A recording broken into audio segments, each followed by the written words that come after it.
What's going on? It's your boy H Money, Mr. DAZN. We in the building. Let's get it. Shout out to everybody in the chat. My boy Danny the Great in the building. He said, T-Ho, the franchise email request champion. Big facts, man. Let's make it happen for the fans, y'all. Devin Haney versus Teofimo Lopez, the most talked about fight in boxing. Devin Haney versus Teofimo Lopez for the undisputed lightweight championship of the world. This is what everybody wants to see. Now, Teofimo Lopez, he must get past George Kambosos Jr. before we can make this fight happen. Recently, Teofimo Lopez, he's been doing interviews saying he want to fight Devin Haney next. Okay, now you got to stand on it. Now you got to keep your word for the fans, because we know in the past, Teofimo Lopez, he said Devin Haney must wait 3 to 5 years before I fight him. Now, Teofimo Lopez, you're the same person that said you need 3 to 5 years to fight Devin Haney. Now you say you want to fight him next. Which one is it? We want that fight next. I can tell you right now, Devin Haney and Bill Haney, they want Teofimo Lopez next. So it's up to Teofimo Lopez. It's time to put up or shut up, man. We want Teofimo Lopez. We want the undisputed fight. Let's do it for the fans. Ladies and gentlemen, now introducing the Haitian Sensation. Haitian Sensation in the building. What's good? The OG H Money in the building. Salute. Let's get it. I mean, Devin Haney versus Teofimo won the best fight out lightweight. The fans want it. It's a fan-friendly fight. Got Devin Haney, a slick back foot fighter. Teofimo, very athletic fighter, brings pressure. It's going to be a great fight.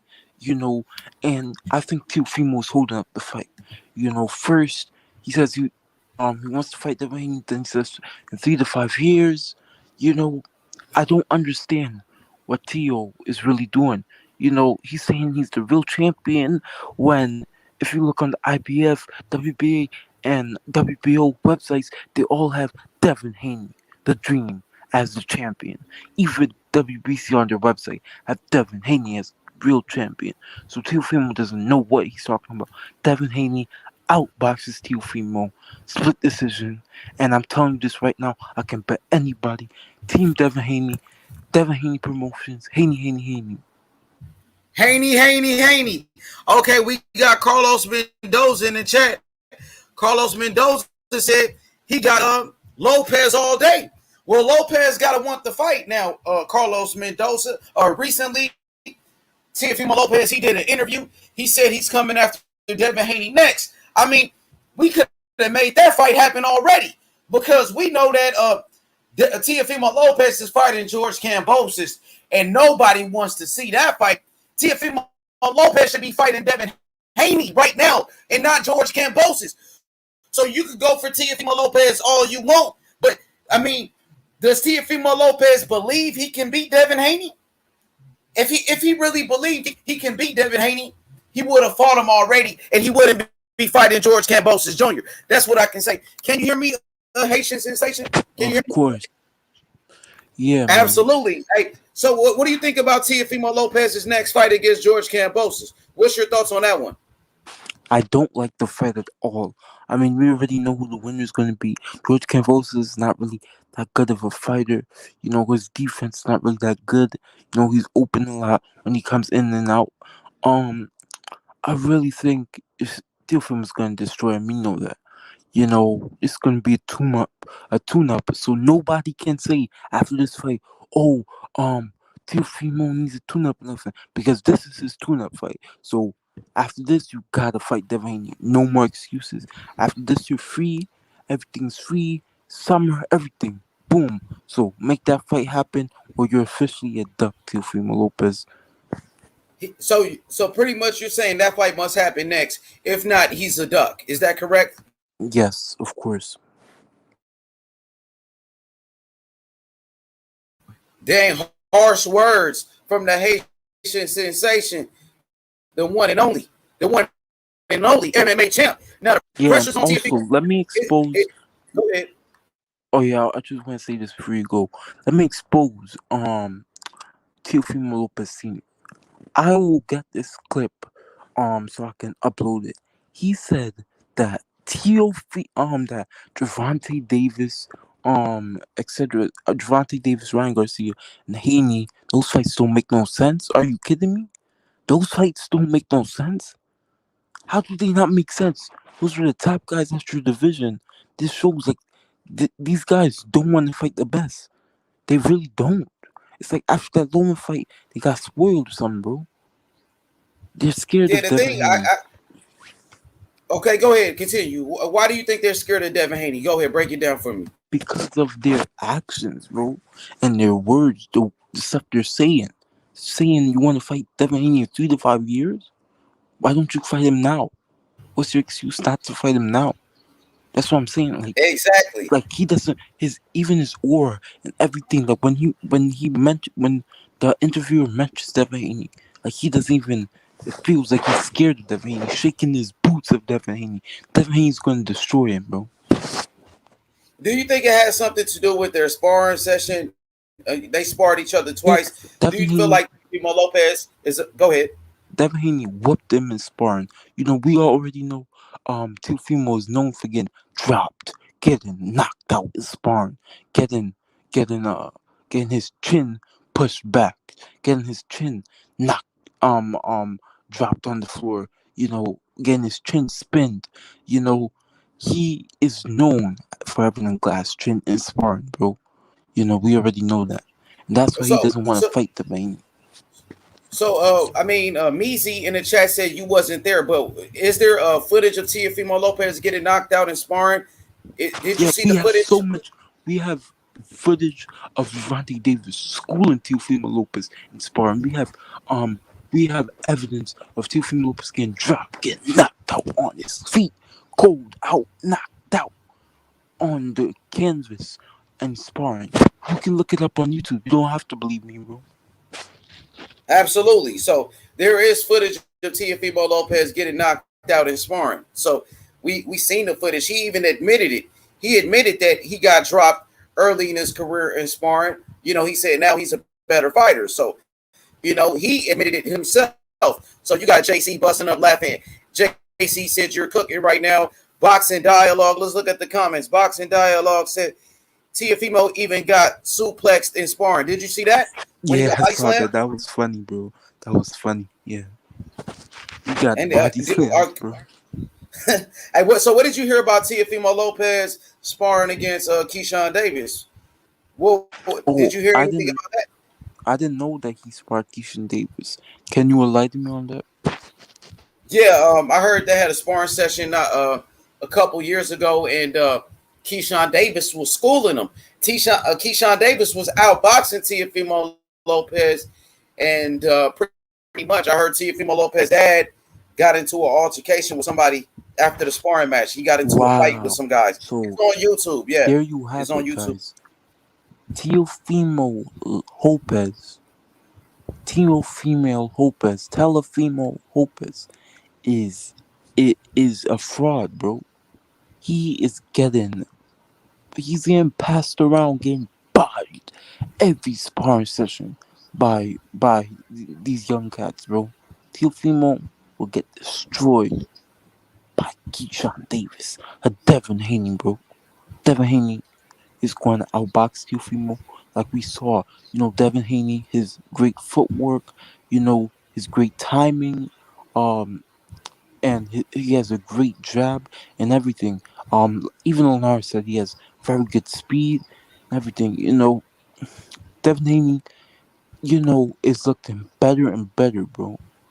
Even after this fight, there's fans, some boxing fans who were haters of Devin Haney saying Teofimo Lopez versus Devin Haney is 60-40 now because of that fight they just watched. So listen, bro. Even people who hate Devin Haney are saying, "Wow, he looked great in his last fight." So all you haters out there, you can hate on Devin Haney. When he beats your boy Teofimo Lopez, then you're gonna cry. Teofimo is a fraud. He says he's from Brooklyn, but he's from Florida. Everything. He says he's the real champion, but he's not. He's just a liar, bro. Even Cambosa just said that too in his interview. He's a fraud. Well, so what did George Cambosa say? He One more said time. Teofimo is a fraud, bro. He lies about everything. Like what? Are go into some of his lies? He says he's from Brooklyn, but he's from Florida. He says, he's the real champion, even though he's not. You know, he says he has a narrow nose, but it's actually flat. you know, but anyway, man. Okay, so now I want to talk about this real quick. Like you said, Teofimo Lopez said Devin Haney must wait 3 to 5 years to fight him. He said he wants to wait 3 to 5 years before he fights Devin Haney. Now he's saying that he wants to fight Devin Haney next. What do you believe from Teofimo Lopez, knowing that he tells a whole bunch of lies? Now, one day he said Devin Haney got to wait 3 to 5 years. The next day, say he wants to fight Devin Haney next. One day he's saying he's going to send Devin Haney contracts, but he never sent anything. You can't so believe what him, do you bro. believe? Like, Teofimo saying he's sending Devin Haney a contract, and the contract was never sent. He said, what's his name? He's gonna fight Devin Haney in 3 to 5 years, and then you want to fight him? I can't believe you. I can't believe that you actually want to fight him if you said that you want to fight him in 3 to 5 years. Nobody can really believe you if you're gonna say that stuff, bro. So, listen, bro, all you Teofimo Lopez fans, look at this. Fanboys. What about his fanboys? Fanboys. You guys are literally making you guys are literally ruining the sport of boxing. You should be ashamed of yourself when you go to bed at night. You should be crying yourself to sleep. Teofimo Lopez is a disgrace to the sport of boxing, and you're a fan of him. You're a disgrace, bro. Big Shelton, what's good? Man, stuck on the 405, homie. You said you stuck on the highway? Stuck on the 405 freeway. Anybody know anything about LA? You know the 405 is fucked up. Hell yeah. Shout out to Shelton Moore in the building. Shelton Moore, we got a special show today. Devin Haney versus Teofimo Lopez. Devin Haney versus Teofimo Lopez. Teofimo Lopez, I don't know if you saw him, but recently he did an interview saying he wants to fight Devin Haney next. Now, do you believe him? Do you think that fight will happen next, honestly? I believe if he wants his image and his profile to continue to expand, going in the right direction, because he's already put it out there. He said he wants to fight. He said that fight is next. I heard that. I heard him say out of his own mouth. So if he doesn't fight Devin, then he's a duck, and everybody's gonna know he's a duck. And we've been calling him a duck for all this time. Now everybody's gonna know that what we've been saying is true, and he won't be able to come back from that. Josh Taylor himself told him, "Don't even mention my name until you fight Devin." So he really has no other option. Bob Arum told him that a Josh Taylor fight's not happening. What other option does he have? So do you feel like at this point the pressure is getting to Teofimo Lopez to face Devin Haney, knowing that his own promoter wants him to fight Devin, and the fans, they want to see that fight? Of course the pressure's to him, because he's hearing it from all sides, especially when his out route was Josh Taylor. First Josh Taylor said no, then Bob Arum said no. So now you have no out. There's no one left at 35 for you to fight. That's the only guy. Yeah, he didn't even want to give Lomachenko a rematch. And that I feel like that was a very good fight, competitive fight.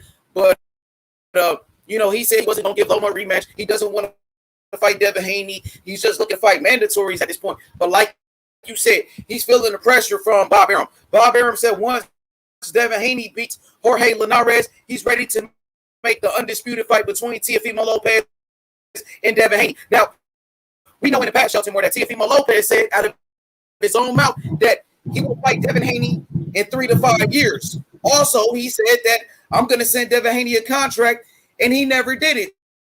So, I mean, do you actually believe him when he says, it's like, I'm going to fight Devin Haney next? Or do you think he's just capping and he's trying to use Devin Haney to build up his fight with Kambosos because nobody's talking about it?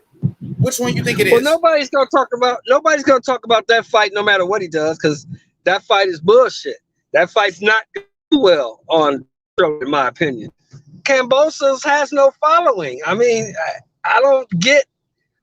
It's nothing you can do to build that fight up. The fight people want to see is Haney. Now, all the roadblocks have been removed. Bob says he wants to make the fight. Josh Taylor said he's not fighting you until you fight Devin Haney. Josh Taylor has his own business to handle at 140. So, and he's thinking about moving up to fight Crawford. So he's not even thinking about Teofimo. Teofimo has no options. Tank's at 140. Ryan Garcia's a basket case. What else can he do? Yeah, absolutely, Sheldon. So, quick question: what did you think about Teofimo Lopez against Vasily Lomachenko? It's like, since he beat Lomachenko, he feels like he's on top of the world. We know that Lomachenko already got beat by Orlando Salido, who was a journeyman at the time, and beat Lomachenko. So it wasn't like he beat an undefeated Lomachenko. You beat somebody who already got beat before. So what do you think about his dad now saying, "Oh, I'm God"? His dad is saying that he's a god just because his son beat Lomachenko. Do you feel like these guys are getting too arrogant? Do you feel like these guys need to be humble? Do you feel like they will? Well, you break it up, H, fix your audio. But yeah, it's not that they need to be humble, big dog.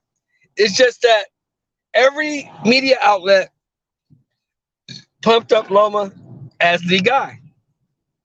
Loma had the belt. He dropped the WBC, went franchise route. Loma was the guy. He beat the guy. Now, he should take his win, be happy with the fact that he beat the guy. But now don't start believing, he's at the point that a lot of young fighters, a lot of young athletes get to, where they start to believe their own hype. And the only thing that's going to bring him back down to earth is to get in there with somebody who can fight just as good as he can fight, and somebody who probably beats him. And in my opinion, Devin Haney can outbox him. You know what I'm saying? I don't think he has the boxing skills to keep up with Haney. But that's yet to be seen. But he needs to get in there with somebody who can actually fight, because he doesn't want to fight Lomachenko again based on the second half of that first fight, plus the fact that Lomachenko wouldn't give him a rematch. So that's what he's looking at. I'm going to take this call. I'm going to come right back. Okay. How's my audio? Yo, how's the audio? Jesus Hernandez, what it sound like? He said close the YouTube. I did. D Nice was good. So Devin Haney versus Teofimo Lopez. I think the fight gonna happen next. Now that's what we want to see as fight fans. We know that Devin Haney, he been calling out the best guys in the lightweight division for a very long time. Devin Haney been called out Lomachenko. He called them out first. Lomachenko vacated his WBC world title to avoid Devin Haney. Choppy again? Damn, what the fuck, yo?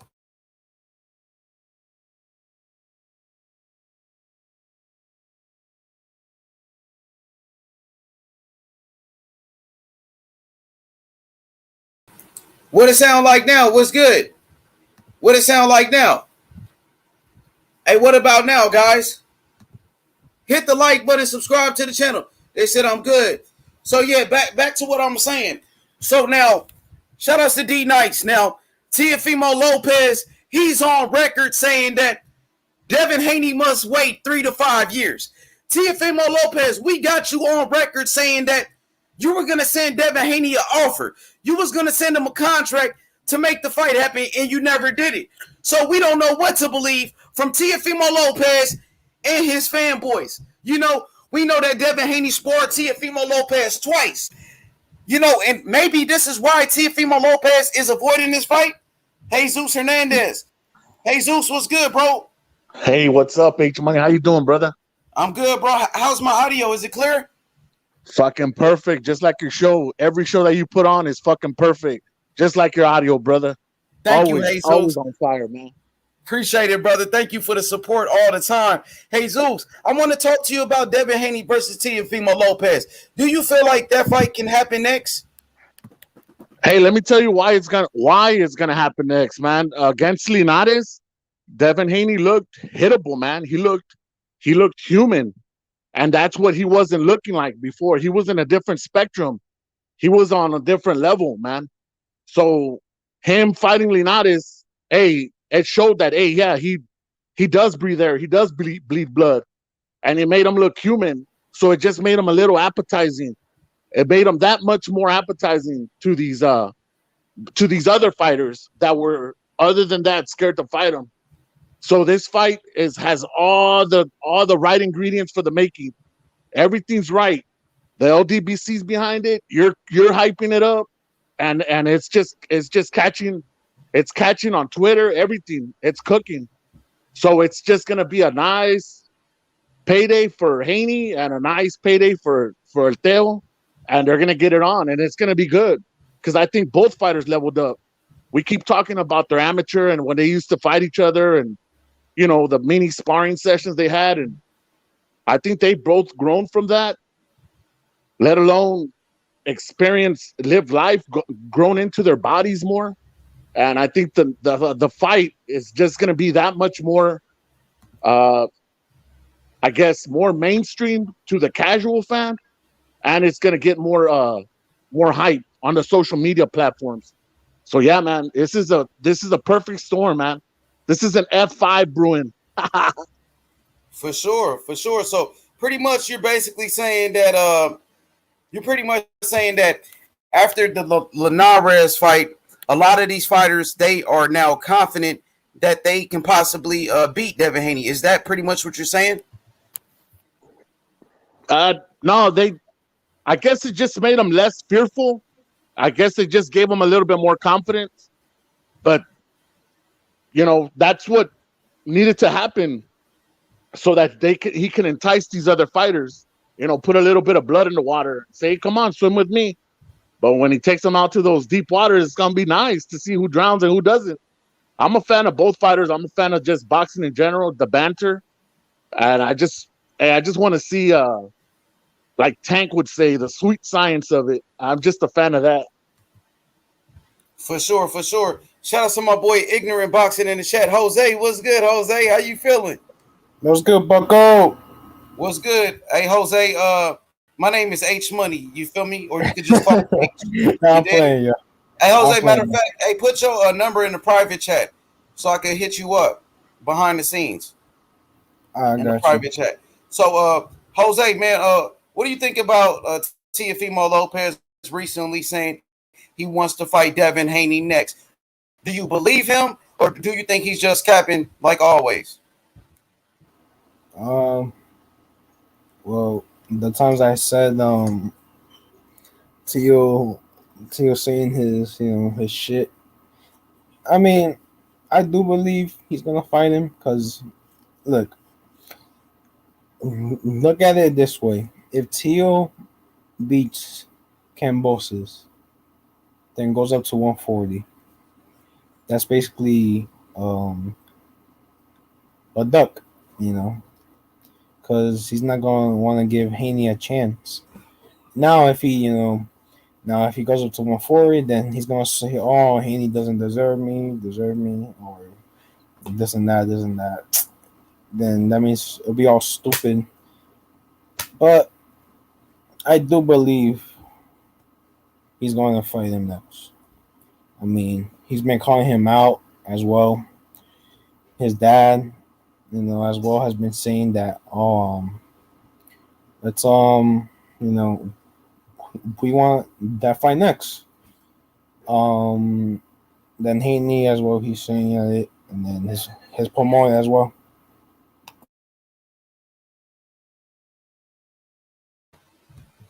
What was that, bro? What was the last statement you made? You fell off, but shout out to my boy Ben Israel in the chat. What's good, Ben? Join the panel, man.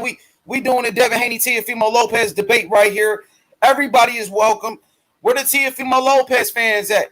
This is a debate, so I'm looking for smoke. You know, pretty much. I see. Let me address some of these comments. Carlos Mendoza said Haney hasn't got the power. Plus, his chin looks suspect. I mean, they said the same thing about Mayweather, right? They said Mayweather didn't have the power to beat Canelo. People said Mayweather didn't have the power to beat Manny Pacquiao. But Mayweather beat all of those guys.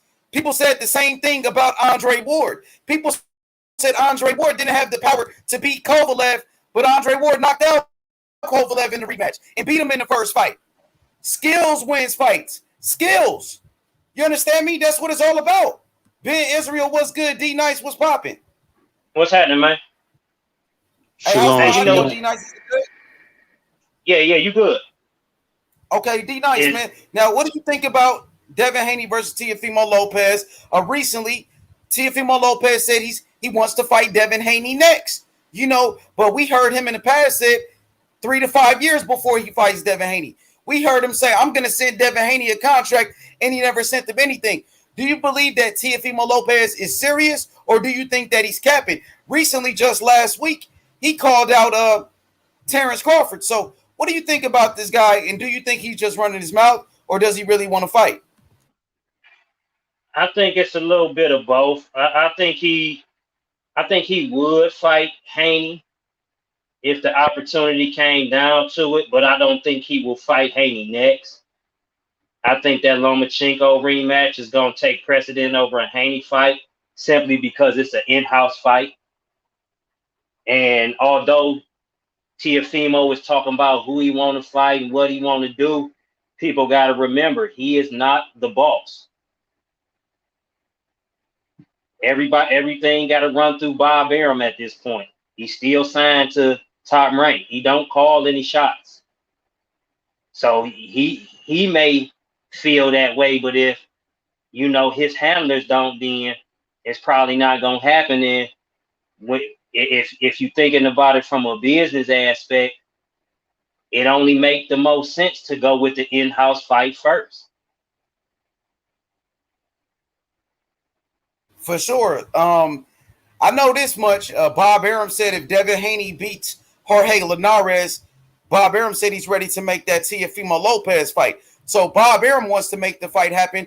Now, but do you believe Arum? How many times has he lied? I mean, that's his ball. See what I'm saying? Go ahead. I'm just saying Arum switch up from time to time depending on how he feeling. You know what I'm saying? He ain't delivered a fight yet.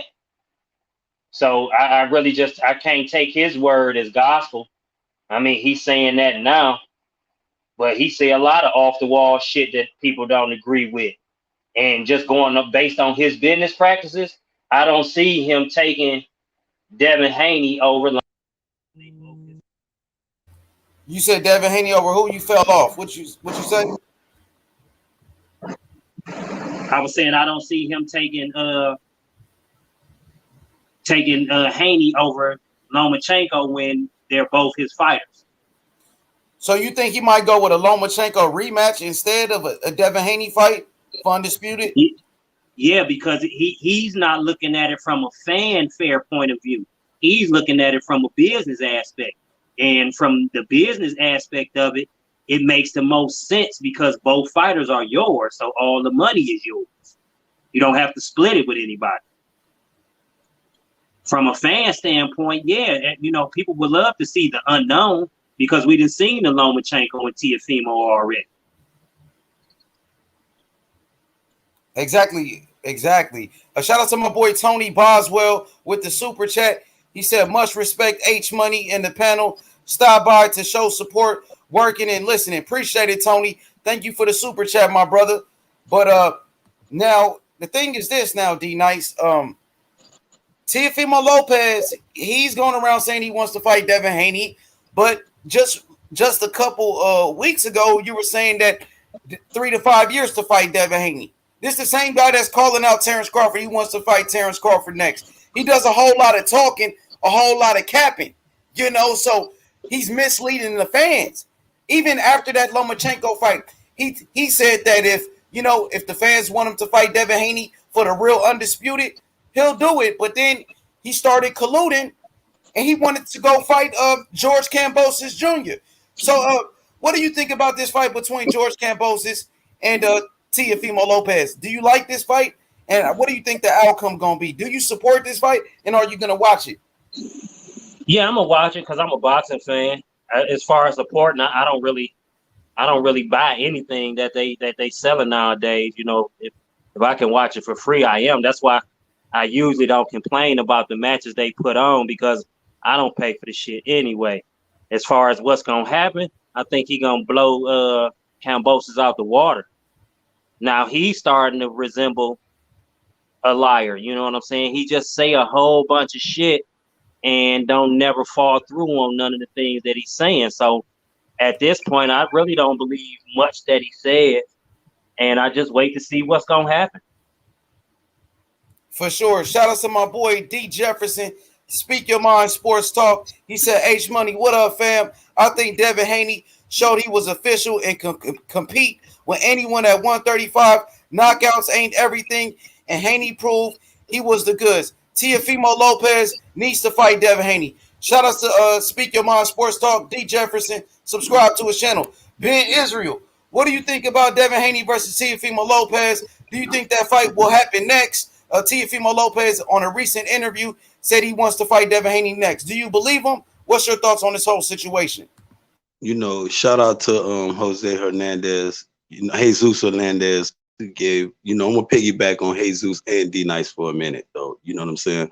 I'm gonna start off with Jesus Hernandez when he say, the Jose Linares. Shout out to Don King, aka H Money, Mr. The Zone, Mr. Supreme. You know what I'm saying? One thing a lot of that fight did, H, though, it made a lot of people lick their chops. You feel what I'm saying? I'm happy that it happened like that. You feel what I'm saying? Because you want the young one to be tested, though. You want them people to run up. I understood what Hernandez was saying. You feel what I'm saying? Jesus Hernandez was saying. I understand what he was talking about. A lot of these people looking at him now. You feel what I'm saying? This boxing, you gonna get hit in your shit in boxing. I mean, if you expect to go through a fight and not get hit, I mean, kudos, roses to you, bro. But in fight, you gonna get hit in your shit.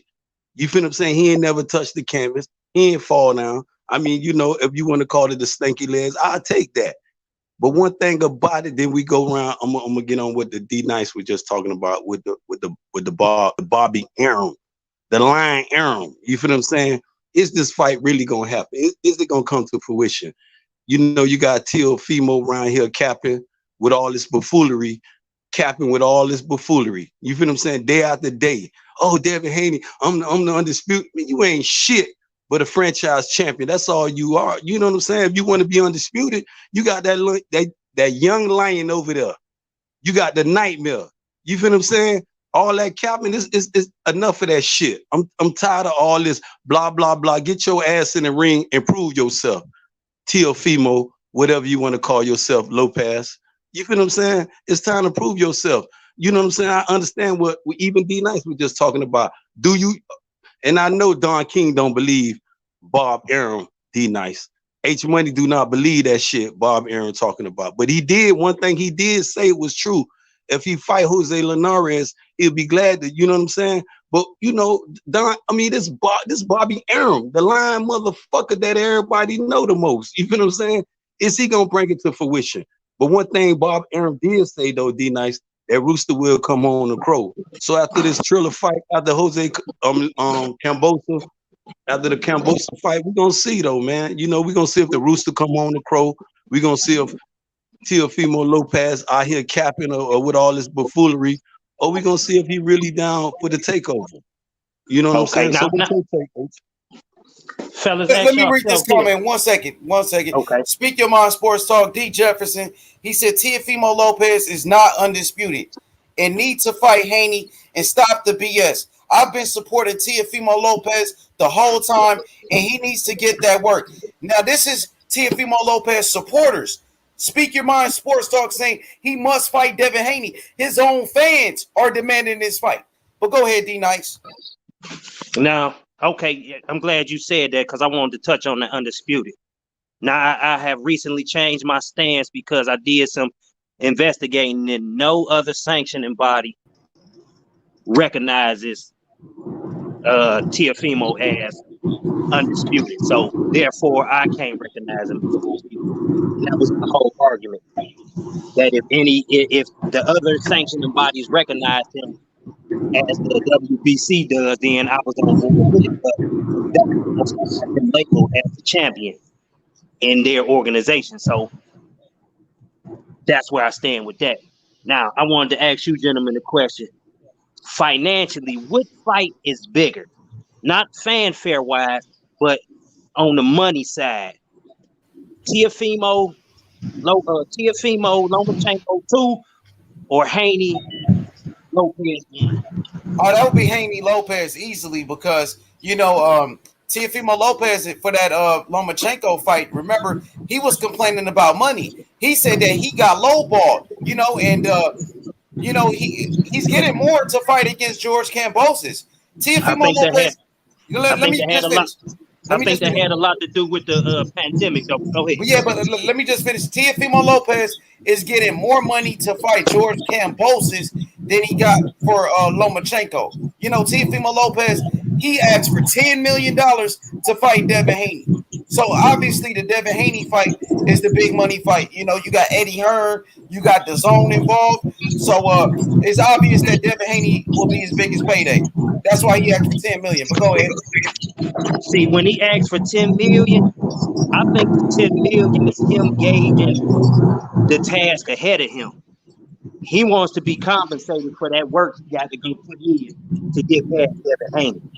As far as people feel like he tried to price himself out by asking for $10 million, and then I think he did. Let me finish. Teofimo Lopez lied. D Nice. He said he was getting $10 million to fight Kambosos. He said he got offered $10 million to fight Kambosos, and he lied about that. That was a lie. I definitely believe he was trying to price himself out because up to that point you had never made $3 million. How the fuck you want $10 million? That don't make any sense.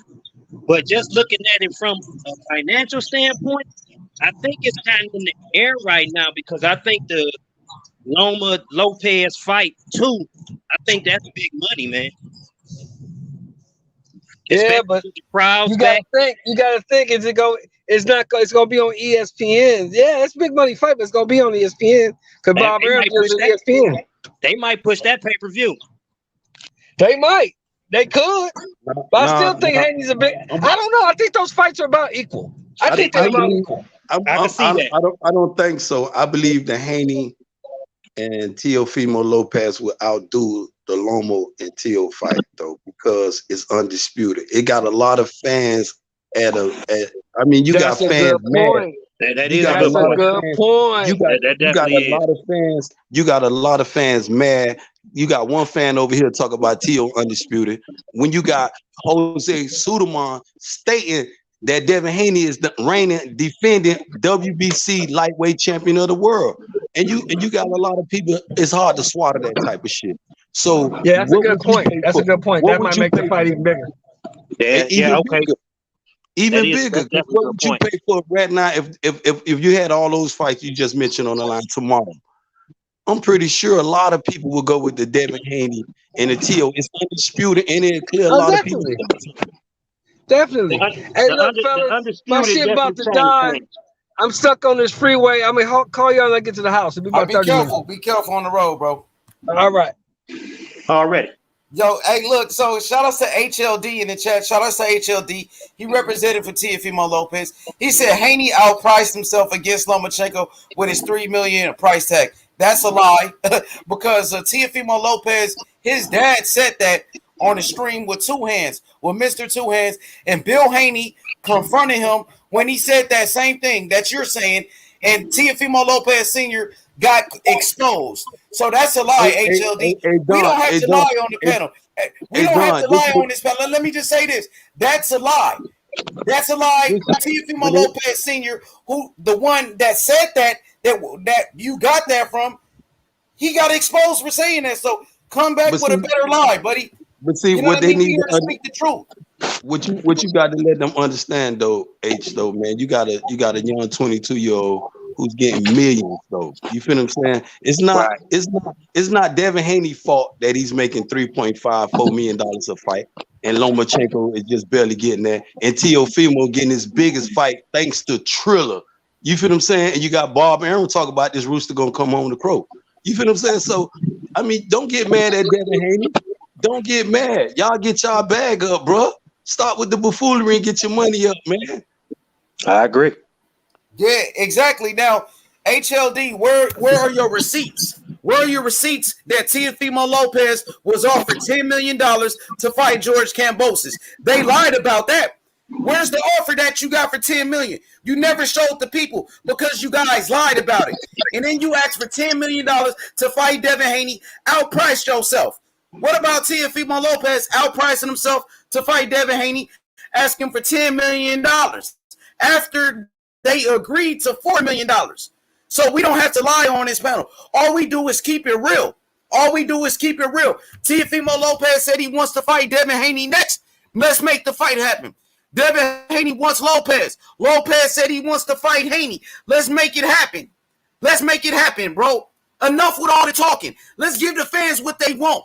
The real undisputed title. Now, the IBF president, the president of the IBF, he was on the Boxing Voice last week, and he said that they don't recognize Teofimo Lopez as the undisputed champion. The IBF said it. The WBO, they don't recognize Teofimo Lopez as undisputed, or the WBA. So let's make the fight happen. Why do you think Teofimo Lopez, he wants to fight Devin Haney now? Because everybody knows he's not undisputed, and it's like it's a big joke. You know what Teofimo Lopez needs to do? He needs to take that French fries belt, that fake belt he got, that franchise belt, and throw it in the trash. Because there's only 2 franchise belts in boxing, bro. $10 million if they fought in Australia. Prove it. Where is the offer at? Where is the offer? You guys are saying $10 million. I never seen an offer. Show me a term sheet. Where is the term sheet that they got for $10 million? Which is a complete lie. It's a lie. Stop lying, bro. Keep it real. He never got offered $10 million. Never, ever. Go ahead, y'all. Keep cooking. Like all of the offers and shit like that, that's a moot point right now. The fight is going down with Kambosos. And afterwards, we'll see which way they going. I would like to see the fight, but the way boxing is run today, I'm just skeptical because there's other options and other avenues for them to go down other than the Haney route. That's why I'm skeptical that it's going to happen. Like, it should happen. That should be the next fight that's about to go down, especially for undisputed. But I'm just so skeptical of it because I know I've seen the way these dudes work, and they'll talk one thing and then do something totally different. Ain't no skeptical on D Nice, man. You got to put fire under their ass though, man. And this is what we want as a boxing fan, as a supporter, as a fanboy, as anything you want to call. You know what I'm saying? I don't throw rocks like that. But if I do, I'm throwing it at one motherfucker. You feel what I'm saying? And that dude need to tighten up. Your homeboy need to tighten up, D Nice. And tell him after this Pacquiao fight, man, let's get it on, man. Same thing with Teo. And I'm glad you touched on that because look how long we have been wanting Spence Crawford. And even before that, look how many people were screaming for Spence Thurman. Exactly, though, man. And being a fan, if you're a fan of a favorite boxer or a certain type of boxer, and your favorite boxer is a ducker, you need to tell him, man, boot up, man, get your ass in the ring, man. Fuck all that shit, man. Fight anybody, do something, man. And if Teo don't fight Devin after this, man, it ain't no nothing, man. You around here with this French fry title, talk about you undisputed, and you not undisputed, bro. You a franchise champion. And one thing about that franchise champion, D Nice, he got keys to certain things though. He can order a fight with me and you He can order a fight with Don King. He can order that, and Suleiman gonna order that shit and make it a mandatory fight too. But everybody want to see that. Everybody want to see this undisputed, man. We know right now the world is divided right now. Some people, nah, it's not divided. Boxing, we love, man. This shit is divided, bro. You got people over here claiming he undisputed with the bullshit, and you got other people with a clear mind and know that this just a trophy, bro. This just a title, bro. You feel what I'm saying? With good keys, it's a title with good keys, though. D Nice. Let's really look at the undisputed, because if a real champion had this undisputed title, he'll be calling out some real dudes, making them his mandatory, and see if he's gonna really fold. But these dudes getting this French fry title and be going in protected custody immediately. I'm talking about the next day. They talk all that takeover shit, and as soon as they get the keys to the dynasty, they in protected custody. They're in China with Keith Thurman somewhere blowing a flute. Talk about everybody scared of them and they gonna fight. Oh, Devin Haney, this person, that. Man, come on, man. Enough of that, though, man. Enough of this. If this your favorite fighter, tell Teofimo, Lopez, the takeover, whatever you want to call them. I ain't throwing no stones at him till after this Cambosa fight. Get your ass in the ring with the nightmare, bro. See, and as much as I would love to see that, I just don't think it's gonna happen. I don't. Like, I see the way they moving, man, and the business aspect of it seems to trump the fanfare every time. Ain't no with the business. If you're gonna say the business right now, according to Matchroom and Bill, they ready to give him that bad. They ready to give T.O. at least $3 million. This me. I ain't confirmed this with nobody, but that's his biggest payday outside the Thriller. He got 1.25 with the fight Lomo.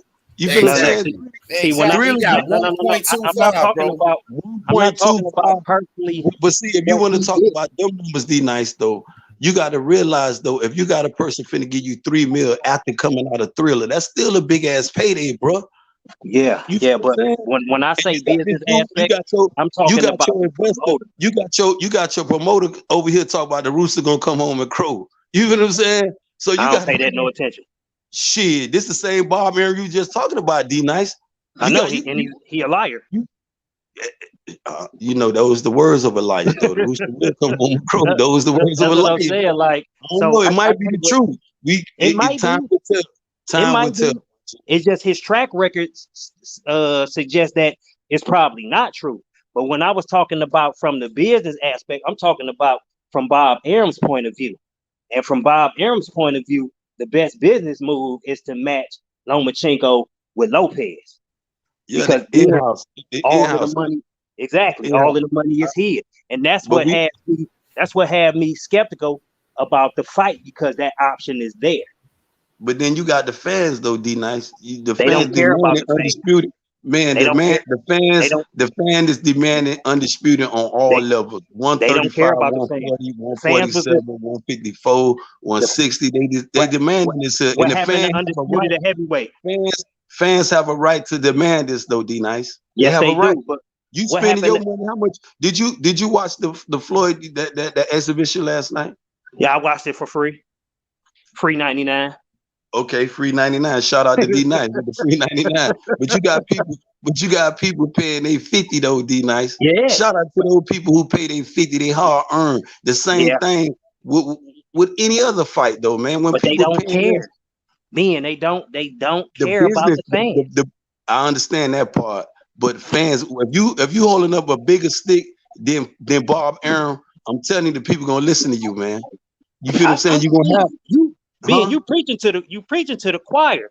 I'm just skeptical about how it's gonna play out because of that option being on the table. Like, I'm hoping for the best. That fight. You gotta hold them to their word. I'm gonna hold Bob Arum to his word. I'm gonna hold the fake over to his word, because he said I'm gonna start with Bob Arum. He said he did say that. Do it with Campos. Linares. Let me say one thing, Ben. Let me say one thing. We got a super chat. My boy Evner said T.O. is taking Haney to purse bid 65%, T.O. 35%, Haney, y'all see. First of all, man, that fight can't even go to purse bid because Teofimo Lopez is He's a franchise champion of the WBC. Now, in order for a fight to go to purse bid, it must be a mandatory. So this fight can't go to purse bid. Now, Eddie Hearn said they ready to send Teofimo Lopez a massive offer to fight Devin Haney. Eddie Hearn said they ready to send Teofimo Lopez the biggest contract of his career, his biggest payday to fight Devin Haney. So, let's make the fight happen. Y'all continue. Let me get these groceries out the car real quick. Y'all got it. I believe all of that. Like, they are willing to do that. But looking at the landscape, Bob Arum ain't feeling Eddie Hearn right now. I seriously believe that they did all that shit with Anthony Joshua, knowing that they was gonna have to fight Wilder. And I think all that stemmed back from when Eddie Hearn being on that Lopez fight. I think Arum took that personal, and I think he's petty and vindictive enough to go the route that they went with Wilder and Fury. So it's just a lot of shit out there. Like, I want to see the fight. Because a lot of people believe that Haney gonna blow Lopez out the water. I believe it's a 50-50. That's why I want to see it. That's where I'm at with the fight. But the way boxing drag his ass nowadays, man, we might not never get to see it. I believe we're gonna see it though, man. I really feel I really feel as though if Camboza don't upset the takeover, you know what I'm saying, we'll have undisputed. Wouldn't that be something? Camboza with the knockout, man, that'd be crazy. You don't have to be a knockout. It could be with the beatdown for 12 rounds. That's worse than a knockout. You know what I'm saying? The beatdown for 12 rounds, that's worse than a knockout. Bitch beat your ass for 12 rounds, though, D-Nice. Yeah. 12 rounds, man. You might, I don't like fighters that quit, D-Nice. I hate fighters that when you sign up for this sport here, and I commend fighters who ready to go out on this shit, because this is what you sign up for, bro. This is what you giving me, a boxing fan. I want to see that shit. This is a blood sport. You know what I'm saying? This ain't no tennis. This ain't golf. Let your trainer do it. What I'm saying? Yeah, this definitely ain't church. So if you're looking for any sympathy, this ain't the sport. You feel what I'm saying? This is not the sport. I can dig it. I definitely want to see it, man. But did you watch the Floyd shit? Yeah, man. I'm full in support of the money team, man. What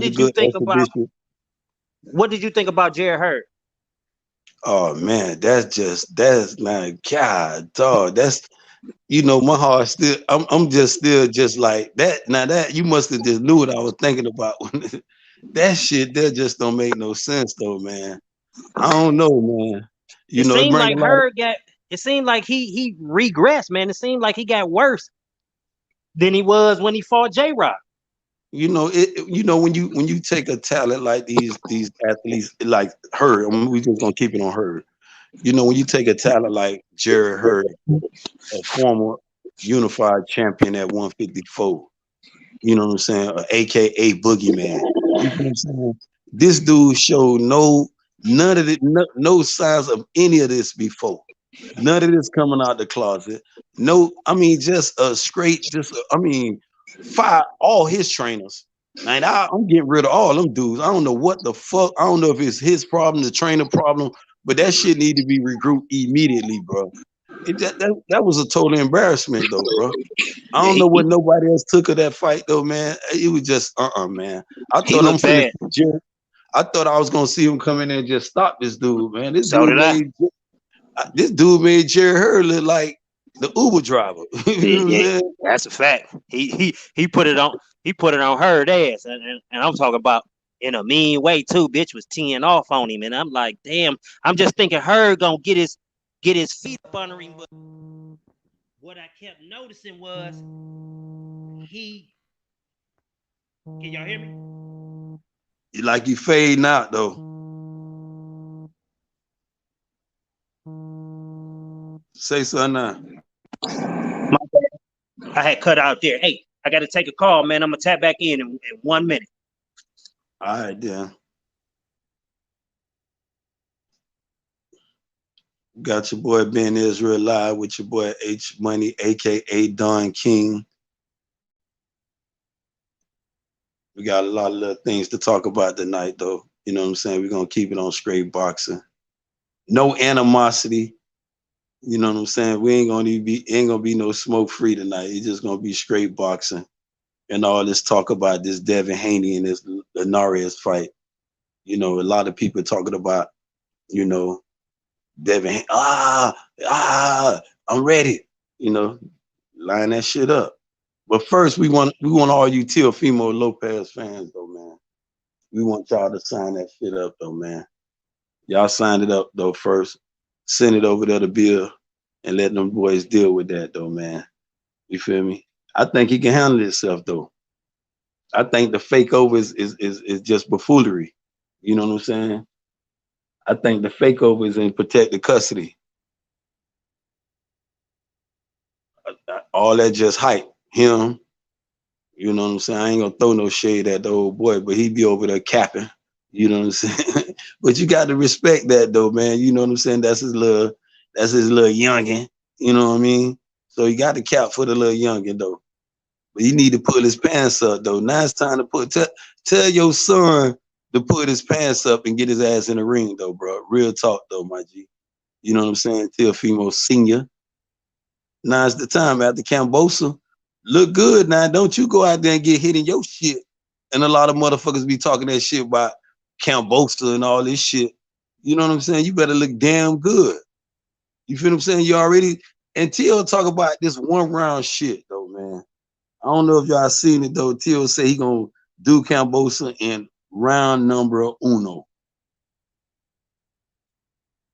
That's what he said though. HLD, your boy say he gonna do it in one round. Don't let Cambosa sleep him now. Don't let Cambosa sleep that boy. At least fuck around and get his ass the stinky leg. Shout out to my boy D Hodges down there in the building though. You know what I'm saying?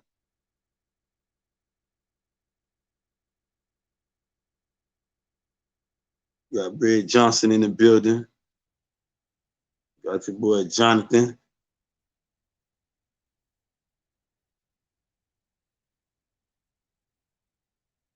Talk about that Devin Haney ducking the Paul brother. He just with the little, you know, he feeling good. You know what I'm saying?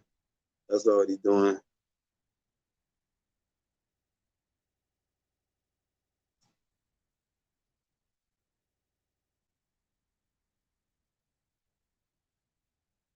Man, Comely, man, come on, man. What he did with man, look, man. Tio, your boy Tio better not be out here capping, man. That's all though. HLD, man. Just tell your homeboy, man, pull up his pants and get his behind in the ring, man. I know you want to see undisputed. I know you want to see undisputed, man.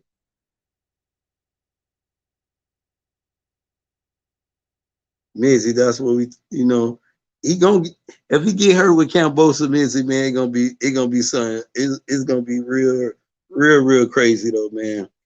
You know, got the great one is got the great shout out to DB in the building. Shalom, my brother.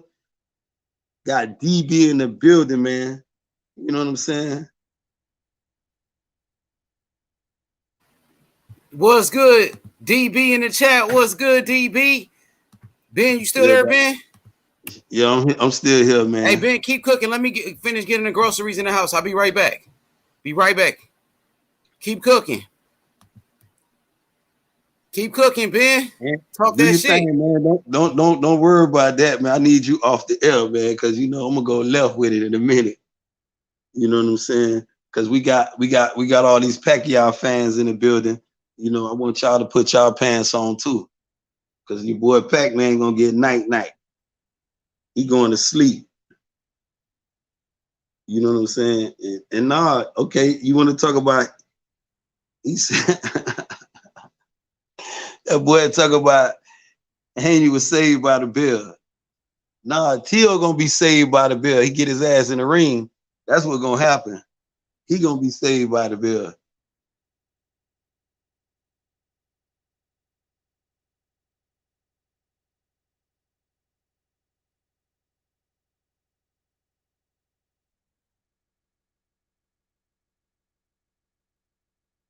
Tio, undisputed, man.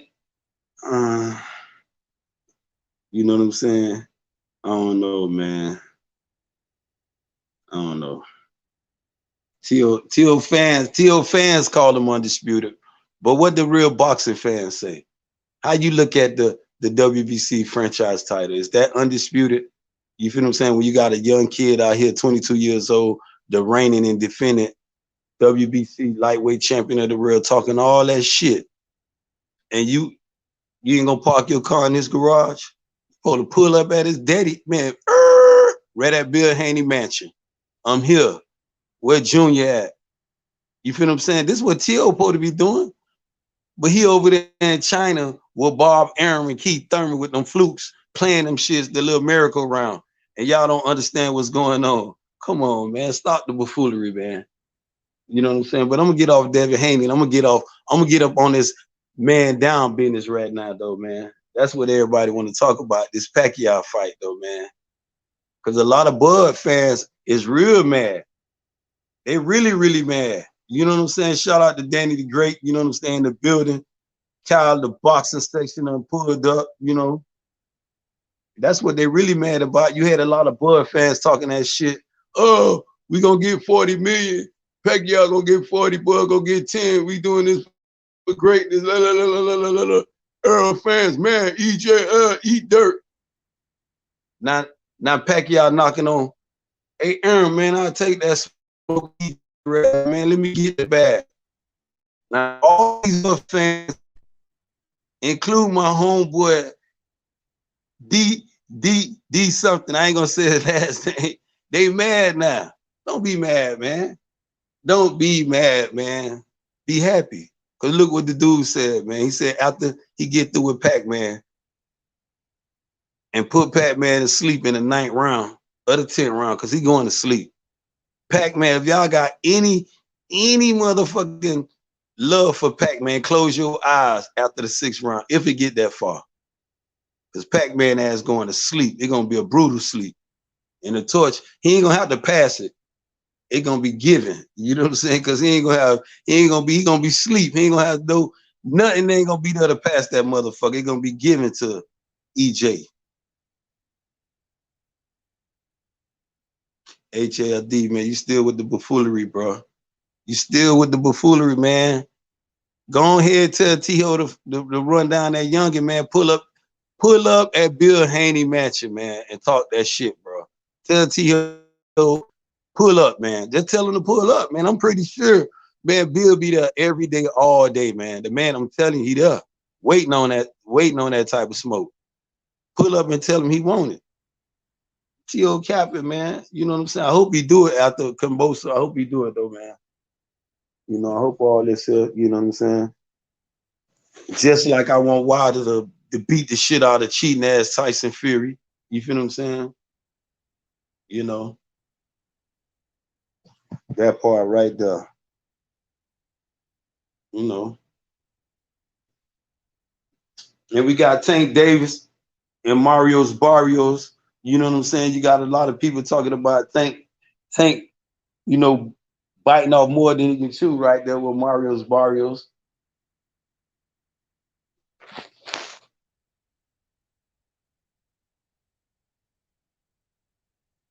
I believe Mario's bite off is stepping in the wrong type of ring with Tank, man. I think he jumping in at the wrong time, man. I know that money looking good. You know, Floyd done stepped to him and told him he gonna give him that bag. But I don't think so, man. I think he should have just said, nah, man. Pass that shit over there to Regis Prograde. Somebody gonna fight Tank ass the right way. Because Barrio's going to motherfucking sleep.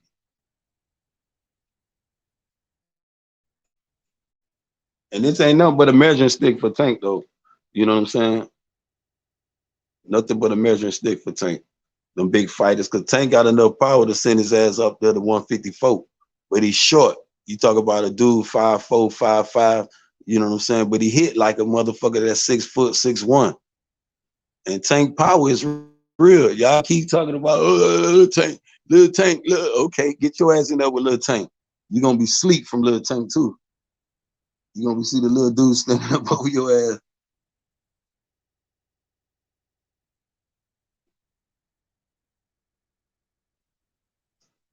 Be nice. He gonna put you back in the building, man. Give it a few minutes.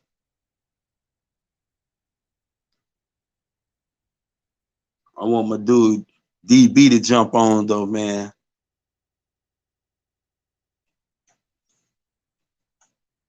DB, I seen you last night while I was sitting back in the barbershop, man. I seen you and that baby. You know what I'm saying? She wanted you to go live with it though, man. You supposed to turn on that camera. Did you about 100 push-ups on her behind and turned that camera on her, you know?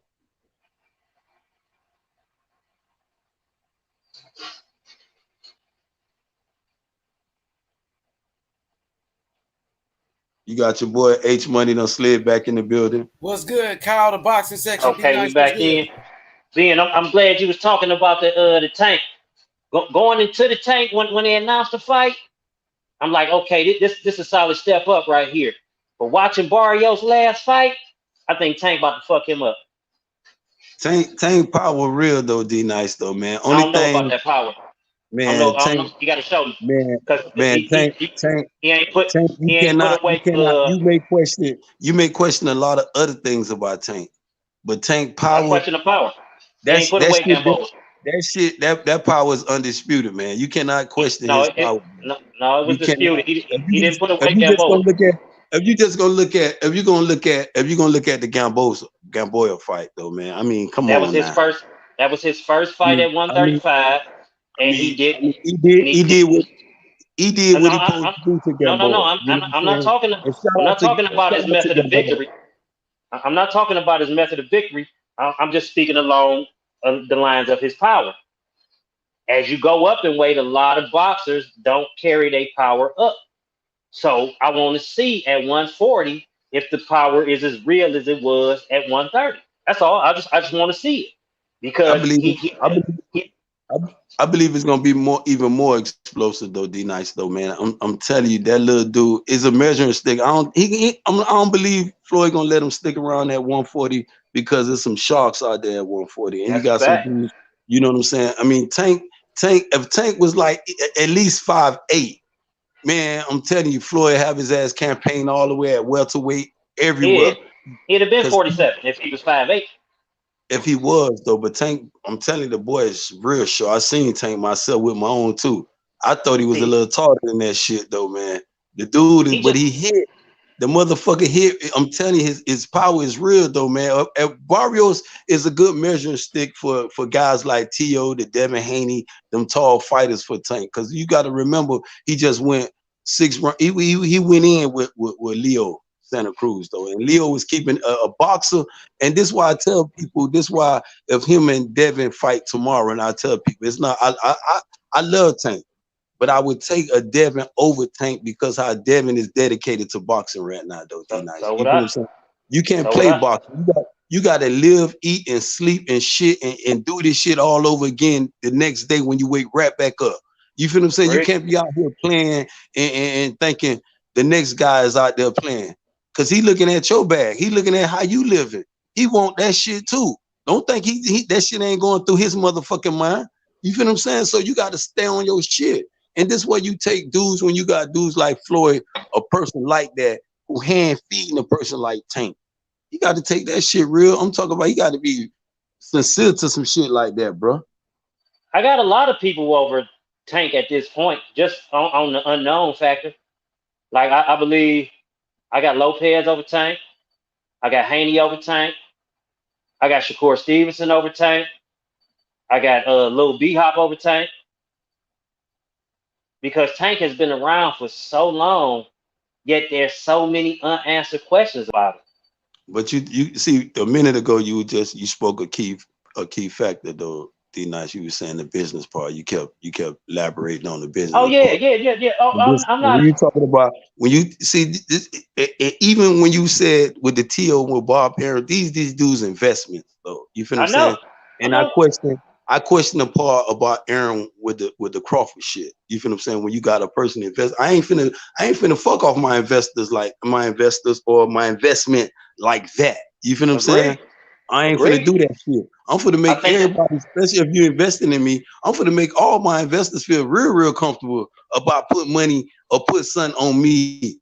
But if you got dumb people who put money on me saying I'm full of shit and I ain't, it's time really to and Crawford can invest in himself right now, bro. You don't have to take this shit from this fat motherfucker. Fuck him. And none of them shit. And this what when EJ put up on the barbershop, the same thing like he was telling motherfuckers. The minute he say something about these motherfuckers, they go into a tirade like they done got on a period of some bullshit. But you got Bob Arum on pulling up everywhere talking shit about this dude. And not one of them motherfuckers, not one said anything about this dude, bro.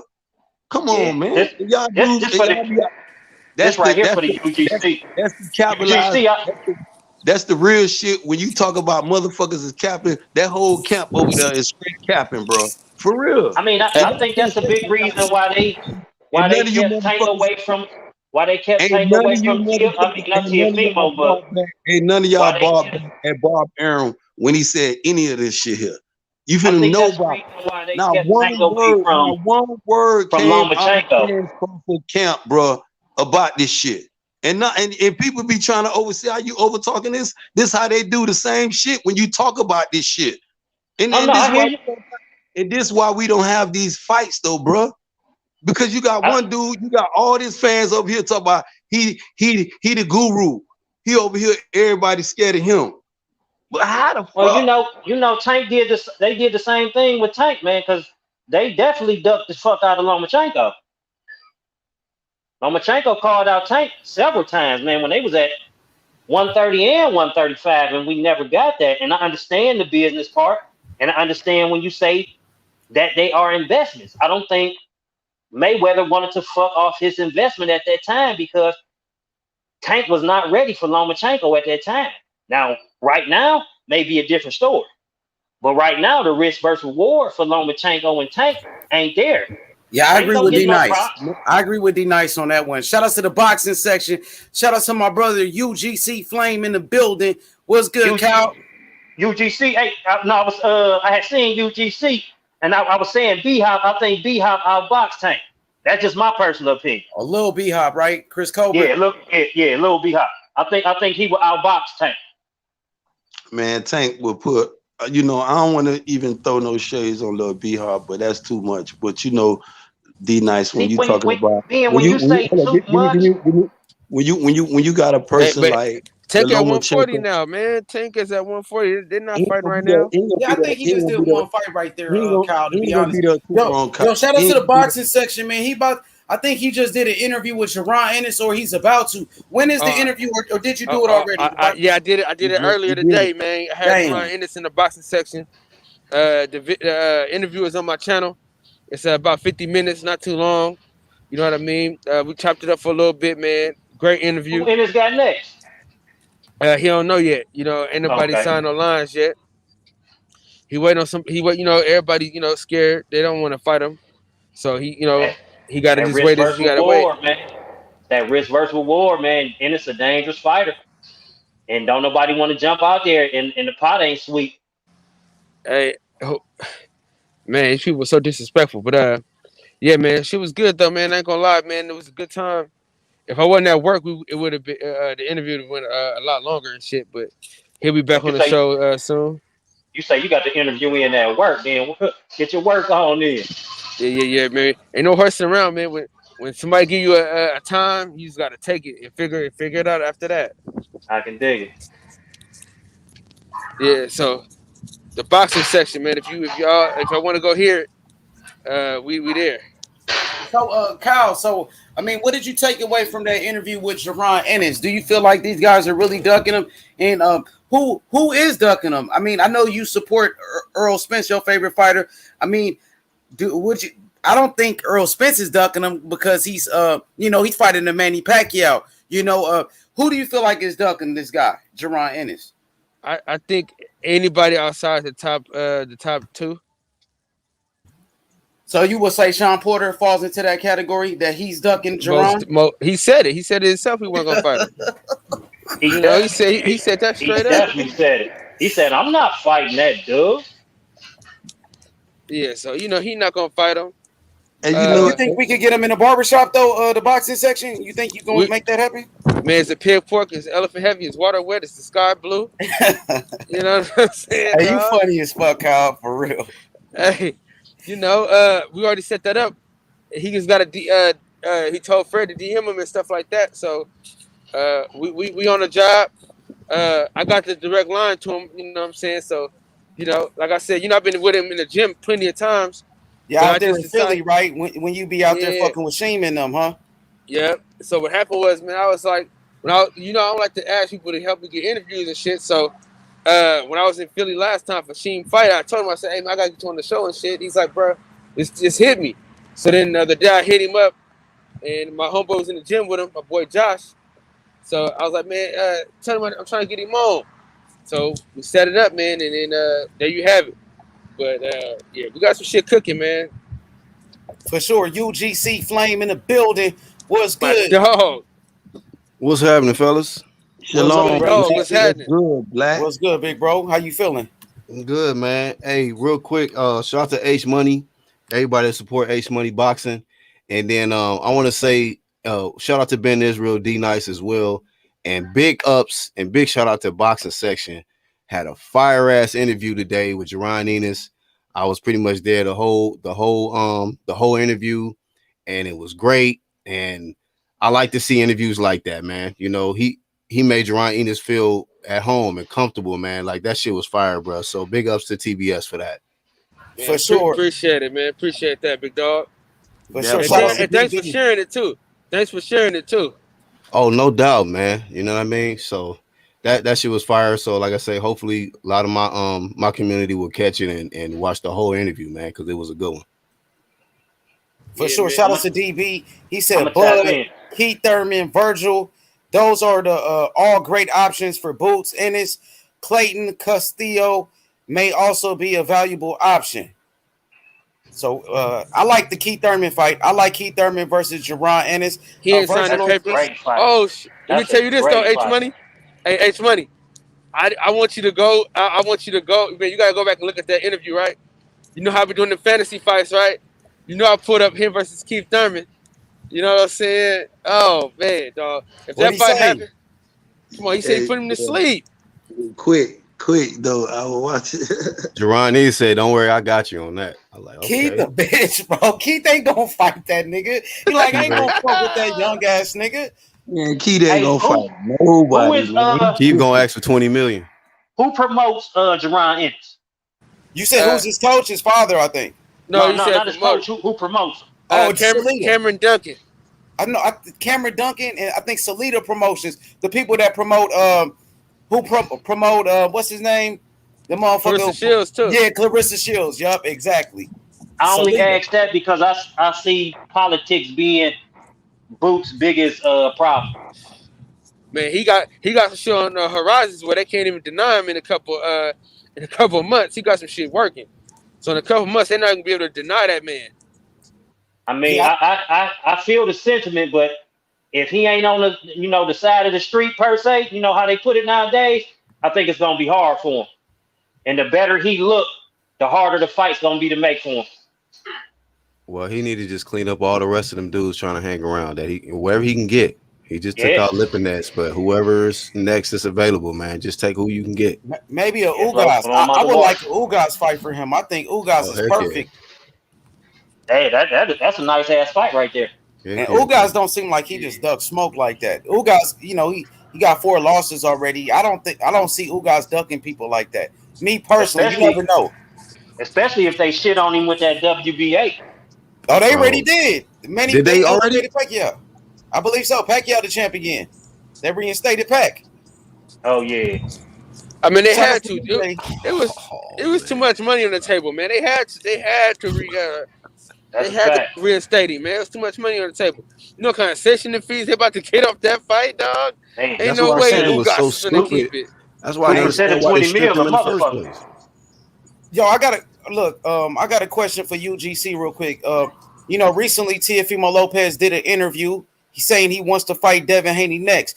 Do you believe Teofimo Lopez, or do you think that he's capping? Do you feel like he's using Devin Haney's name to promote his match against George Kambosos since nobody's talking about it. Do you feel like he really wants this Devin Haney fight? Do you think it can happen next? I mean, I saw the interview where this guy was saying that, he got to have Devin Haney before he leaves 35. And, that's the next fight. I hope he's telling the truth, man. I hope for, the sake of his own integrity, man. And so that motherfuckers can stop flaming him out here because, this dude been out here just double talking. So I call him Teofimo Lopez until he get in there with Devin Haney and change my mind about that. But if it happens next, I'll be happy. And I actually feel like it is going to happen next. I feel like it's going to happen next. Okay, because we know in the past, Teofimo Lopez said he was going to send Devin Haney a contract to fight, and he never did that. We know that Teofimo Lopez went up to Eddie Hearn and asked for $10 million to fight Devin Haney, where a lot of people felt like he was outpricing himself. Also, he said he needs 3 to 5 years to fight Devin Haney. Now he said he wants to fight him. I don't know what to believe, bro. Man. Also, he said he wants to fight Terrence Crawford. Go ahead. Come on, man. Listen, Extra Money, I love you, man. You my man, 100 grand pots and pans, the whole 9. But at what point do we just stop entertaining this clown? You know what I mean? We shouldn't even speak of this dude until he sends a contract, pen to paper, signed, sealed, and delivered. I don't even know why we're having this conversation about a fantasy. You know what I'm saying? This is like a Roy Jones versus Bernard Hopkins. You know what I mean? Fantasy fight. It's like Andre Ward versus Roy Jones. It just ain't gonna happen. You dig what I'm saying? And I just think we need to get past his BS because he said a lot of shit that he don't mean. Mm-hmm. Correct. Hey, you know what, H? He just called out Terrence Crawford, UGC. Go ahead. H, if I can add, man, like I kind of take that back because we can say, I can say it's gonna happen next, but we know that his promoter is still Bob Arum. That's what I said. Bob Arum might fuck around and be like, nah, we're gonna do the rematch with Lomachenko. That's what we're gonna do, Teofimo Lopez. So be honest with you, do we see Bob Arum allowing Teofimo Lopez to get in there with Devin Haney? Because Teofimo can say whatever he want to say, but we know Bob Arum is gonna he gonna have the last say so. Bro, you just said the same shit I said about 20 minutes ago. That's the only reason I'm skeptical that the fight don't happen next is because of Bob Arum. Like Teofimo could say all day long he want to fight this guy, that guy, the third guy, but if Bob Arum don't sign off, then he can't do shit. Yeah, true. But Bob said he said he is going to sign off on his Devin Haney fight. He said all Devin Haney had to do was beat Jorge Linares, and he's ready to make the Devin Haney Teofimo Lopez fight. HLD said, does a fighter who lost and been knocked out 3 of his last 6 fights deserve a title shot? Yes or no? Well, did Yildirim deserve a title shot against Canelo? Did Rocky Fielding? I mean, when you look at the situation, Jorge Linares, a 3-division world champion, he fought the best. Promoters such as Bob Arum felt like, that was a good test for Devin Haney, and that's Teofimo Lopez's boss. So that was the ultimatum that Bob Arum gave Devin Haney. Devin Haney passed the test. Now let's make it happen. You know what I mean? Let's make it happen. We could say a lot of shit, bro. A lot of people feel like Teofimo Lopez shouldn't be fighting George Kambosos. He should have went straight to the Devin Haney fight, but he wanted to fight Kambosos for whatever reasons. I know people are going to say that was his mandatory, but we all know that Teofimo Lopez's manager, David McWater, said that Teofimo Lopez, he could have fought Devin Haney, but he waited and colluded until his mandatory was mandated. So at the end of the day, the fans, we want to see Devin Haney, Teofimo Lopez. That's the biggest fight that everybody wants to see. Exactly, bro. Oh, God. That's the fight. Oh, God. But, yeah, go ahead. Y'all tap in. I want to hear what y'all got to say. Hey, we got Sam. What's up, Sam? What's good? How's it going, man? I'm good, man. I'm good. Interesting talk about the Teofimo situation. I think Bob will actually make that Lomachenko fight happen again. Oh, you think that Bob, he wants the rematch between Teofimo Lopez and Lomachenko? I think Bob would want that, but then it's over to Teofimo. Like if he wants to move over to the zone or wherever, or even try to see out his contract like Mikey did. Mikey Garcia. He had to sit out then. He will have to be he has to sit it out and wait. And I don't think he can afford to do that though. Yeah, he can't really afford to do that, can he? But I also think he doesn't want to get in the ring with Loma again once he's already beaten him, because it's a tough task to do it again as well, knowing that Lomachenko would make the adjustments. I agree. I definitely agree. I think it'd be a different fight too. But I think that's more realistic to happen next than the Haney. The more I think about it, man, Bob want that rematch to happen. He's so upset Tio even won that fight. Yeah, Tio said he don't want to give Loma a rematch. I bet he don't. He the way that fight had ended, the way that fight had ended, Loma was on his ass. I mean, if you look at like the first 6 rounds, obviously he was winning, but then Loma picked up, and then he really needed that round 12, Teofimo, and something came into him in that round 12. That who got the momentum going into the second fight? Though? Who y'all think got the momentum? I still think Lomachenko does, because he can make these adjustments, but I don't know. It's just one of them. Teofimo is like really big for that weight division. Loma got to get past Nakatani though. I think he gonna blow Nakatani out the water. Yeah. Felix Verdejo, even though he's a crook and a criminal, he had him down twice. Nakatani, he ran out of gas. Yeah. He blazed Verdejo, bro. Yeah. So it's one of them. Verdejo ran out of gas. That was all. That was all she wrote to him. You think he gonna run out of gas? I'm glad Verdejo lost. I wish he'd have got killed in the ring. You know what I'm saying, for that stunt he pulled. You know what I mean? Yeah, bro, that was some foul shit, man. Yeah, he's stone cold sucker right there. I mean, everything all the wins, whatever he done in his boxing career, man, flushed that shit down the toilet. Oh yeah, he wiped that down. He wiped that down the drain. It's like what happened with what's it called, the biker, like Lance Armstrong or something, when he got caught for when he said that he used steroids for all of the cycling events that he was doing. I'll forgive steroids, but not this me shit. too. Fuck that. I still look at. Oh no, this is worse. Yeah, this is like that WWE one. What's the guy that killed his family? Chris Benoit. Mysterio. Oh, Chris Benoit. Yeah. He was completely wiped out of the WWE thing, wasn't he? Once that happened. Oh yeah, they don't even mention his name. Yeah. So it's one of them. But yeah, listen, I'm trying to. Let me ask H a question real quick though. Hey H, you think Devin Haney will ever get the Lomachenko fight at some point? Oh, he probably muted. Let me answer that for him. Hell no. I think if it become worthwhile, it ain't gonna happen, bro. Go ahead, Cal. I mean, ain't no point in him fighting Devin Haney. You know what I mean? Well, to be honest with champ. There's a point. Yeah. No, because I don't think Devin Haney takes Loma right now, because there's no point for Devin Haney. No, you don't think that if that fight was on the table that Devin Haney wouldn't take it? Yeah, I believe he would, but I don't believe he's pursuing it. I believe if they offered it to him, I believe if they offered it, like, hey, we got Loma for you, we're gonna knock him off. Yeah, I believe he would step in for that. But I think he feels some type of way the way Loma played him. So I don't really think he's looking to do Lomachenko no favor. I ain't gonna lie. You talking about Devin Haney or Teofimo Lopez? I'm talking about Haney. The way Lomachenko jumped out on. Hey, I was gonna ask you.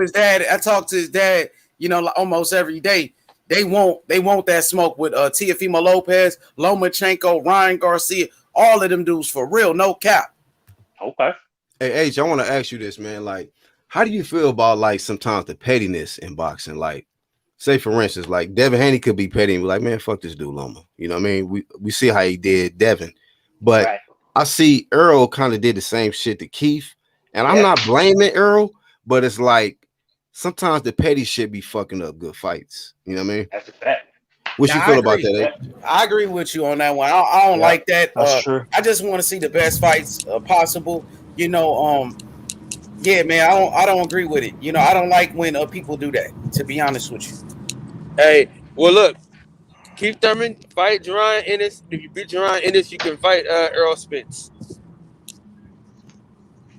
I think he would if that was the case, but I don't see it being laid out like that. If I'm honest, I think Keith Thurman's done. He's done. Is he? He's too civilized now. It's like he's too happy, man. He's too happy. He got the Beautiful He wife. doesn't. I think it was someone that was saying that he doesn't spend lavishly, and he doesn't like he's got like a Prius or something, and he's got like a wife now that he's got family, and he's too civilized now. After that Pacquiao fight, when you're out for he's been out for 3 years, and then he comes back for Josecito Lopez and Pacquiao, and now he's out again for 2 years. Right. Nah, I don't. It's too long. It's too much. Yo, It ain't looking DJ. good for him. I'm sorry, DJ said Nakatani is going to beat Lomachenko and take him off the chessboard. I disagree with that, DJ. I respect your opinion, but I feel like Nakatani is being overrated.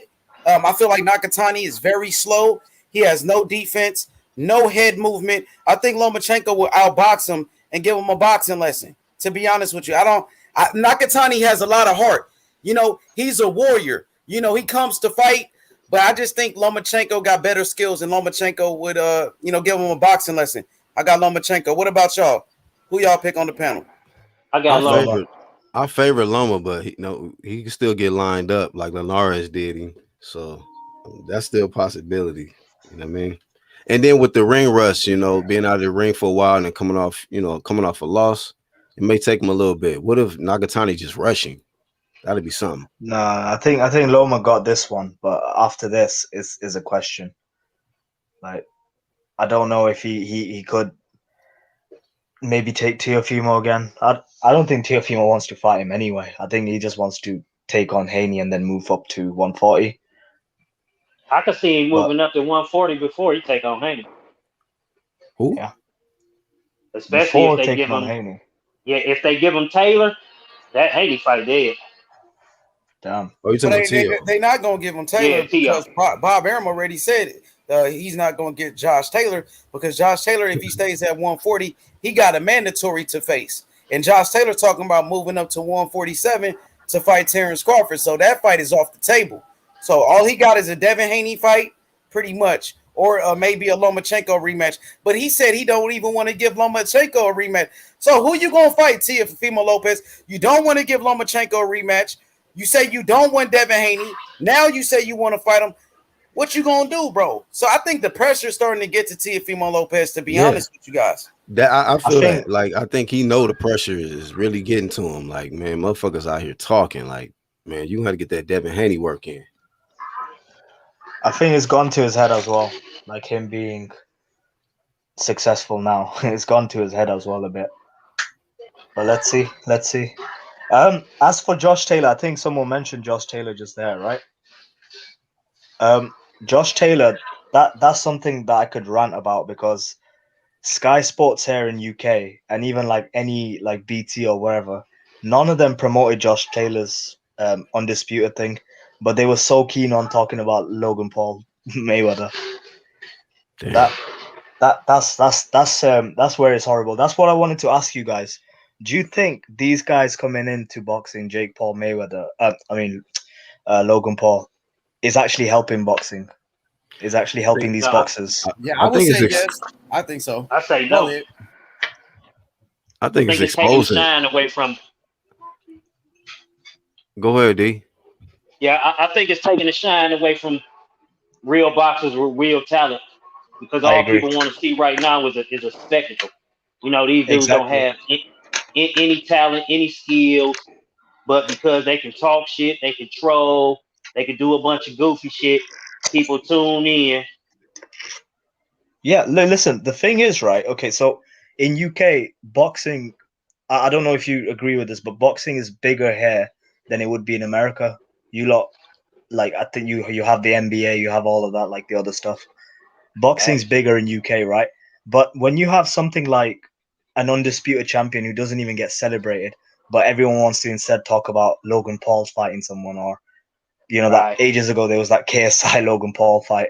Like, it's not helping the boxers, is it? It's just helping the fans of the kids that may those kids fans that the ones that follow Logan Paul and Jake Paul, they might get into boxing in the future. Who knows? But it's not helping the actual boxers. That's what I'm saying. I agree. Well, I don't know. I mean, these guys is coming in It's bringing attention to boxing. It's making certain other people get into the sport that ain't never got into it. We seen Ocho Cinco for the first time. Got knocked on his ass. He almost got NBA logo, but you know, he made it through. Then you got you know, this guy Jake, you know, he got hit less times than Jared Hurd. I know that shit. So and he was in there with Money May, 44-year-old Money May, but in a lot of sense, they kind of bringing the heat to like some of the fighters, man, just making them step their game up. Because if not, you're gonna have dudes like Jake Paul, Logan, taking all the shine away from boxing if they're not doing what they need to do in boxing. I think it's more to do with the promoters as well. I think that they're showing up the promoters to say that you guys are not really making up the fights, and then we'll come in. We YouTubers will come in and tear shit up. It's one of them. It's crazy what boxing is right now. It really is. Yeah, it's just all good. Yeah, boxing fucked up right now. Yeah. This shit. I would have never imagined a YouTuber being in the ring with Floyd Mayweather and then going 8 rounds with him as well. Believe it, dog. It happened. It just happened. I knew it. Mayweather wasn't gonna stop him. Dude was too big. I knew that. Yeah. I wasn't surprised at that in the least. I knew that was not gonna happen. But the surprising part, I did think though, I thought he was gonna whoop his ass. Like I thought he was gonna put hands and feet on him, man. He didn't even do that. I wonder if Floyd did that on purpose, man. You never know Floyd. Floyd be playing mind games sometimes. And dude Logan said that. He said, I wonder if Floyd kind of held back. Held back and shit. Because Floyd he be doing shit like that sometimes. He was like, you know what? He better than I thought. Like I said before. Yeah. I could believe that because it was times during that fight when I'm like, man, why the fuck ain't he punching this nigga? So I guess it's to hand the torch to the YouTube star, man. Now Logan, I'm telling you, Logan and Jake feel like they got a victory, man. Oh yeah, the younger one said Floyd 50-1. Yeah, 50-1, and he said Canelo, come get this work. Nah, he doesn't want any of that. He's saying that on purpose, but he doesn't want any of that. Watching force Canelo to take the fight though, and I'm gonna just roast the hell out of Canelo. Be waiting for it. He'll fight. He gonna fight. He gonna fight Jake before he fight Boo-Boo Hunter. Watch. Oh no, I can see that. I could definitely. Yeah, but with Andre, some of the blame has to go to him as well. From now he's really piping up, but before he wasn't really doing much, was he? I think where he went wrong that man when they pulled up out of that. When he pulled up out of that Charlo fight. Right. When did he I think that turned his career to where it is now. Damn. He was supposed to fight Saunders. You know what? He undefeated. Make more than the Charlos combined. You know what I mean? The man is got a belt. And he got an O, ain't afraid to let it go. Yeah. Beat Spence and Thurman in the amateurs as well. I only bring that up because the path he had to travel after that fight fell through. It's really never been popping for Andre, and it's been bad decisions and business disputes and all type of other shit that didn't really have nothing to do with boxing. And I think that's why he's in the position he's in now. He don't really have a foothold in the game as far as fanfare go. So it's gonna be hard for him to get them fights. Yep. And I can't really lay it on Eddie Hearn because Eddie Hearn, from what I've seen, he's been trying to get him, trying to put him in there. Let me ask you something though, D. You know if them guys really wanted to fight Boo-Boo Andrade, it can happen. You know that, right? Oh, I believe they ducking Andrade. Okay, well that's it. That's what it boiled down to because there's no doubt about it. When we try to cook Andrade and say bad decisions and whatnot, it's some decisions that could be made on the opposite end to where it could be easy. You know, I think that's the easiest fight to make for anybody out there that's just trying to get a payday and want to get a belt. If you really about that, I believe Lil Charlo and Andrade should get it on now. Like they both at 160. Like, yeah, I mean, he don't want the bread. I mean, he turned down the money, so Jamal clearly ducked Andrade. That's not even a question. Now, Jermell never ducked Andrade. That's why I respect him. Jermell is the big Charlo. That's big twin. But little twin, man, he clearly ducked Andrade to this day. So Is that the guy that's fighting Montel or something, whatever his name is? Oh, Yeah, that's Lil Montiel. Andrade. he said motel. Yeah, Yeah, Montel. motel. Yeah, that's You him. might as well Motel. fight him in a might as well fight him in a motel. Like Motel. he's not gonna sell Motel that fight. 6. One motel. There Hey, it is. so what y'all think about that middleweight division, real quick, man? You got, Triple G pretty much. Triple G got, I think he got 2 of the belts. He got the IBF. He got the IBF and the WB. No, he got the He's just the IBF. Just IBF. Just IBF. So he's about to fight Murata for the WBA. What y'all think about Triple G fighting Murata for the WBA Super in the unification? What y'all think about that? It's a decent fight, but I think Triple G need to get out the way. Like, he holding up shit because he don't got no plans on fighting nobody that's a Triple threat. G been ducking people for a long time. Like, that's he a hard ducked duck. Andre Ward. He clearly ducked Andre Ward. Oh yeah. Yeah, he didn't want that Andre Ward. He brought it back. He took it back right there. Hell yeah, he didn't. Andre Ward. He And didn't. then they said everybody was ducking Triple G, but he was the one ducking fights. He's avoiding Demetrius Andrade, and they on the same network. He's avoiding Charlo, so I'm not going to give Triple G right here. Yeah. That was the worst signing by the Zone. They should have never signed that dude. Hell yeah. I think see, they thought they was gonna squeeze. They thought they was gonna squeeze that third fight up out of Canelo. Yeah, they got mad when he exposed him with the stakes, man. Triple G started doing commercials of shit on Canelo, and that shit went south. I think it was T Street that said he went Hollywood after the Canelo second fight. Yeah, Triple G got Hollywood now. Like, who y'all thought won that first fight between Triple G and Canelo? Keep it real. Oh, Triple G, 100%. Triple G won the first fight. The first fight. See, I'm different, man. I thought Canelo won the first one, and I thought Triple G won the second one. Nah, he was hot in the first half. Canelo was hot in the first half. He was worn down, bro. I thought Triple G outboxed the shit out of Canelo in that second fight. Nah, I picked Canelo in the second one. Yeah, I thought Canelo won the second fight because Canelo was actually walking him down. He was putting pressure on Triple G, hitting him with some nasty body shots. Hell, he was countering the shit. I thought Triple G. I thought Triple G boxed his block off though. That's just me. Yeah, a lot of people thought he won that second fight too. A lot of people thought Triple G won both of those fights. Hey, Method and Madness said he think he gonna get the Canelo fight still. He might. Who, Triple G? Yep. Yeah, I could see it just so Canelo can knock him out. Yeah, just so they can have another excuse, another tune-up. Yeah, you know what I mean, gonna tune watching Triple G last fight, Triple G looked old. Yep. Wait, in his last fight, they said he looked like a born again fighter, man. Oh yeah, they was watching. they was watching with their eyes closed. Oh, somebody said that. They said it was no testing. He looked like a whole new fighter. Man, like, that nigga he looked old as fuck in that last fight. Which fight you talking about? Not the Derenchenko, because he fought somebody after that. No, it was after Derenchenko. Okay. He fought somebody during the pandemic. Y'all hear me? Yeah. Yeah, he fought somebody during the pandemic. A nobody too. Yeah, that's the crazy part. We don't even know who he fought. That's crazy. Yeah, but didn't he stop the dude? They said he stopped him, right? He did. He did stop him, but he ain't look good in the stoppage. But the thing is, you got to blame the IBF for that. IBF has some dead mandatories, man. I don't understand this. Even the Teofimo Lopez fighting.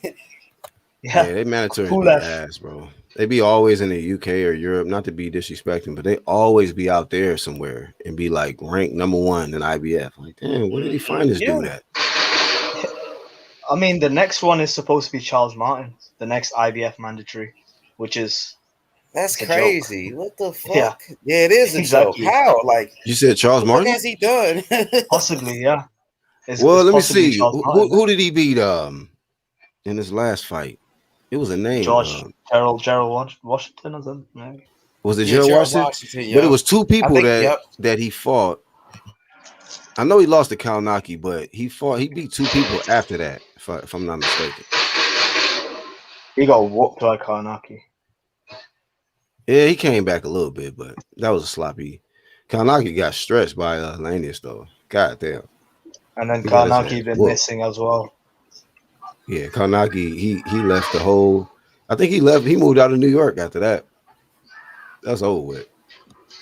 Shit, he moved his bald head ass up out of I there. remember they was hyping him up. They was hyping up Adam Kalinowski. What y'all thought about Daniel Dubois making his return back to the ring this Saturday? He won by knockout. What y'all think about that? From Volcano. I think his All skills right. was. No. I don't think his skills was ever in question, man. It's his heart. I don't know, man. He did get his face broken. He had like a broken orbital bone. So that's that Kano from Combat, nigga. Mortal Kombat. That's what that is. But Kano, I didn't even watch that fight, man. Congrats to him, though. Hey, you know why I didn't watch that fight? Because it's some bullshit how they did Joe Joyce, bro. How they do Joyce? Oh, What? by the way, do you know that Joe Joyce is actually lower ranked than Dubois in the WBA rankings? Dog, they shanked that man like nigga, phone check. What? Damn, y'all gonna just drop that dude after he fucking broke his eye? I'm like, oh no. I think it's Frank Warren. It's literally he cares more about Dubois than he does of Joyce, and Joyce should just move over to the zone or something. Clear favoritism right there, dog. Yeah. So I'm like, But then you see that with AJ AJ and Dillian White as well. You see that with Eddie Hearn and how he treats Dillian White compared to AJ. So, hey, why Dillian White can't get ranked in the other sanctioning bodies though? Ask Eddie Hearn. What the hell is that? Like he ranked in the WBC, but last time I checked, he ain't even ranked in the other sanctioning bodies. If it is, it's hella low. Yeah, pretty much. And he's not even gonna fight for his mandatory like until maybe next year, late next year. That's foul, bro. Dillian White, man. Not that he's gonna be. Even if he faces Wilder, he's gonna get whooped against Wilder or Fury. So. Oh shit! You don't think he got a chance against Wilder? No, I think Wilder beats him. I think Wilder. I don't know about that. And you know what? As a Brit, who y'all talking about, Joyce or Dubois? Dillian White. No, Dillian White. Oh, Dillian White. Wilder sparks him, though, to be honest. Yeah, I think Wilder knocked Dillian White the fuck out.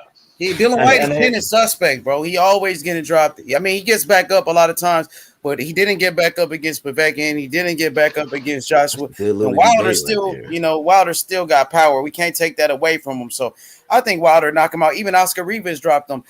Even Joseph Parker dropped Dylan White, and Joseph Parker not a power puncher. Chisora dropped him. He's always getting dropped. It seems like there's a blueprint though. Yeah, you can't, because of Wilder being so awkward. You can't really prepare for him either. I think here's a hot take. As a Brit, I think even Wilder has AJ's number as well. That's something you. I think it's a 50-50 in my book. Yeah. I mean, it's one of them, isn't it?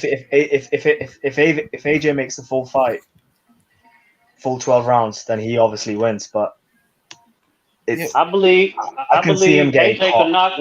I believe AJ can knock Wilder out, though. Really?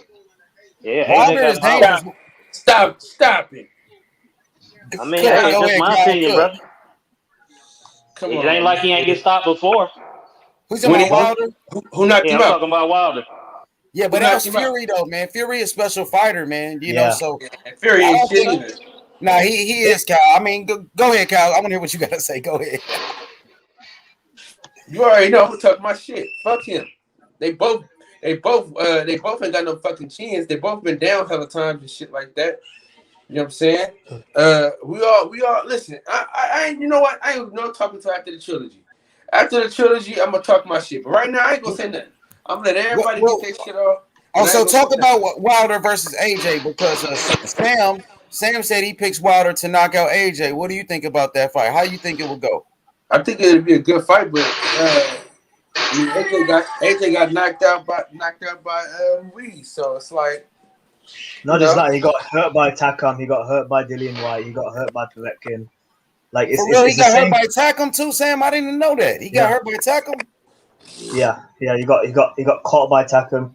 Even Povetkin in the first round, like he didn't. Yes. Well, that's when he didn't actually move his head. So in the second Ruiz fight, he was moving his head a lot more. In the Pula fight, he went back to the same thing where he just didn't move his head and he just wanted to get the other guy out of there. I think Wilder catches.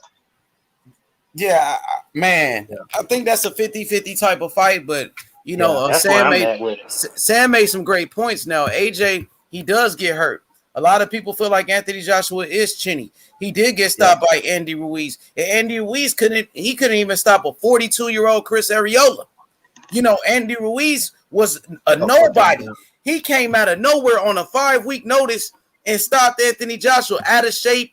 He was, he was fat, and he still stopped him. You know, Wilder is the hardest puncher in boxing. Wilder still got a lot of power. He's still a very dangerous fighter. You know, if Wilder connects with AJ, Wilder can knock him out.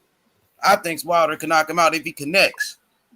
But I think we'll all agree that if Tyson Fury's at it, Wilder's not beating Tyson Fury. Yeah, I got Tyson Fury smashing Wilder again. You know, I got Tyson Fury dominating the fight. I think Tyson Fury's the #1 heavyweight in the world. You know, he got a lot of skills. He can box. He can fight on the inside.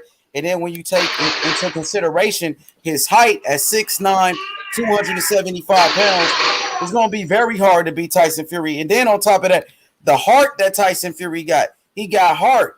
You know, he's very tough. Yeah. So I do got Fury in that one. And he's from my hometown as well. So, yeah. Oh, you from Manchester? Yeah. Shout outs to Fury. Manchester. You know, I can't wait for that one. But you know what? Go ahead. Oh, sorry. I was going to say, like, because this undisputed didn't happen, I don't know, part of me just thinks that, like, what if Wilder just catches him and that's it? And then what if, like, Usyk beats AJ? And then we don't have this undisputed fight, and we're not going to have it. Yeah, we're never going to get it. Yeah. If it play out that way, we ain't never getting undisputed at heavyweight. Even one of them results happen. Like if Fury wins, but then Usyk beats AJ, that's not gonna happen. So yeah, we're not gonna get the undisputed fight. Yes. Speaking of Usyk, what's your thoughts on Anthony Joshua's promoter Eddie Hearn saying that they may vacate the WBO title? You know, and some people feel like AJ's trying to avoid Usyk. The people feel like that fight should have been made already. You know, what's the holdup? Are they trying to lowball Usyk? What's going on? What you guys think about that? I think he's just lowballing. Like I think they're gonna fight. Ain't Usyk the mandatory? He is. Isn't he only entitled to 25%? I don't know about that. I'm not sure exactly how that plays out, but I know that Usyk, he wants to fight Anthony Joshua. Usyk, he sent the message to Eddie Hearn and said, Eddie, you got to pay me. Now, the fight could go to purse bid, you know, if they don't come to an agreement. I mean, why not just fight Usyk? Why not make the fight happen? Why is Eddie Hearn saying that they're tired of fighting mandatories? Why is he talking about vacating the belt? It sounds like it might be a duck going on. That's for me. You know? What y'all think? That's possible. I think it could play out like when Canelo vacated his belt against Triple G and then turned around and fought him. Don't know. It's one of them. I mean, do you know what? Even though I said I'm from Manchester, I did think that it's very fishy that even Fury and Ironman Frank Warren didn't offer Wilder the money and said, okay, yeah, just step aside, we'll fight AJ. Instead, they were just like, nah, we'll actually fight Wilder. I think that's fishy as well. I think everything's really fishy from all sides. The only winner from this whole situation has been Wilder. I don't know. He might probably made the biggest mistake by going straight into his third fight. Straight into it as well, yeah. But Wilder, he's gonna get paid a lot of money for this third fight. You know, he gets a chance to win his belts back. I'm excited. I think the third fight between Tyson Fury and Deontay Wilder is the most anticipated fight of the year for me. With all the controversy surrounding it, I think it's gonna be the biggest fight of the year. What about you guys? No, Pac Spence is the biggest. I think so. Yeah. For real, bigger than Fury and Wilder? No, I think Wilder and Fury bigger. The third fight, I don't know is there the same interest there? I mean, you guys are in America, you probably know this better, but I don't think there's more interest. Yeah. It's more Just due interest, to I think. all of the controversy. Yeah, could be that. I mean, And it, if Wilder, like, if Fury brings out the glove as well, that'll be insane. The same glove that Wilder said that is got the egg weights and stuff like that. And then yeah, Fury should like that's bring out some water as well. Give the water to Wilder. yeah, that's crazy. Fury gonna get in his head during the press conference. Fury gonna talk a lot of trash to Wilder. I want to see how Wilder responds to the trash talk. I think Wilder come when Fury, makes fun of him. I think Wilder try to say you're a cheater, bring up his past and all of that stuff. I Do you think know that's that's what actually Wilder do. interesting? That's interesting, but I think the opposite. I think Wilder's got nothing to lose, so he's just gonna troll Fury, and he's gonna like continuously piss him off by calling him a cheat and calling him all of this, like all the other stuff. See, I don't think Fury give a fuck. Because Fury never got like. The thing is, right? One thing you do with as boxers is you respect one another. What if once the fight is over? Fury never got that respect from Wilder, despite knocking him out. So like, it's gonna make him more angry, really. But And let's I see. think that's bad for Wilder. Yeah, could be. Yeah, but then it could be like one of them situations where it's just like it. I He don't gets think too it's anger. excited. Yeah, I don't think it's anger though. I think it's motivation. could be. Yeah, let's see. Because I think he was motivated the first time. He felt like he had got robbed out of that first fight. And you see his response in the second. Yeah, so it's one of them. Now they Either accusing way, him of cheating I and don't know saying that what. he didn't get the knockout fair. I really think he hell bent on fucking some shit up now. I was shocked when I first heard him like say those kind of things because it was like one of them LDBC guys that was saying it, and then all of a sudden Wilder says it, and I'm like, what? This is unreal. I couldn't believe it either. It reminded me Yeah, of the Pacquiao fans when he lost. yeah, yeah, and I know because I was one of them. So it's one of them. By the way, this is a good question. Is Manny Pacquiao greater than Floyd Mayweather? Not better, greater. He will be if he beats Spence. I think he's already greater. Nah, I can't give him great. He done lost too many times. No, but like no, but everyone lost. Like Sugar Ray Robinson lost. Henry Floyd Armstrong didn't lost lose. 3 times. Floyd didn't Henry, lose. okay, Henry Armstrong is probably greater than Floyd Mayweather, right? He You could lost argue 3 it. of his first four fights. That's true. That's true. But So I'm it's like, only putting it in totality with Pacquiao over Floyd. Floyd got the win over him, and Pacquiao done lost 7 times. That's why I don't, at this point, I don't have him greater than. But yeah, to beat Thurman and then to turn around and beat Spence for 3 belts, to unify, yeah, I will put him over Mayweather at that point. I think he goes top 3. Yeah, I think it's like Sugar Ray Leonard, Muhammad Ali, and Pacquiao. If he beats Spence, because he shouldn't be beating Spence. No, it should. That should not happen. Yeah. Not at this point, it should. Yeah. But if he somehow manages to do it, bro. Oh yeah. He's a living legend. As if he isn't one already, but man, that'll take him to new heights. Have any of you like been to? I think this is going to be an MGM, right? Yeah, Vegas. If I'm not mistaken. Yeah. Has anyone been to any MGM fights in the past? No, I ain't never been. Because I'm actually really serious about going, but I don't know how to like look for tickets, and because it's all the way in America and stuff like that, so I don't know like what the situation is with the tickets and the whole COVID thing as well. Well, the COVID shit over with. No, but like you guys for us are on the red list. In other words, like you oh, can't really okay, go there, it's flying too. Yeah. Oh, okay. This is why they haven't announced Fury Wilder tickets yet. Gotcha. Bob Arum was also saying it as well, because US are still on the red list and they're waiting to be on the amber list, and then they'll announce the tickets for Fury Wilder. Okay. Let me ask you a question. Do Do you think Floyd beat Pacquiao right now? Right now, no. Nah, me It's neither. tough because if you saw how many shots Floyd missed yesterday, Man, like he let Logan tap him on the ass when he shot one yeah, over it. yeah. And Logan at one point was mauling him, and I was like, wow, like you don't see that. Even though it did nothing to Floyd. It was, You talking about round number one? yeah, the Yeah. first one, yeah. It did nothing to Floyd. Floyd just came out of it like, well, okay. Floyd was whooping his ass, man, for real. Floyd looks sharp, man. To be honest, I think Floyd still beats all of these guys, man. You know, I know. he's just Sure. so smart, man. The dude too smart, bro. He He's already slow, beat the though. top guys. Like the guys that's number one pound for pound, Canelo, Floyd already beat him.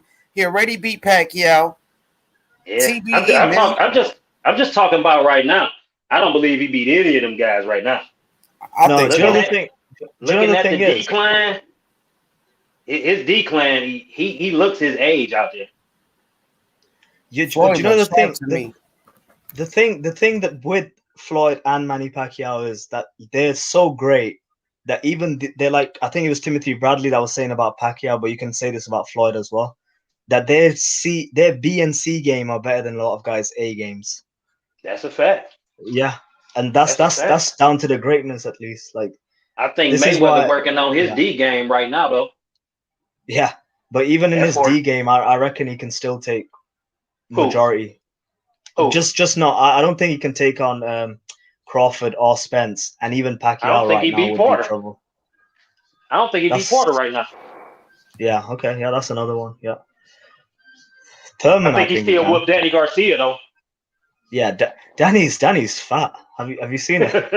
Yeah, he said it too. I think he weighed like 200 pounds, man. Yeah, I thought he was gonna go to 154, not heavyweight. He gonna get beat the fuck up at 154 too. Floyd would school Crawford at this age. Nah, not Crazy at as this hell. age. Not at this age. Who said that? Oh, that was the After brotherhood. after the the brotherhood tripping. performance yesterday, yeah. But again, do you believe it when he says that he hasn't been training at all or anything for Yeah, this fight? yeah. So then, yeah, maybe if he goes through a full camp, you can see it. I just But think no. I think it's his physical that's not there. I don't think it's his mind. I think he's still as sharp as he ever was in the boxing ring. I just don't think he reacts the way he used to. You know, your mind telling you to do one thing, but your body reacting at a certain pace. And I think that's where he at right now, man. 44. Yeah. That's fucking dog years in boxing. Let's get one thing right then. Floyd and Manny Pacquiao will, like, both in their primes, be any one of these boxers that are right now in the welterweight, right? Yeah, I mean, you could argue. Maybe Crawford, or I don't know about Spence. I still don't know about Spence, but maybe Crawford you can argue, but no, they in their primes, both Manny and Floyd beats any boxer that's in the 147, 140, whoever. That's fair.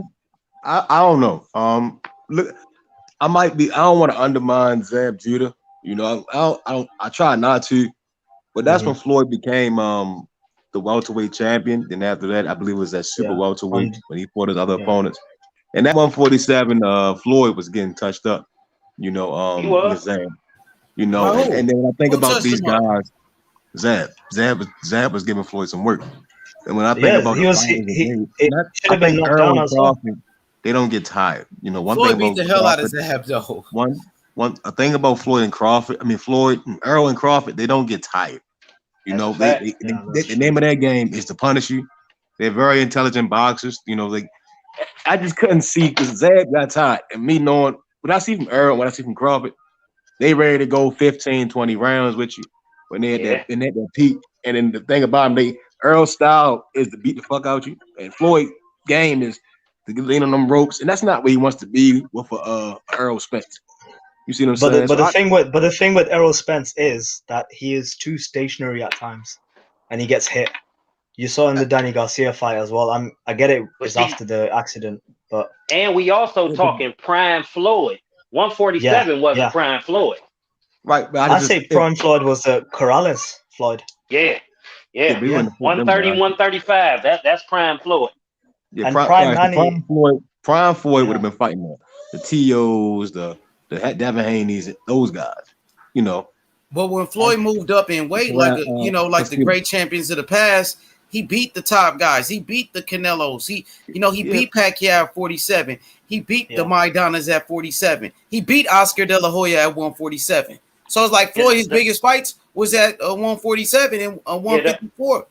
The only person I think give Mayweather a run is Crawford. I don't believe Spence could beat the 147 Mayweather. I don't know. I think it's someone who's really high pressure. Like I thought Miguel Cotto could have done it, but no, he's not. Cotto did good. He performed very good. Yeah. I think fighters like Aaron Pryor could have gave Floyd his most trouble. Fighters like that. I think he would have beat the shit out of Aaron Pryor. No, that's actually that's a good question. Because I think he would have beat the dog shit out of Aaron Pryor. Aaron Pryor. I believe Sugar Ray would have. That's why I don't understand why he never fought him. His head pops up in the air and then it's just right there. Yeah, I believe Aaron Pryor would have got fucked up by Mayweather. But Aaron Pryor is so unpredictable. Like he throw his punches nonstop. He's throwing punches nonstop from all type of angles. So Aaron Pryor, I think, with his style, could have gave Floyd probably the most problems or one of the most problems. I think. But I think it could have resembled Maidana. Pryor way better than Maidana. Not even. No. I'm not equating the two. I'm talking about the performances. Yeah, it would have been worse than Maidana. He does get tired. I don't think it would have. See, and that's what I think. It's certain fighters like the Ray Leonards and the Hearn getting tired until the 15th round. They weren't getting to them real deep rounds. They were good for 12 rounds. Not just that. Boxing rules have changed a bit more. Now it's more about the power punches and the quality of punches. These guys were non-stop throwing back in the 80s. And Leonard with the shoe shining and stuff. I think Floyd could have lost if he was back in that era. He would have lost a few fights. I think it was possible. I agree. Yeah, I do too. It's just the output, the punch comp, the punch. Yeah, it was just the combinations. They didn't just throw. That's what we saw yesterday. That's why every time I see Floyd fight, I just be like, he wouldn't this about. You can't just throw 1, 2, or just rely on yourself trying to counter these guys who are damn near untimed. You had to go at them just to try to get the score points. You had to go at them. Floyd wasn't great to go at Leonard. It just couldn't have worked out. Those guys are letting off 5, 6 punches.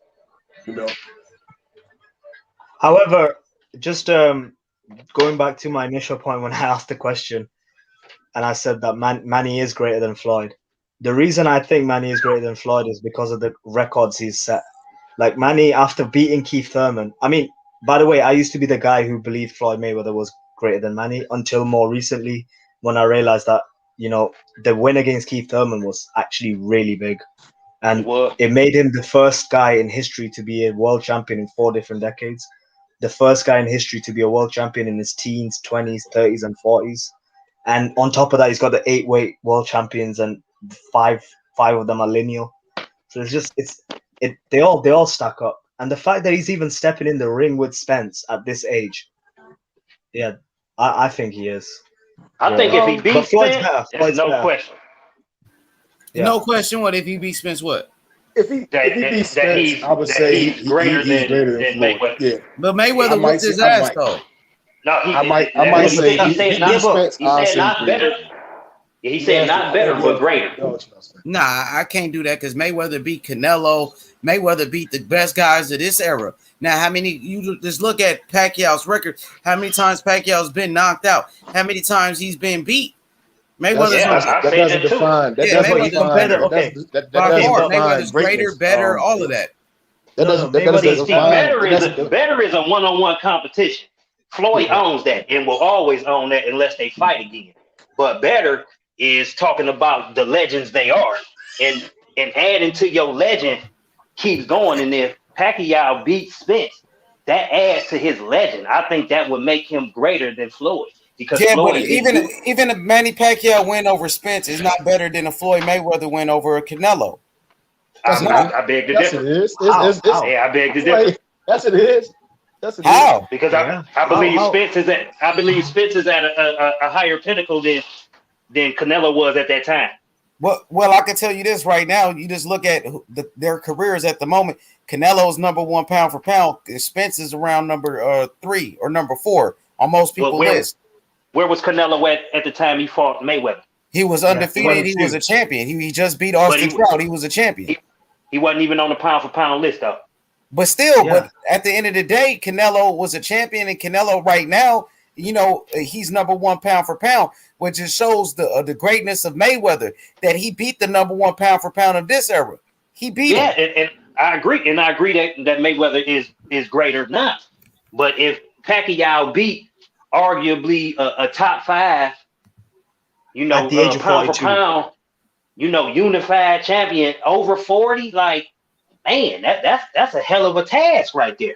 I mean, it's not like we've never seen that done before. Bernard Hopkins was unified champion at 49 years old. At 49, Bernard Hopkins beat. Let me say this: Bernard Hopkins beat Antonio Tarver at 43 years old.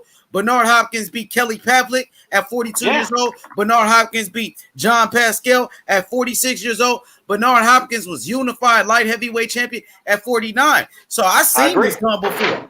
And that's ain't nothing new. That's why I say B-Hop is greater than Roy Jones, although Roy Jones is better.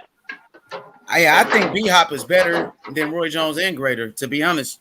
Look at how many times Roy Jones was knocked out. Yeah, you got an argument there. Antonio Tarver knocked out Roy Jones, and you seen what Bernard Hopkins did to Antonio Tarver. I ain't arguing it. You know what I'm saying? I believe that B-Hop has a greater legacy over Roy Jones. But I agree as far with as skill sets go, I believe that. But no, you can't even say that because B-Hop won the last fight. Exactly, in the rematch. And Roy was ducking that rematch for a long time with B-Hop. He was doing that 60-40 shit before Spence did, Definitely was. Mm-hmm. He definitely was. So yeah, I guess you heard it here first on H Money Channel. B-Hop is greater than Roy Jones Jr. Yeah, for me, I know a lot of people like Roy Jones. It's the same thing. He's greater, but I don't think he's like, you can't say he's more skilled than Roy Jones. I think because Roy Jones. I think he is though, because he beat him. He beat him. No, but Roy Jones. Okay, Tarver beat Jones twice. Then is he more? Is he better than? He's better than Roy Jones. Yeah, he's better than Roy Jones. You said Tarver? No doubt about it. You think Tarver was better than Roy? Facts. No. Big facts. So Ken Norton's better than Ali? No, because Ali won one of those. One of those. Yeah, I'm saying. He lost twice. But Roy Jones didn't beat Tarver. Roy Jones got a split. Listen. Just let a fucking man speak, bro. You motherfuckers need to shut the fuck up, bro. Fucking me and fucking... No, listen. If fucking LDBC turn up for me and H Money, we're gonna fucking turn up on your fucking ass, bro. You want fucking trouble with me, bro? We're gonna fucking turn up on your fucking bitch ass fucking cards everywhere over the whole fucking. Man? Listen, we're gonna turn up alone, bro. We're gonna turn up everywhere. All your LDBC cards, shut the fuck up, nigga. Shut the fuck up. Probably like 30. Oh, yeah, get him up. He probably like 30 years old. I think like he about 70. Who was that? I didn't know that was. What the fuck type of drugs is he on? Man, hey, you need to block him. Yeah, I just kicked him off, man. We ain't gonna, those racial comments. You can offend people like that, so we ain't gonna do that over here, buddy. My nigga jumped out the box. He had the scully on with the hoodie. So you're telling me that was just some random guy that just jumped on? My boy Huff from the UK. He was juiced up. That's some UK. He ain't no, and I know he got to be geeking because ain't no LDBC on here. Damn. I know he gigging. B-Hop, yeah, B-Hop is greater than Roy Jones. Yeah, you heard it here. Not I would really. go with that. And the B-Hop, fact that he beat him is So you're like saying that's how you. Marciano's greater than Joe Louis because he beat him. No, Not Joe greater, Louis. I don't but think. better. I think you can't. But better. He is better. I don't. Like, I how don't do know. you judge? How do you judge the skill set between two fighters? They fight. Yeah, The but winner there's so of the many. fight is the There's better so of many the two. factors that come in. Sometimes you're the better man that night. You see what I'm saying? That's what they say, Yeah. but that's the only thing you stuff have to does go happen. on. So You that can't stuff say, does well, happen. he might have been better on another night. You only got the night that they fought, so that's the better fighter. Right. Well, it don't make you again. You say greater. No, greater and better are different. Yeah, better. I don't think Roy Jones is better than B-Hop either. I think he was. Yeah. Me too. I think he was a Me better too. man that night. I think B-Hop was the better boxer all around. Yeah, I would say that Roy Jones had more natural God-given ability, where Roy Jones was more talented. You know, he was a better athlete. But when it came to just plain skills, you know, Roy Jones didn't even throw a jab. He didn't even throw a jab. You know, so I feel like Hopkins, you know, got better with time. Hopkins got better. And once Roy Jones started to lose that athleticism, you know, and he started to slow down, that's when he started getting knocked out. That's a fact. Once he went over to heavyweight. He was a freakish athlete, though. Like HLD said, a prime Roy Jones is the greatest of all time. That's Keyword prime. Yeah, he That's was fact. a freak athlete, man. He was dangerous. Yeah. If Roy Jones had to stop, if Roy Jones had to stop at the heavyweight, you say that again? Was he what? I hear you. Yeah, go ahead. If Roy had to stop at his heavyweight victory, we would be talking about Roy Jones as the greatest boxer ever. Yeah, but that's like he wanted to do more. He wanted to just chase greatness even more. Then that's the thing. And that's why maybe but John Mayweather would have Ruiz done was that. whack, bro. I'm sorry, but John Ruiz wasn't a great champion. Like he beat John Ruiz for a belt. So just because he beat John Ruiz for a heavyweight title, that can't make you the greatest. John Ruiz wasn't good, man. He wasn't good. It would have made him the greatest if he had to stop. Yeah, but John Ruiz wasn't special like that. It wasn't like he beat a great heavyweight. You got a man coming from 160. Who he beat though? Yeah, he beat a heavyweight champion. Ruiz was the heavyweight champ. Yeah, but that's context. That's like Bermain Stavern being the champion. That's like Charles Martin being the champion. Like, you know, John Ruiz was nothing special, bro. And no disrespect to him. Yo, H, who he beat? John Ruiz beat an old Holyfield for that vacant WBA title. Damn. See, when you take out the explanative and just stick to the facts, Roy Jones went from 160 to capture the heavyweight title. That's an accomplishment. Whether you believe the person he took the belt from shouldn't have had the belt or whatnot, that's just an opinion. We're just talking about the facts, and the fact would have been that he would have been undefeated as far as actually getting beat. He got beat by Montel Griffin, though. Remember, Montel Griffin beat him. That's why I put it out there as getting beat, not being disqualified. No one would have ever whooped him, and he would have been the heavyweight champ. If he would have dropped out of boxing at that point, now we would be arguing Roy Jones as one of the best boxers ever, if not the GOAT. I think. Yeah, I agree with you right there, D Nice. But I don't feel like that's that is right. Just because he beat John Ruiz. Now, DJ, John Ruiz beat Holyfield, a washed up Holyfield. Holyfield that was like 38 years old.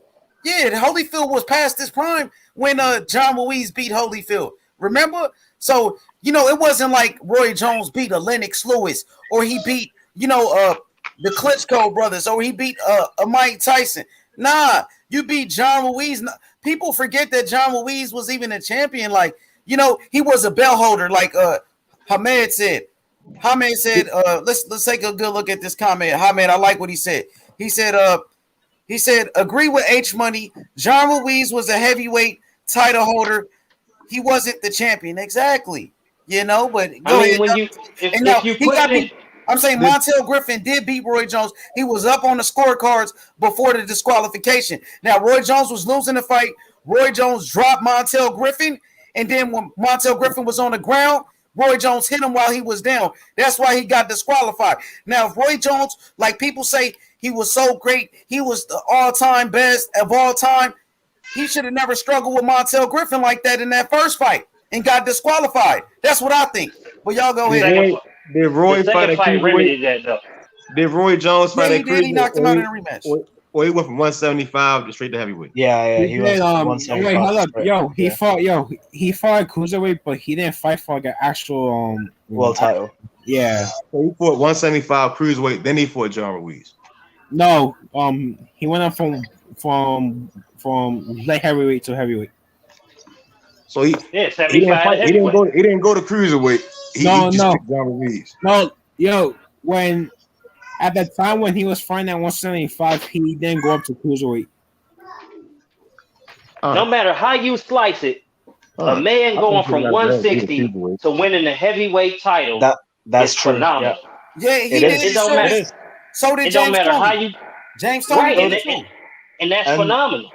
Special and shout out James Toney beat for the heavyweight title. He beat John Ruiz, the same dude, I believe, for the heavyweight title. The same dude that Roy Jones beat. And then you know what to set them apart is because Roy Jones beat James Toney. See what I'm saying? That's what put Roy Jones over James Toney. And he outclassed him and they was both in their primes. Yeah, I think Roy deserves credit for his accomplishments. But I don't think he's the greatest. I think he had a good run. I ain't talking about now. I'm talking about had he stopped at winning the heavyweight championship. So we would have. So you erase all of the Tarver losses, the Glenn Johnsons, all that, and you stop at heavyweight. How would you be looking at Roy Jones right now? I mean, the same way I've been looking. I mean, I again, when I guess because my age, when I first saw Roy Jones, I wasn't a fan of him. You see what I'm saying? I think again, his accomplishments they're great in their own respect.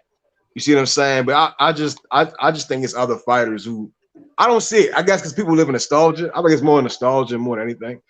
You know, I think he was beatable. I think he had some great wins. The James Toney was a great win. You know, but I don't know. It's just my opinion. I think even if he stopped at John Ruiz, when we all sit back and look back at it, you know, it'd have been like, well, why? You see what I'm saying? Like, why? The other thing you have to consider as well, like, okay, so Roy Jones was a bit before my time, but I would say that his loss against Montel Griffin, even though it was a disqualification, that was like a bit of a blessing in disguise because he was in a way protecting his record as well. He wasn't taking many risks. And then once he got over that loss, and then he's like, okay, I'll go up to light heavyweight, I'll go up to cruiserweight, I'll go up to heavyweight. He started taking more risks. And that's what it is. Sometimes you need an ass whipping to become great. I don't think he would have won. I think if he went to cruiserweight, if he went from 175 to cruiserweight, I think that's when he would have took those losses. Look, hey, HLD said Roy. I'm sorry, HLD said Roy should have retired as heavyweight champion, man. After beating a John Ruiz, bro, that wasn't that special, man. Just because you beat John Ruiz, like I said, James Toney started off at 160, went up to heavyweight and beat John Ruiz for the same belt Roy Jones won. But nobody says, "Oh, James Toney did it." But everybody give Roy Jones credit for doing the same thing. We got to keep the same energy. No, James Toney ain't Roy Jones. You can't keep the same energy. They're not the same people. Roy Jones is an icon. James Toney isn't. Right now, you throw James Toney in a celebrity boxing match, and ain't nobody going to see that. But again, I think that's nostalgia. You see what I'm saying? We putting a nostalgia effect on. I mean, Tony is one of like that's the what I'm most. saying. You know, That's what icons. Toney That's still what did the same icons thing. get. You see what I'm saying? James Toney is nowhere near an icon. I'm not saying the icon, but that's the nostalgia. That people liking Roy, and then you see what I'm saying. People like Roy. That's their thing. But what he's saying, James Toney did the same thing. He may have lost to Roy, but he still went up and did the same thing. And I agree, but you don't treat it the same because they're different people. Yeah. You know what I'm saying? They were different boxers. Their legends are different. They both are legends, but there's levels. And Roy Jones is higher or considered higher by most than James Toney. That's just the way. That's from what I've seen. Yeah, it's true. It's true. Roy Jones did beat James Toney. What's good? Exclusive. Salute, my brother. Yeah, but Roy Jones is an icon, and I feel like James Toney should be an icon too because he did the same thing. That's how I feel. Yeah, I agree. And Tommy Hearn as well. You say who? Tommy Hearn went from welterweight all the way up to cruiserweight as well. Yeah. Well, Tommy Hearns is pretty high up there as far as the nostalgia goes. Sugar Ray Leonard. I think Tommy Hearns is pretty much a legend out there too. I know he a Motor City icon. Yeah. Sugar Ray Leonard. Oh, Sugar Ray Leonard is an icon. Hands down. Sugar Ray Leonard won the super middleweight and Sugar Ray Leonard, the original Golden Boy. On the same night, he won both of them titles on the same night, 175 and 168. That's crazy. That was some. It was also some dodgy stuff going on, but because I think he was considered the first one. I think at 175. Yeah, easily. That's big boy shit, though. Hey, HLD said, "You young bucks, go watch Roy Jones highlight videos and tell me." He said, "How many you find of James Toney's?" Yo, HLD, I have. Yo, HLD, I have, bro. All right. Thank you. Yo, Roy Jones was a phenomenal fighter. Very. And I ain't gonna do James Toney like that because James Toney was a motherfucker. But Roy Jones did a lot of things that was wrong in the sport. Like Roy Jones fought with his hands down. Roy Jones didn't even throw a jab. So for me, like his style was amazing, but he relied on his talent and his athleticism. Yeah. And me, I go by skill. You know, a lot of things Roy Jones did that was wrong technically.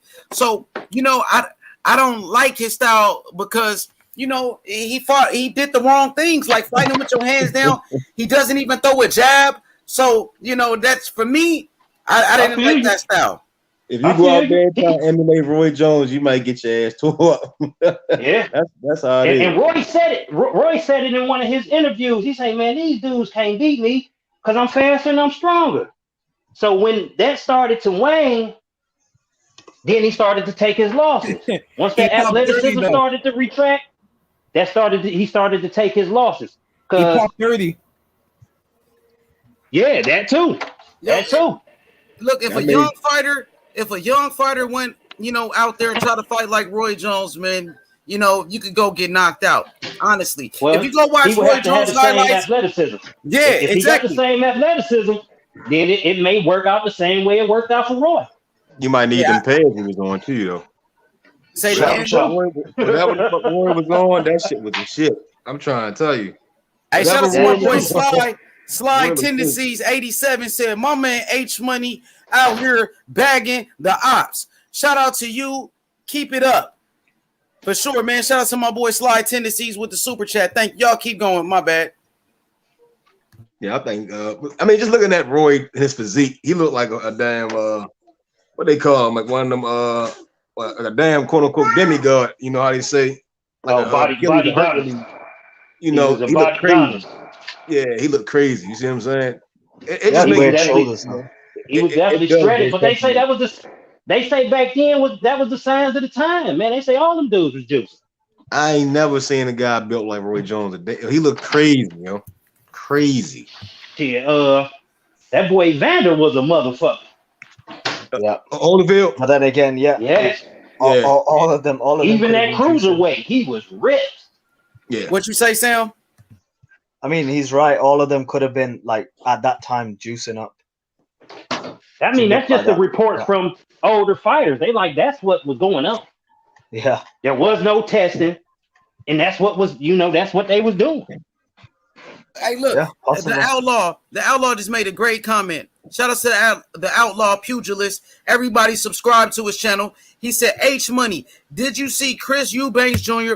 trying to use Roy Jones style. Yeah, and he almost lost get doing beat it. up. That's why I don't like I don't like when young fighters try to go out there and try to use the Roy Jones style, man.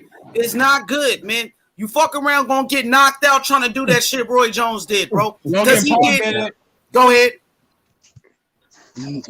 Go ahead. You gotta have the athleticism to be able to do that. You gotta Chris Eubanks Jr. does not have the athleticism that a Roy Jones Jr. has. Bro, who had the athleticism like Roy Jones? I mean, it ain't too many fighters that had that type of athleticism. I don't think I've ever seen work. And that's why it don't work.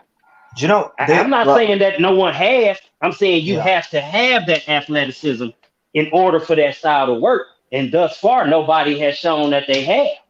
It's a style that I don't like fighters to use. I think Floyd, he did a little bit of a Roy Jones style, a little bit. You know, Devin Haney, I see him doing some of that Roy Jones stuff. You know, but I like when fighters keep their hands up, man, and throw a jab. Now Roy didn't fight with his hands up, and he didn't even use a jab. Go ahead. That was my biggest problem with Muhammad Ali. Is I thought he was technically insufficient in some places. Like he never used the body punch.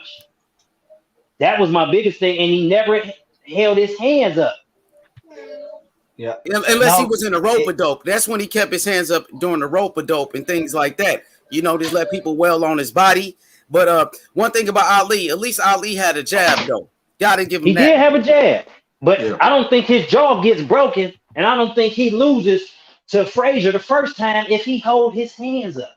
Yeah, facts. Yeah. How that man keep hitting you with that left hook, with that fucking hook 30 fucking times? Like, man, he was fucking Ali up with that motherfucker. It was like Comey versus Marinez. Marinez kept them hands down. It's I think when fighters keep their hands low, they don't have that arm strength. You know, if you box with your hands up, you get that resilience to keep your hands up. You know, them arms will get tired. It's there'd be an easy telltale sign when they got tired. Them hands will start to drop. Yo, Carlos Mendoza said Roy Jones Jr. ducked Darius Michalczewski. Wow, that's possible. At like a lot of name a fighter who hasn't ducked anybody though. He kind of did. Name one fighter who didn't duck nobody. Let's see what DJ. I'm sorry. DJ said. He said that's facts. H Money. Roy never used the jab. Always a lead left hook. Yeah, man. It's dangerous for young fighters of this era to try to go out there and use that style. It's dangerous, man. I wouldn't do it, and I don't like it. But y'all keep going. Me either. The thing is, there's also another one who pretty much you can compare in a way in terms of the unorthodox style. Prince Nassim Hamed. Yeah. And then when you see someone like Josh Kelly nowadays trying what Prince Nassim Hamed did, it doesn't work. It's like the Chris Eubanks Jr. thing. Yeah. Yeah, it didn't turn out well for Josh Kelly. Yeah, bro, he got destroyed. I don't even know that's the word. When Barrera put it on Nassim, that was the end. That was his downfall right there. Oh hell, he couldn't take that loss. But in terms of the talent, like Prince Nassim Hamed, and like he had that unorthodox talent which worked for him. And I think it was Nassim's power that really put him over the edge when he was doing his thing. It's considered one of the hardest featherweights. Yeah. So when he punched you, all his mistakes went out the window. Look, the Outlaw said Roy's athletic ability is unique. Ali also had those same qualities, but Ali wasn't getting knocked out like how Roy did. Now, Ali only got stopped one time in his career by Larry Holmes, and that's when Ali came back out of retirement and he was past his prime. But Roy got stopped so many times, man. Roy got knocked out by Antonio Tarver. Roy Jones got knocked out by Glenn Johnson. I think a guy from the UK by the name of Green stopped Roy, and one of the mailmen over in Russia stopped him. Yeah, that's why he's got the Russian citizen, just so he can go and fight. Larry Holmes stopped Ali. Yeah, he stopped him. Remember? He didn't stop him. They stopped the fight though. Yeah, they stopped the fight at the corner. They had to stop it. I'm happy they stopped that fight too. That was the only time Muhammad Ali got stopped ever. And we all know Ali wasn't the same Ali at that time, way past his prime. He just came out of retirement, you know. So yeah, they did have similarities with athleticism and agility and things of that nature. I think Sugar Ray was similar too, in a way. Hey, Sugar Ray, Manny Pacquiao, perfect example. Like Manny Pacquiao lunges with his punches, like goes with his head in as well. Like yeah, that's any true. other fighter would probably get knocked out more times, but because he's that quick and he's got the footwork, which is good enough to evade it, he's another one of them kind of guys. Manny might be on that sauce, man. Hey, DJ said Prince Nassim Hamed ducked Mayweather at 130. That's a fact. And he also said Barrera exposed Prince Nassim Hamed. Yeah, that was the only time Prince Nassim Hamed lost, though. And like he never, I think he had one more fight after that. He did. He retired pretty much. That ended his career pretty much. So young though. He fought one more time and then he retired. Yeah. But I mean, I think emotionally that fucked him up. Yeah, but the thing is that I feel like he could have came back like way better though. I think his confidence was shot. Some people can't take a loss, man. That's why it is. Yeah, let's see how Wilder takes it. That's the thing. Because so far, from all the signs, he's not taking the loss well. Not at all. Yeah. So it is what it is. Roy Jones couldn't take the loss. I think Roy got better at it after he kept taking them. No, I didn't mean the DQ. I meant there's the Tava. Yeah, the knockout loss. Yeah. I think he came around by the time he lost to Glenn Johnson. Yeah, pretty much. But yeah, it's one of them. With some of these fighters, they do so many wrong things, but it works. Even with Floyd, actually, Floyd does something which is quite illegal when he puts his head all the way down below the waist, below the waist of the opponent. Now that shouldn't count, but he makes it work.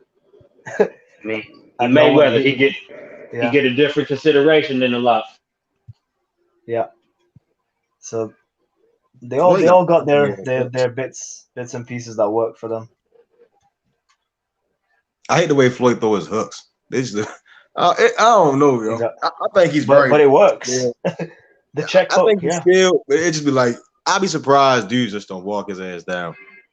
You know, I think it's easier said than done. It's easier said, and plus he's very smart in picking when to fight someone as well. What's going on, fellas? How everybody feeling today? Salute I'm cool, man. Salute. Yo, salute, man. Good, man. I just wanted to come in on some of this good boxing talk, man. I'm sorry if y'all hear echo. It's just the acoustics in my office. Nah, yo, but yeah, man. Talking about Roy Jones and heavyweight. He's one of my favorite fighters. I'm not gonna lie, but he should have never came back down from heavyweight to fight Antonio Tarver, because by his own admission, he was like, I had to lose 25 pounds of muscle, not water weight. I had to lose muscle to come back down. So I don't think he should have ever came back down to heavyweight. Came back down from heavyweight. I agree with y'all on that. But yeah, John Ruiz, he wasn't the greatest champion. He wasn't the best of the best. He wasn't the best champion at that time. But he was a legit champion, bro. Like, he fought some good guys. Like, whatever you think of Andrew Galata, he beat him. Like, he had a good fight with James Toney. James Toney beat him for the belt, but then had to give it back because he failed the drug test. Who else? He beat Evander Holyfield. Now, Evander Holyfield was older at that time, but let's not forget, that's the Evander Holyfield that was also on the sauce. Like, go back and look at pictures of Evander Holyfield back then, man. You can't tell me that ain't no way that man wasn't on that Canelo diet. So, you know, I mean, it's just, I don't like taking away from fighters' resumes, because if you beat the guy, I believe the guy should go on your resume no matter how you feel about it. But just like my thing with AJ, even though AJ beat 176-year-old Klitschko, that's on his resume. Yeah. So, I mean, and he got buckled in that fight. That's why I believe AJ, just like Eddie Hearn believes, Deontay Wilder would knock AJ the fuck out. And I think Eddie Hearn knew that. Now, I'm one of the guys who doesn't believe that fighters are afraid to fight each other. Like, I don't think one fighter's afraid to fight another fighter. I think guys make business decisions. Eddie Hearn made a business decision. Eddie Hearn made a business decision on behalf of Anthony Joshua, because once that $50 million hit the table for that fight, AJ was like, okay, let's go. Eddie Hearn was the one saying, no, I don't know about this, man. So, but then they turned around and offered Wilder another deal, and Wilder already admitted he went to Fury instead of AJ. Yeah, he had already signed the fight. He had already signed to fight Fury. So Wilder this is for the rematch. The rematch wasn't in. He could have took AJ, but he said he gave his word to Tyson Fury. What are we talking about, fella? To some guys, that means something. I know that probably don't mean something to other guys, but to some guys, that means something. If I say I'm going to fight you, like Errol Spence could have went and fought somebody else before he fought Danny Garcia. But he had already told Danny, no, we were scheduled to fight. I'm going to fight you coming off of this car accident. Some guys, that means something to them to keep their word. Yep. I mean, so he ducked him. He wanted to keep his word, but he did duck him.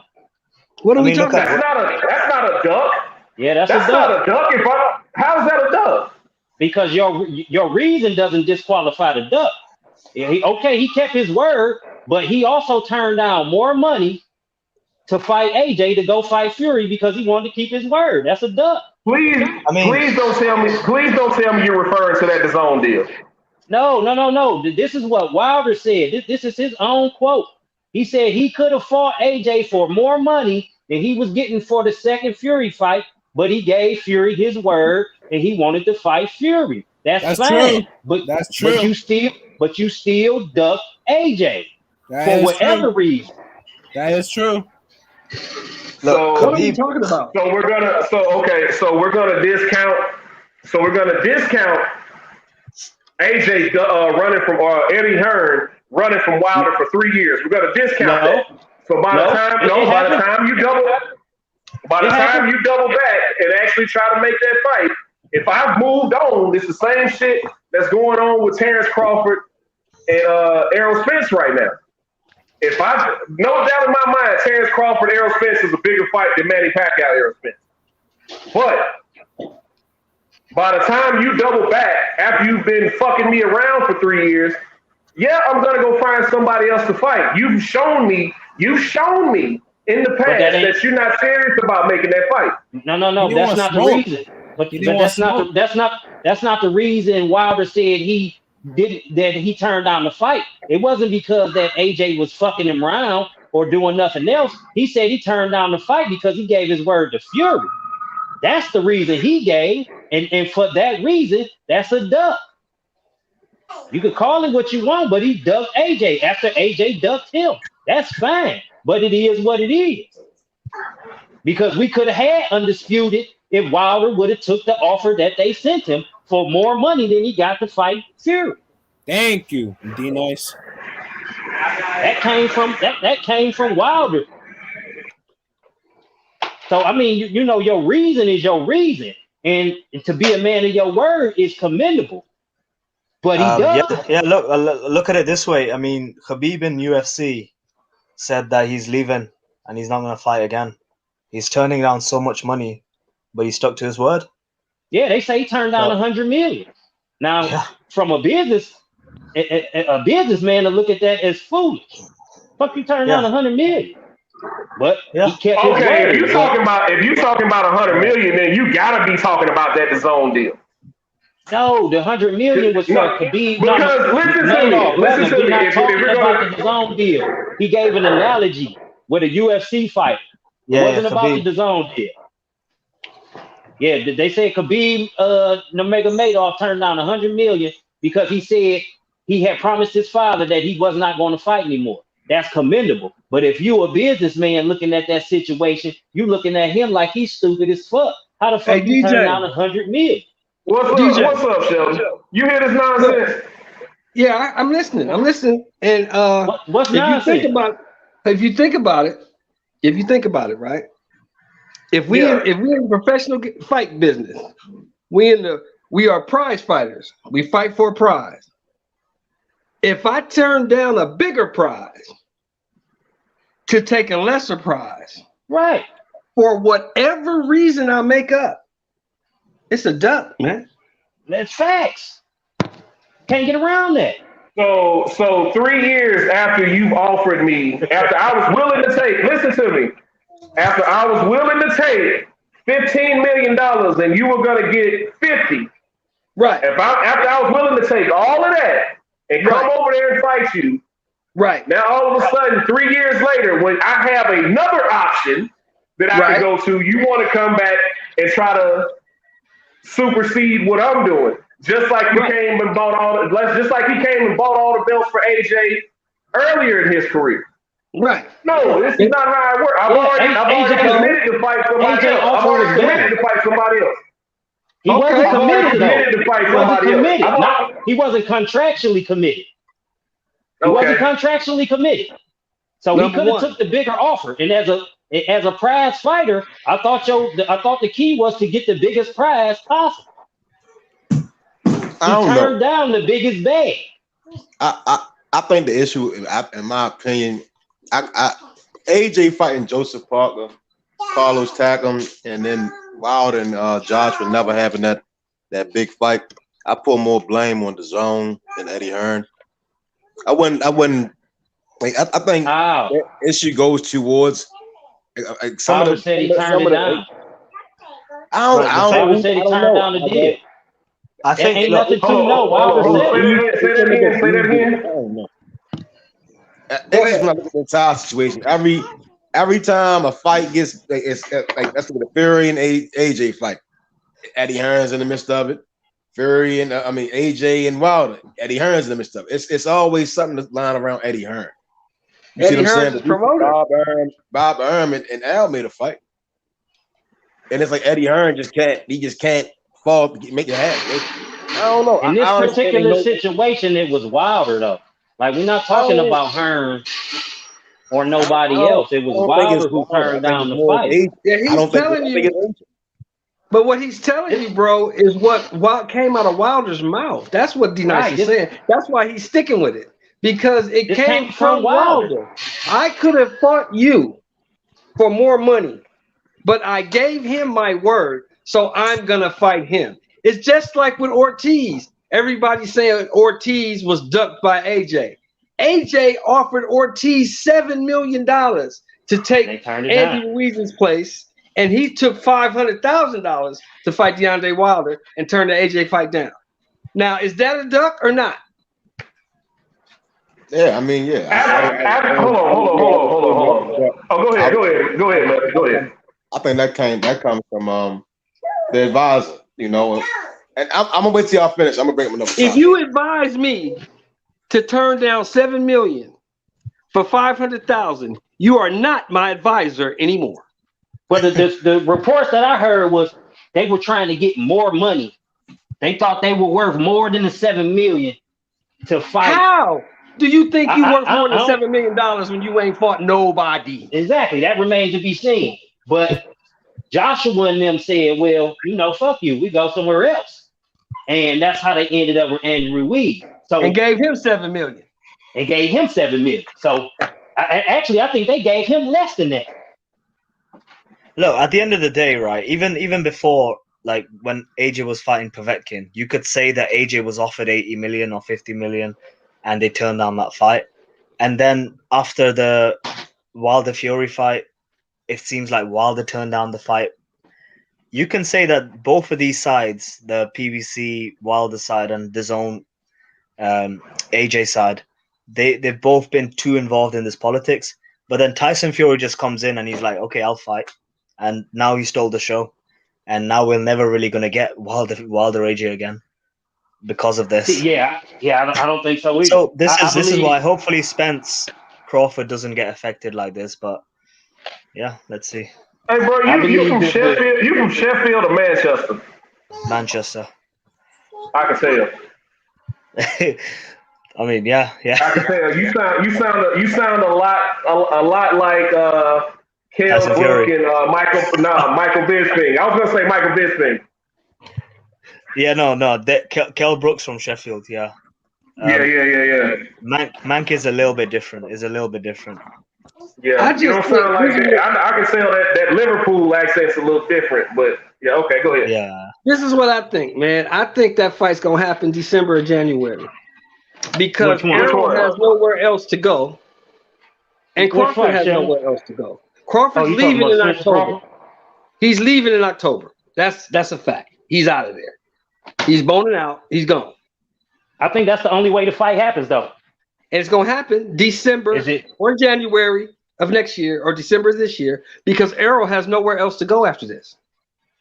If he wins this fight with Pacquiao, he has nowhere left. You mean he has nowhere to go but up, right? Right. He ain't gonna go up because he ain't gonna fight that dude. That's what he said out of his own mouth. He said he's not gonna fight Jermell. So what's the point of going to 54 if you ain't gonna fight him? I think Jermell go up once. But he also said, I'm gonna say this and I'm gonna hop off, fellas. I'm at work. I just want to hop on and talk to y'all real quick. He also said, I got one more fight at 147 and I'm moving up. And Fred asked him again, what about Jermell? He was like, all I know is I'm moving up. I don't think he give a fuck about that. Me neither. I think he will fight Jermell Charlo. No, I'm telling you what he said. Now, I don't know what he's gonna do. I think he'll try to stall him out. Well, who will Derek? How does that put Derek James in a fucked up situation, right? What's Derek James? It's like Floyd Mayweather Sr. when De La Hoya Mayweather was happening. He withdrew. He didn't train nobody. Yeah, he's just like, I'm not asked. No. I can't train you to beat my son. Earl not gonna fight no damn Jermell Charlo. It's small, but he's not gonna fight that guy. I think he would. I don't know if he will, but I think he would. Y'all put last thing, fellas, I think if they gave Spence the option to be undisputed at 154, I think he would take that fight. He's not beating Jermell. Last thing, fellas, and I'm gonna get off. I really believe that we're gonna have another Lennox Lewis Riddick Bowe situation with Wilder and AJ. I don't think they're gonna fight, man. Yeah. I really don't think they're gonna fight. Because if this fight was gonna happen, it would have happened 3 or 4 years ago. It would have happened after the first Fury fight. Yeah. Mate, listen, when It should Tyson have Fury happened before the Fury fight. It should have happened before the Tyson Fury fight. Before the first one. It should have happened then. I agree. It should have happened before or right after AJ fought Klitschko. It should have happened then, but it didn't. Tyson Fury said this as well. He said that these two could have fought by now, but now is his turn. And I even said when Tyson Fury as much as I don't like that cocksucker, he right about that. But I'm gonna hop off, fellas. Y'all keep going, man. Yeah, I mean I got work as well in the morning and it's 2 a.m. I'm gonna hop off as well. But it's good speaking to you guys. Hey Sam, thanks for coming through, Sam. Nice to meet you, man. Hopefully you can come back tomorrow, brother. We're gonna do some more boxing talk every day. All right, Hopefully, man. Peace. For sure. Peace out, Sam. Peace. Yo, JFL, I see you in the comment section. What's good, JFL? Join the panel, man. Where you at, Jay? What's good, Coco the Don? I see you in the chat, man. Let's get to some of these comments, man. Let's see some of this chat smoke. My boy Carlos Mendoza says, he said, LDBC comparing Wilder to Muhammad Ali. Get the fuck out of here. What did you guys think about retarded. That? Malik Scott is full of it.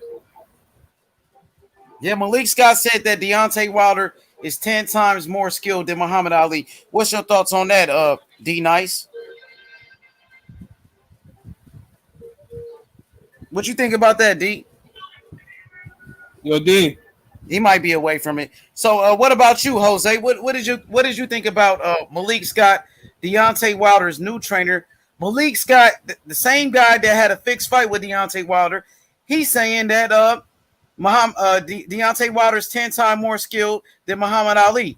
What do you think about that? Man, bro, he shouldn't be talking, yo. He had a fixed fight with Ali.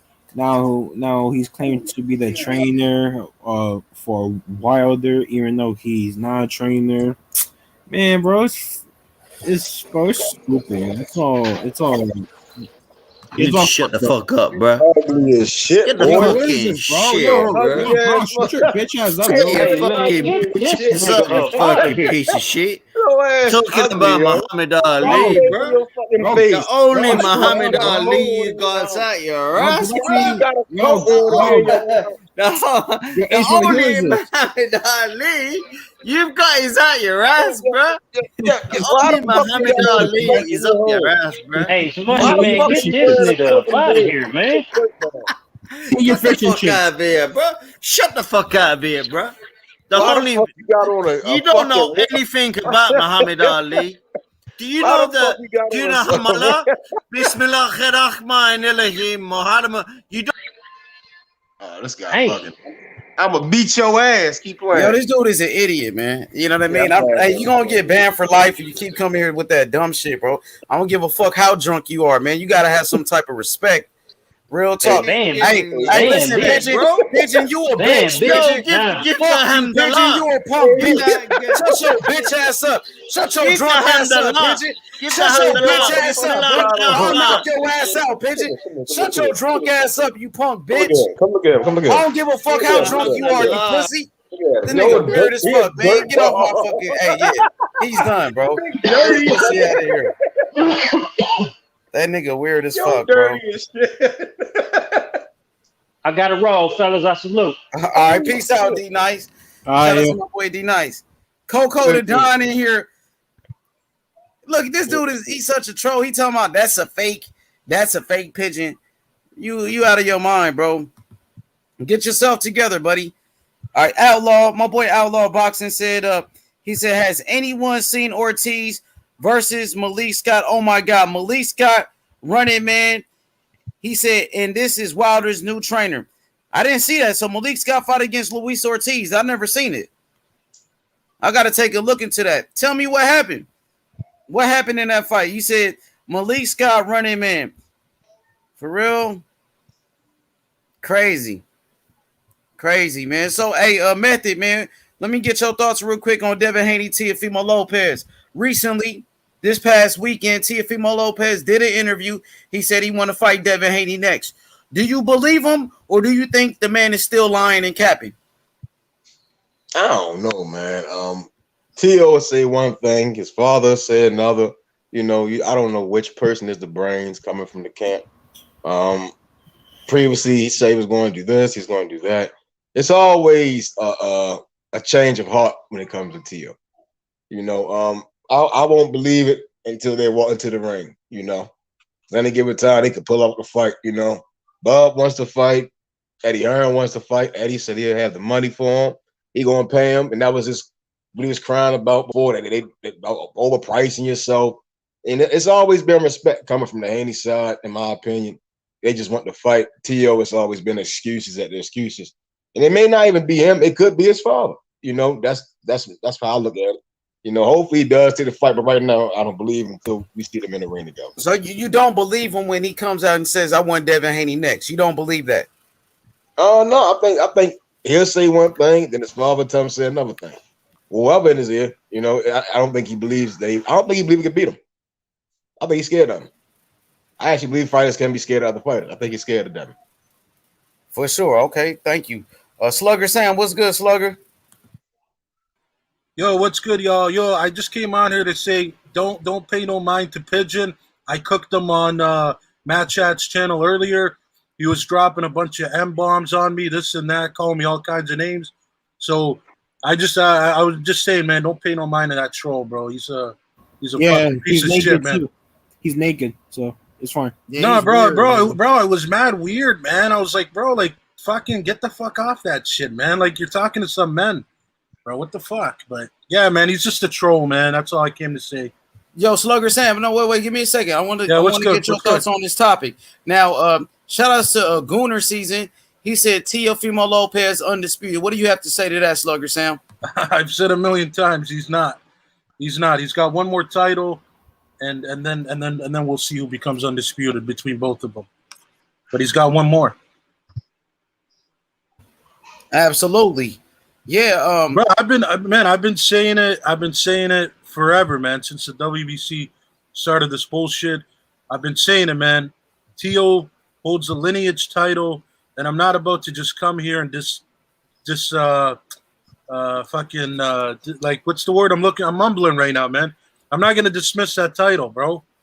You know what I'm saying? Which title is that? The WBC title. Okay, the real one that Devin Haney got, right? The real one, yeah, man. Yeah, okay. He's got the real title. You know, just like the WBA, just like the IBF. You know what I'm saying? I'm not gonna let a sanctioning body just downgrade his title and talk shit about it, man. You know? But it's a fucked up time, man. It's a fucked up time in boxing. I really don't know what to say, man. I don't know what to say. Yeah, bro. It's all dumb and shit. It's all what about me? Shout outs to you. He said Tio can order it as a perk of the franchise belt. You can get priority over mandatory. Dang, why he didn't order it in the first place?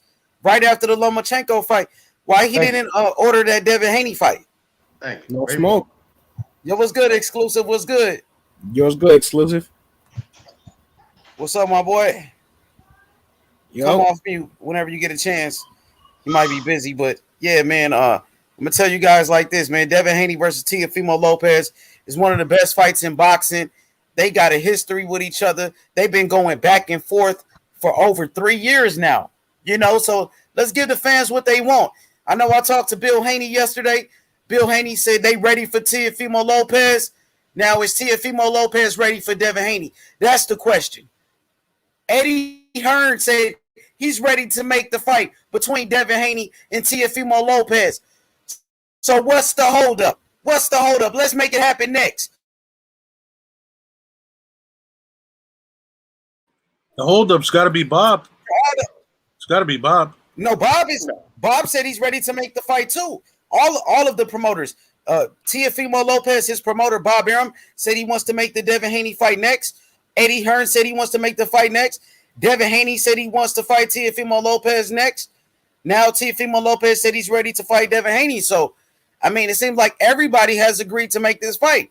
So, you know, let's make it happen for all of the Teofimo Lopez fanboys saying Devin Haney's not that good, but guess what? Gotta make this fight. What the heck was that? Yo, what's good? My boy Sly, what's good? Hey, what's up, man? How you guys doing tonight? I'm good. How you feeling, bro? What do you think about the topic?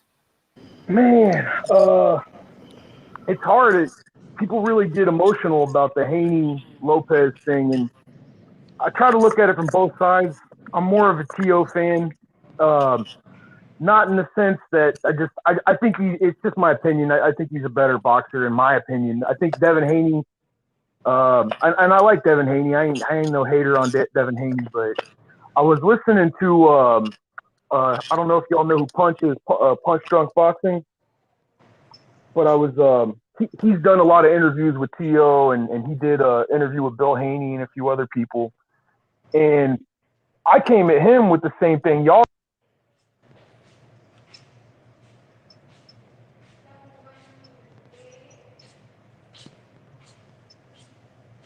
Did you guys hear him? You went out, bro. Did y'all hear him or he went out? Yeah. It was good, H. Yo, what's good? Exclusive. What's good, my boy? Yo, exclusive. I'm just waiting for the train right now. Huh? You heard?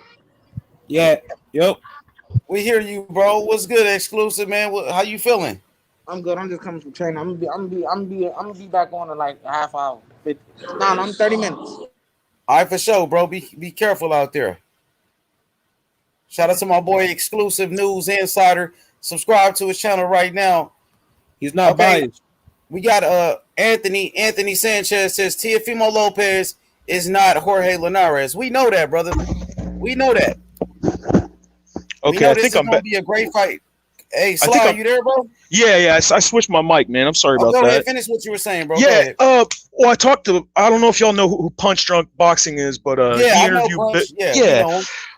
So Punch, he told me, because I came at him with the same thing y'all are saying, and he said the problem is, he goes, it's a complicated thing because Haney took the belt when he was real young because he was like, you know what, I can get more money, even though I got to pay sanctioning fees. I can get more money, but at the same time, he said taking the belt also made him look like a sucker too, because it doesn't let him, that it prevents him from having to get to fight either Lopez or Lomachenko.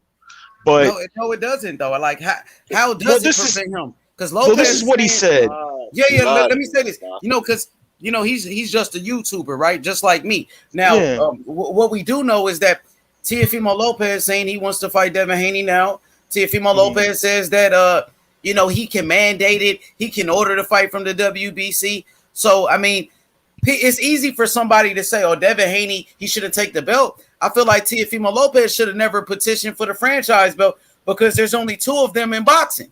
Now, when you look at champions like Tyson Fury, he's the WBC world champion. He doesn't have a franchise belt.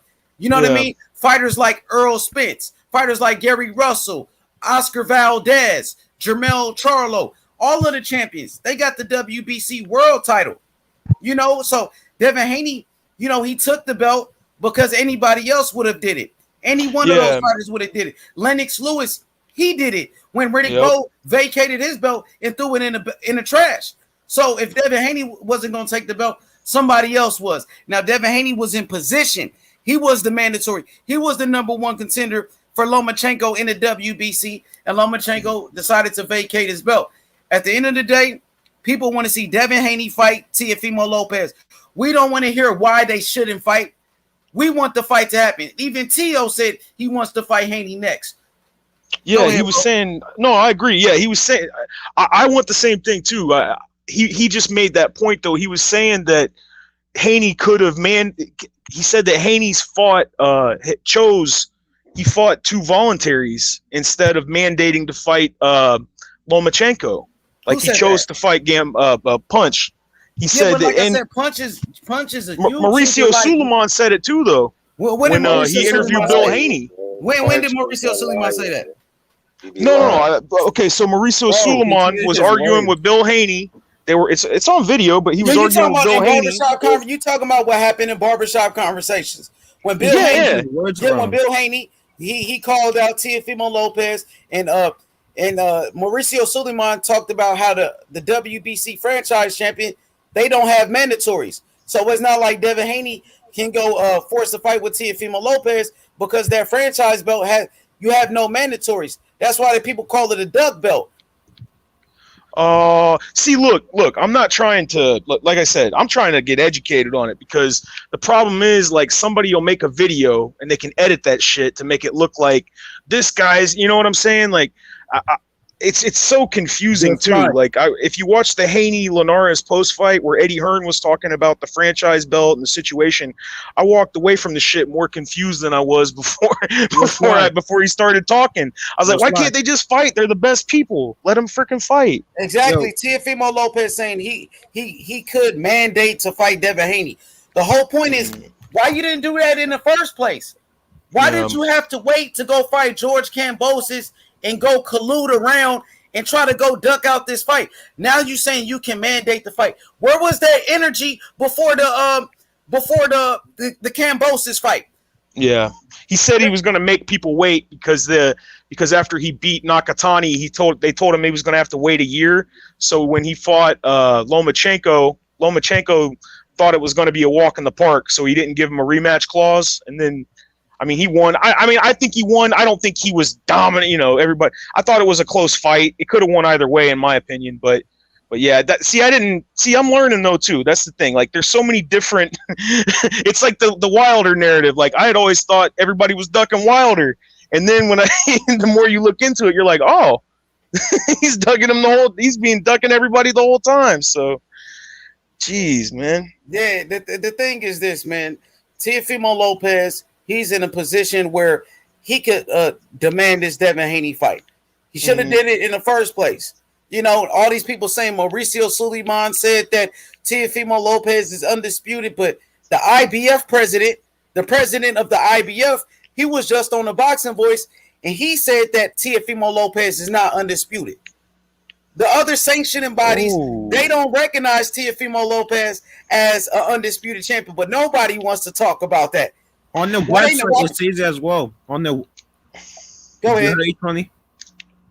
That on the website of the IBF, WBO, WBA, it says that Devin Haney is the WBC champion, and that Teofimo is just the champion for the IBF, WBO, and WBA.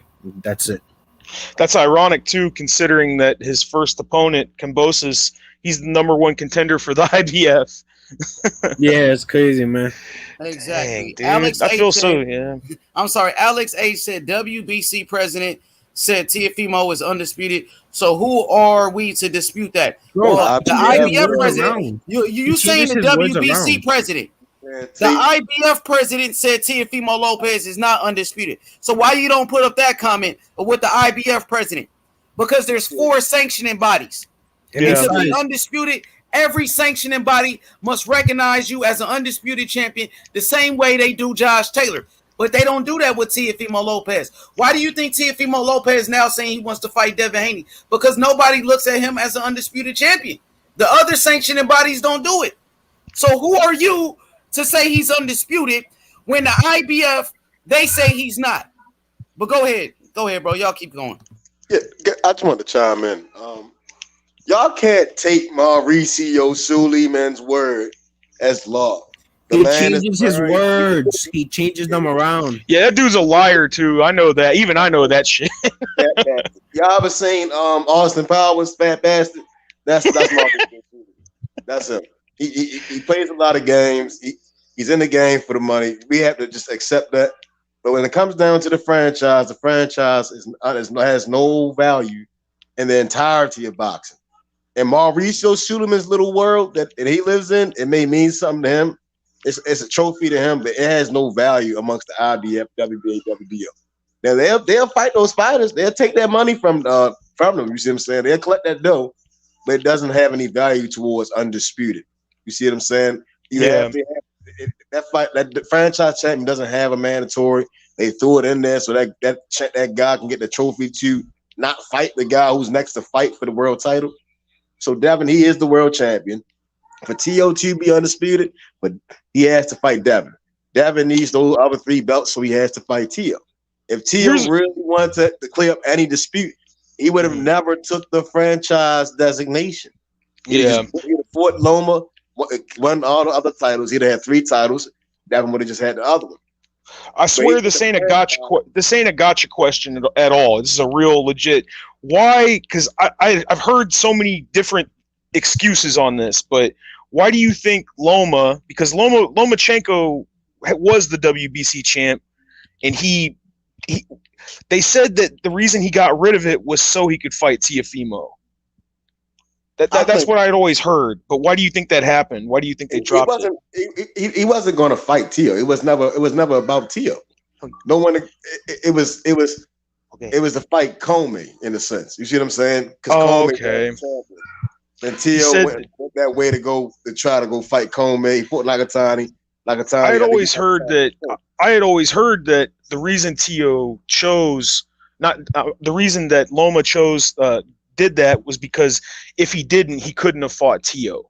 He would have had to fight Haney. That's what I hear from a lot of people that are on the Haney side of it. But I didn't know. That's the thing, man. I'm trying to get educated like everybody else. He should have fought Haney. He should have never requested the franchise belt and duck out that fight and vacate the real belt. Now, Loma just did an interview recently, my brother, where he said Devin Haney has the real WBC world title. So why would Lomachenko vacate the real WBC world title? Yeah, see, that's the thing. God, it's just there's so much God, why are they making this all so confusing? It shouldn't be that confusing. The fighters should just fight each other. That's all. Yeah. You know, Teofimo Lopez has been going around saying Devin Haney needs 3 to 5 years to fight me. He goes around, making different type of excuses. He also said that he was going to send Devin Haney a contract to fight. He said that, and he never did. So does he really want to fight? Does he really want the smoke? it doesn't really sound like it. If he's, I saw an interview where he was saying that, and I was thinking like, well, wait a minute, if you're the undisputed champ, why can't you why can't you just like you can call the shots if you got all the belts? Like, why you so I don't know. It's like he's talking out of both sides of his mouth. He doesn't have all the belts, bro. And the sad part about it is his own promoter, Bob Arum, didn't even bid.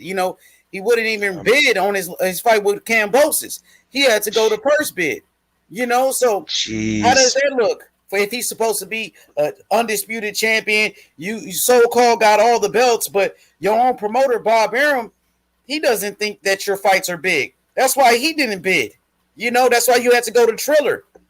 I was gonna say, yeah, that's why he went to Triller, because he can't get a bit. Jeez, man, it sucks. I feel bad. I feel terrible for Haney, because he's the one that's really been trying to be like, look, I'm not.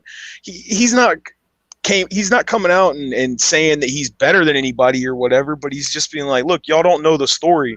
Y'all are just going by, you're not looking at the bigger. You're not looking at the whole. It's like ripping out the last pages of a book and then guessing what the ending is. Facts. Me as a fight fan, I just want to see the best fight the best. Now, Teofimo Lopez, he's been calling out Devin Haney in the past, like about 3 years ago, saying he wants to fight Devin Haney, this and that. But now, when it's time to make the fight happen, you saying 3 to 5 years. You're talking about $10 million. You're outpricing yourself. Do you really want this fight? That's all, man. I just want to see the fights, man. That's it. Yeah, people were how are we gonna know? Got to like who the real champ is exactly. So he's gonna fight Kambosos, and I hope that he's been saying. I mean, I don't know if this means anything. He's been saying that if he beats Kambosos, he wants Haney next. They're gonna send him a contract, but I guess we'll see what happens. I'm not gonna hold my breath on that. Yeah, that's what he said last time. He said he was gonna send a contract, and he never did. Just makes me mad. Yeah, but look, man, hopefully the fight can happen next. Like I said, man, I know Devin Haney wants to fight, so let's make it happen. Now, Teofimo Lopez, he shouldn't even be fighting George Kambosos right now. He could have went straight into that Devin Haney fight, but instead, he was colluding around. Let's just do it for the fans, man. Stop with the talking, Teofimo Lopez. You've been running your mouth for too long. Let's make the fight happen for the fans. Devin Haney, Teofimo Lopez for the real undisputed championship of the world. Let's do it. Let's do it next. That's what we're talking about. I think Devin Haney can beat Teofimo Lopez, Sly. I think Devin Haney got better skills. He has a better jab. He has better speed. He's a better boxer. And we know skills wins fights. Sure, Teofimo Lopez, he has power. A lot of guys got power. A lot of guys, but at the end of the day, skills wins fights, bro. So no, absolutely. Haney, the only thing Haney, in my opinion, is lacking is just the experience going the distance with guys, and I definitely think he's a way better tactician. I think nobody takes. People were saying, "Oh, Linares is old" and all this stuff. It's like, man, y'all are saying that, but you ain't in there with Linares, so shut up about that shit. Linares, nobody takes rounds from Linares. Even Lomachenko couldn't take rounds from Linares, even though he did catch him. But still, like, Linares is kind of a killer be killed kind of fighter. So for Haney to take, 10 rounds? I mean, he won.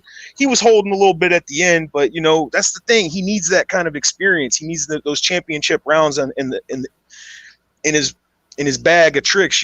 So I thought Haney did well. He looked good. He's not always the most exciting. People were hating on him about Gamboa and stuff too. But man, boxing. It's the art of hitting and not getting hit, and he's right now.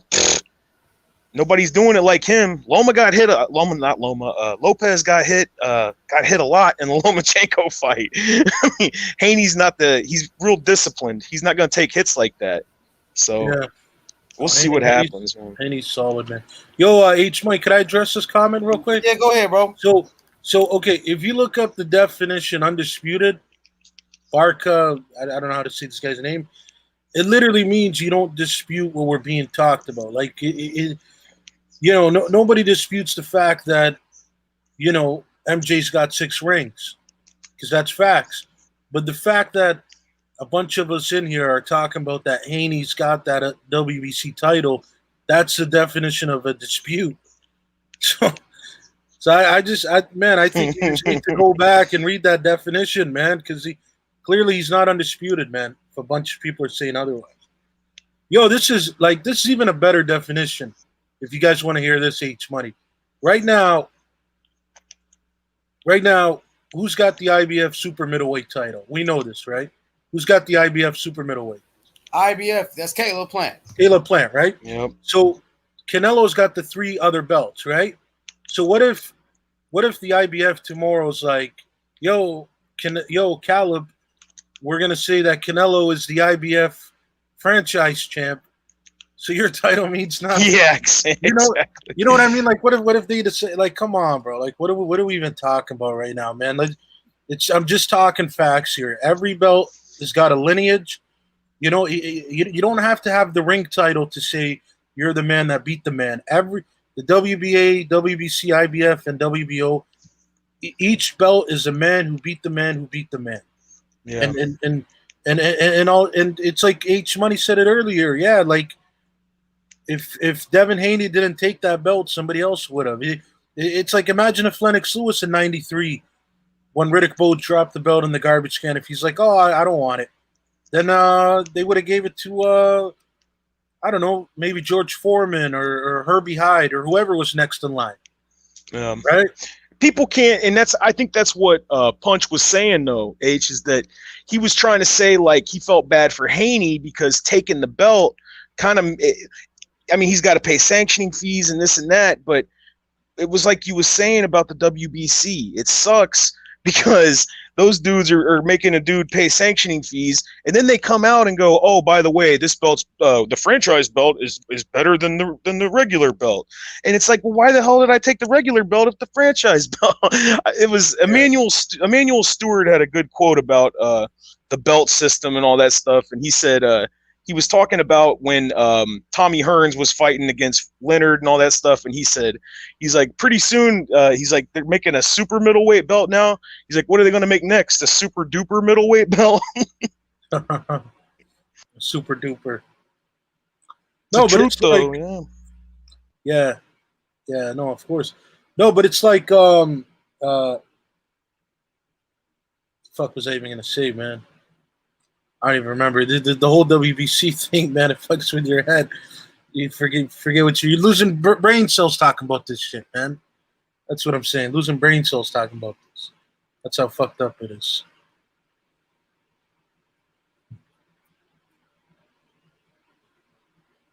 Yeah, that's how I know I'm getting old, man. Is when I got something and then I forget it right away.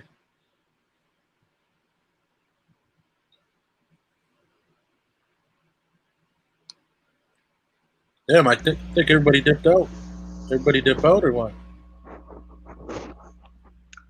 I'm still here.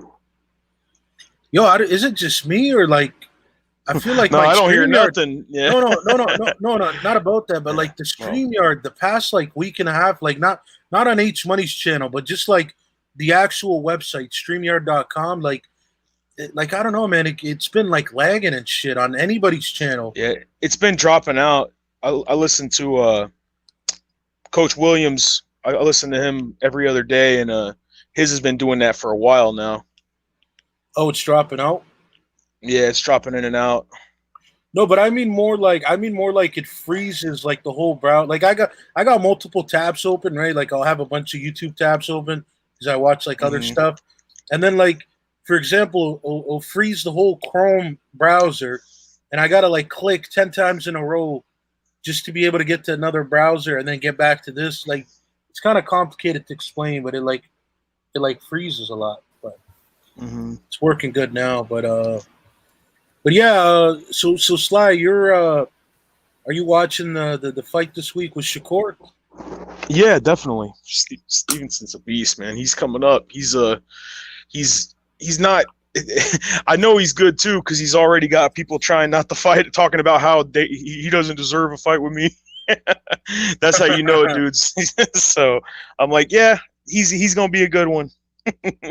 Yo, that reminds me of like when Charlo was telling Benavidez, "Yo, if you're under 25 and you're not vaccinated, I don't want to fight you." Yeah. Oh man, that just makes me sad. Like man, the not so. I think it's Jermel is the one we're talking about. I always forget to confuse them, but No, Jamal.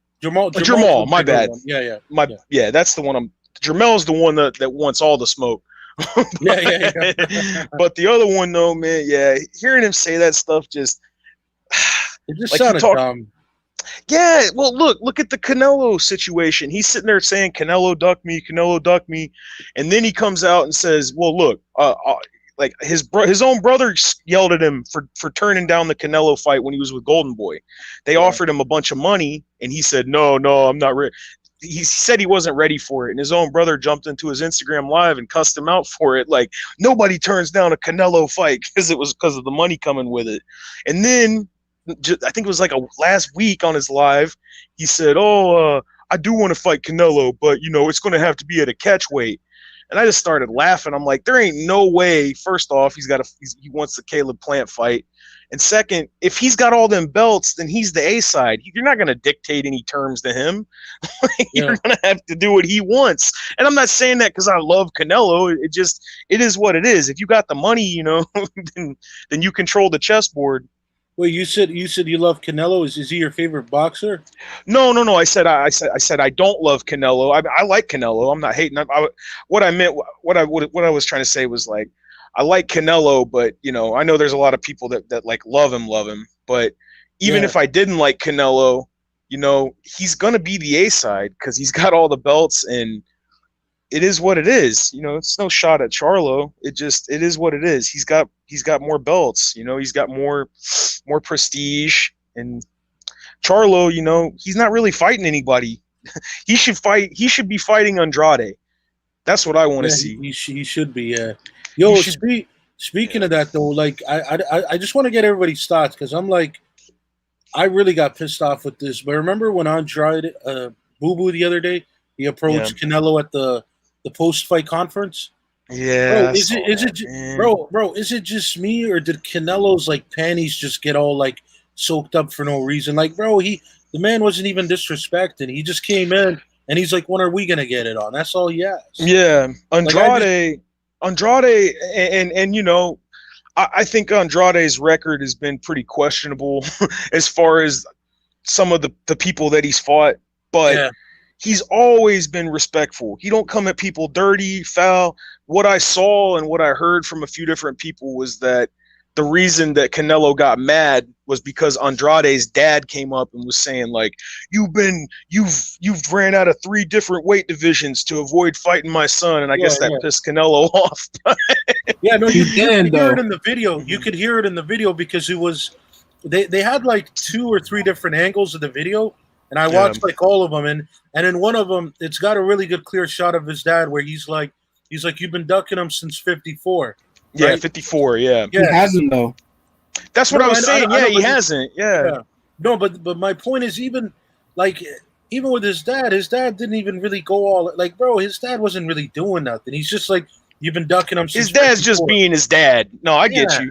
But at the same time, he was laughing, bro. Come on, man. Don't tell me Canelo wasn't laughing because he goes like this. He's like, you fight nobody, and then he starts laughing at him, bro. He just like, I don't know. I feel like he started learning how to speak English now, and he's just trying to roast somebody.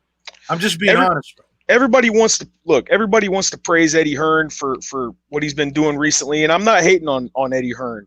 But here's one example of Eddie Hearn being, in my opinion, a pretty bad promoter. If you look at he's Andrade's promoter, and he hasn't really gotten Andrade. I mean, it could be on him too. It could be on Boo Boo for picking better competition, but I think that he hasn't done a great job promoting him at all. Yeah, I agree, man. I agree with you. I agree completely. I can't. I thought I heard H for a second. Oh, I'm right here. Oh, okay, yeah, sorry. I like Andrade. I think Andrade's a very skilled boxer. Felt like Canelo should have fought him at 160 for undisputed. And the fight didn't happen. Canelo went to move up and fought Kovalev. So I think Andrade he deserved that fight at that time. Right now, Andrade's at 160 and Canelo's at 168. So it looks like Canelo is trying to fight against Caleb Plant. I would like to see Canelo fight David Benavidez as well. Yeah, that's what I want to see. He has never wiped out his division before, ever. That's true. Every time he gets a belt, he moves up. I see what people say there. Plus, I didn't agree with this at first, but he really don't be fighting a lot of black fighters. It is what it is. Yeah, he does. But I shouldn't have said it like that. There's some people that he's avoiding, in my opinion, but maybe he's not avoiding them. Maybe it just didn't work out. H money. No. Say what you gotta say, man. Yo, H, can you put back that can you put back the comment from which one? From Alex Anthony H. or Alex H. Alex H. right here. Devin Haney never won the belt. He received the belt without having to be anyone, and he acts like he is real champ. Tio will knock him out. No power and suspension make Devin Haney weakest link in the division. Well, Lomachenko didn't want to smoke. That's why he got the belt. Exactly the same way Lennox Lewis got his belt. But you guys, Alex H. Is a lot of hate towards Devin Haney because he wants to fight Teofimo Lopez, and he's not afraid of Teofimo Lopez. You should want the best to fight the best. Like you said, if Devin Haney's the weakest link, according to you, why not Teofimo Lopez fight him for his biggest payday? Knock him off. That's kind of why, like I said, I like Lopez a lot. Like, he's fun to watch, but when I hear somebody saying like, "Oh, this guy's a bum," and this and that, okay, why won't you fight him then? Show everybody how weak he is. He's garbage, right? So, no, exactly, man. It's easier said than done. Yep. If he's so weak, like you say, why not Teofimo Lopez fight him and get his biggest payday of his career?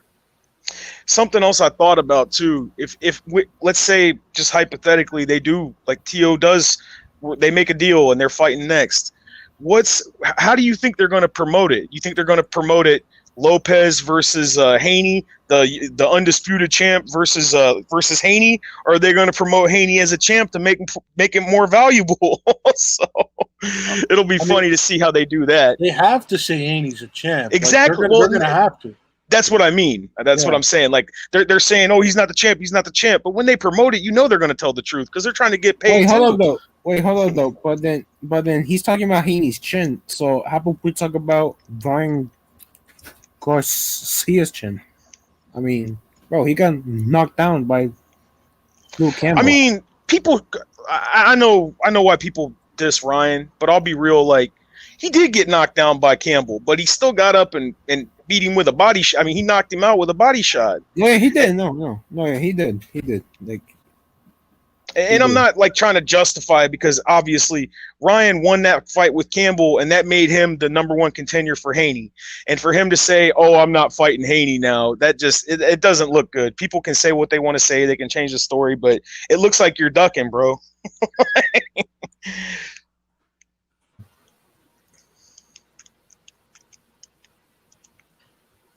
Yo, Sly, I got a question. To ask you in the private chat. Yeah, man. Do you ever go in the private chat? No, I don't even know how to. I'm just trying to.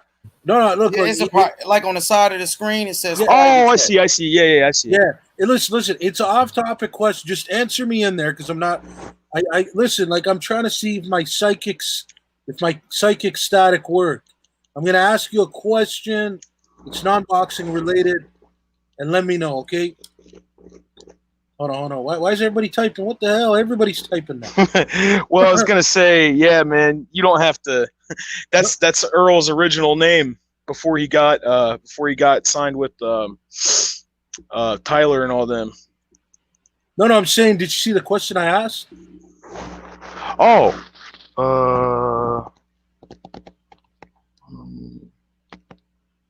Did you see it? Comments. What's your name again? Slugger Sam. Oh, yeah. No, that's what I was saying too. Yeah, I got. Hold on. Yeah, I can't say it out here. That's right. No, you can. No, you can. I was just I was asking in the private. Yeah. My bad. I was asking Yeah. in the private because I didn't know if you want me to ask it out on the No, air. no, go ahead, man. Yeah, no, I'm a big so my dude, so make a long story short, my dude Mike got out of jail and he got a Earl Sweatshirt album while he was in jail. The first one, the mixtape one, and I started digging into him, and I had seen that was his name before he became Earl Sweatshirt. So that's why I was like, I love that name. Play on words, whatever. Yeah. Yeah, no, that's awesome, man, that you like them. I was more of like, I'm going to be honest, I was more of like into the ASAP Mob. Because remember how it was like ASAP Mob or the Odd Wolf Gang or whatever. I was more into like because I'm more into East Coast, like New York cats. You know what I mean? Heck yeah, yeah. I didn't even know he was still on the channel. Who are you talking about? No, it's just I'm used to the chat going in the background on YouTube, but I pause that stuff when I come on here, so there's no feedback. Yeah. They got man. we got Mr. Pissed Off Pigeon in the background trying to get ass. Ah, man, this dude's a weirdo, man. Bro, he's a clown, yo. He's a clown, bro. He's drunk, he's naked, he's everything, bro. Bro, I'm telling you, Pigeon. You guys should have seen him on fucking Matt Chad's channel. He was walling out. Who you talking about exclusive? I'm talking about that's talking about Algeria. Yeah, Algeria is Mr. Pigeon. That's Mr. Pigeon. That's the dude who they opened the video on, and the dude was half naked drinking a beer. Right now, bro. Yo, bro, he's drunk right now. So dude, he like how you like go into a neighborhood. Yo, wait, hold up. He can hear me.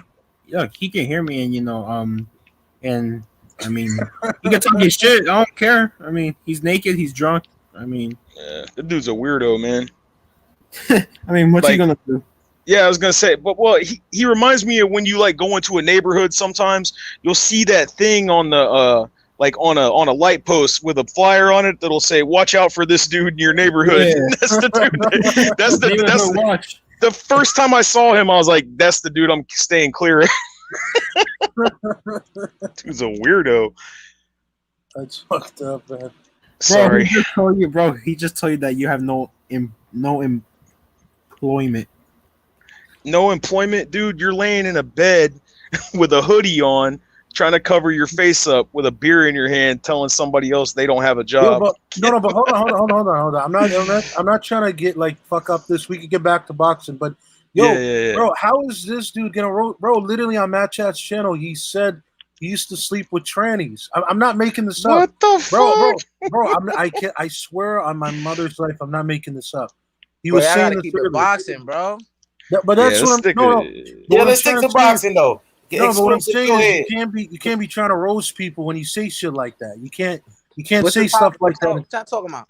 Oh, we talking about Devin Haney versus Teofimo Lopez, and we can talk about anything else you want to talk about. Because Teo did an interview recently. I think you sent it to me. I don't know if it was you, but he was saying, "Oh, I want to fight Devin Haney next." I'm feeling like, yo, where was that energy? Just a month ago when you was talking about 3 to 5 years. When you said you was gonna send Devin Haney a contract, and you never sent him shit. So I don't know what to believe from this dude. Do you think Teo really want to make the fight happen next, or do you think he's still capping? I think people been saying he clout chasing. He's trying to build up his fight with Cambosos? Because nobody want to see that bullshit, bro. Nobody want to see no Cambosos, bro. Yeah, I didn't even know he. I mean, I knew he had won his last fight, but even that was questionable. No, but he he is top 10 though. You got to give him that. He's number one IBF. I mean, I don't want to sound like a.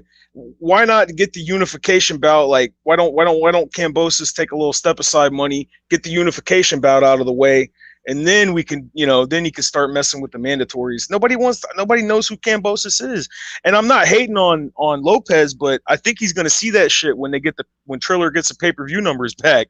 They're gonna be like, who the fuck is this dude? So It's more of a showcase fight for Lopez. He's trying to get the thing is though, Sly, he could have went straight into that Devin Haney fight. He didn't have to fight the mandatory, so he waited until the mandatory was mandated. But he had an opportunity to go straight into the Devin Haney fight, but he was bullshitting around.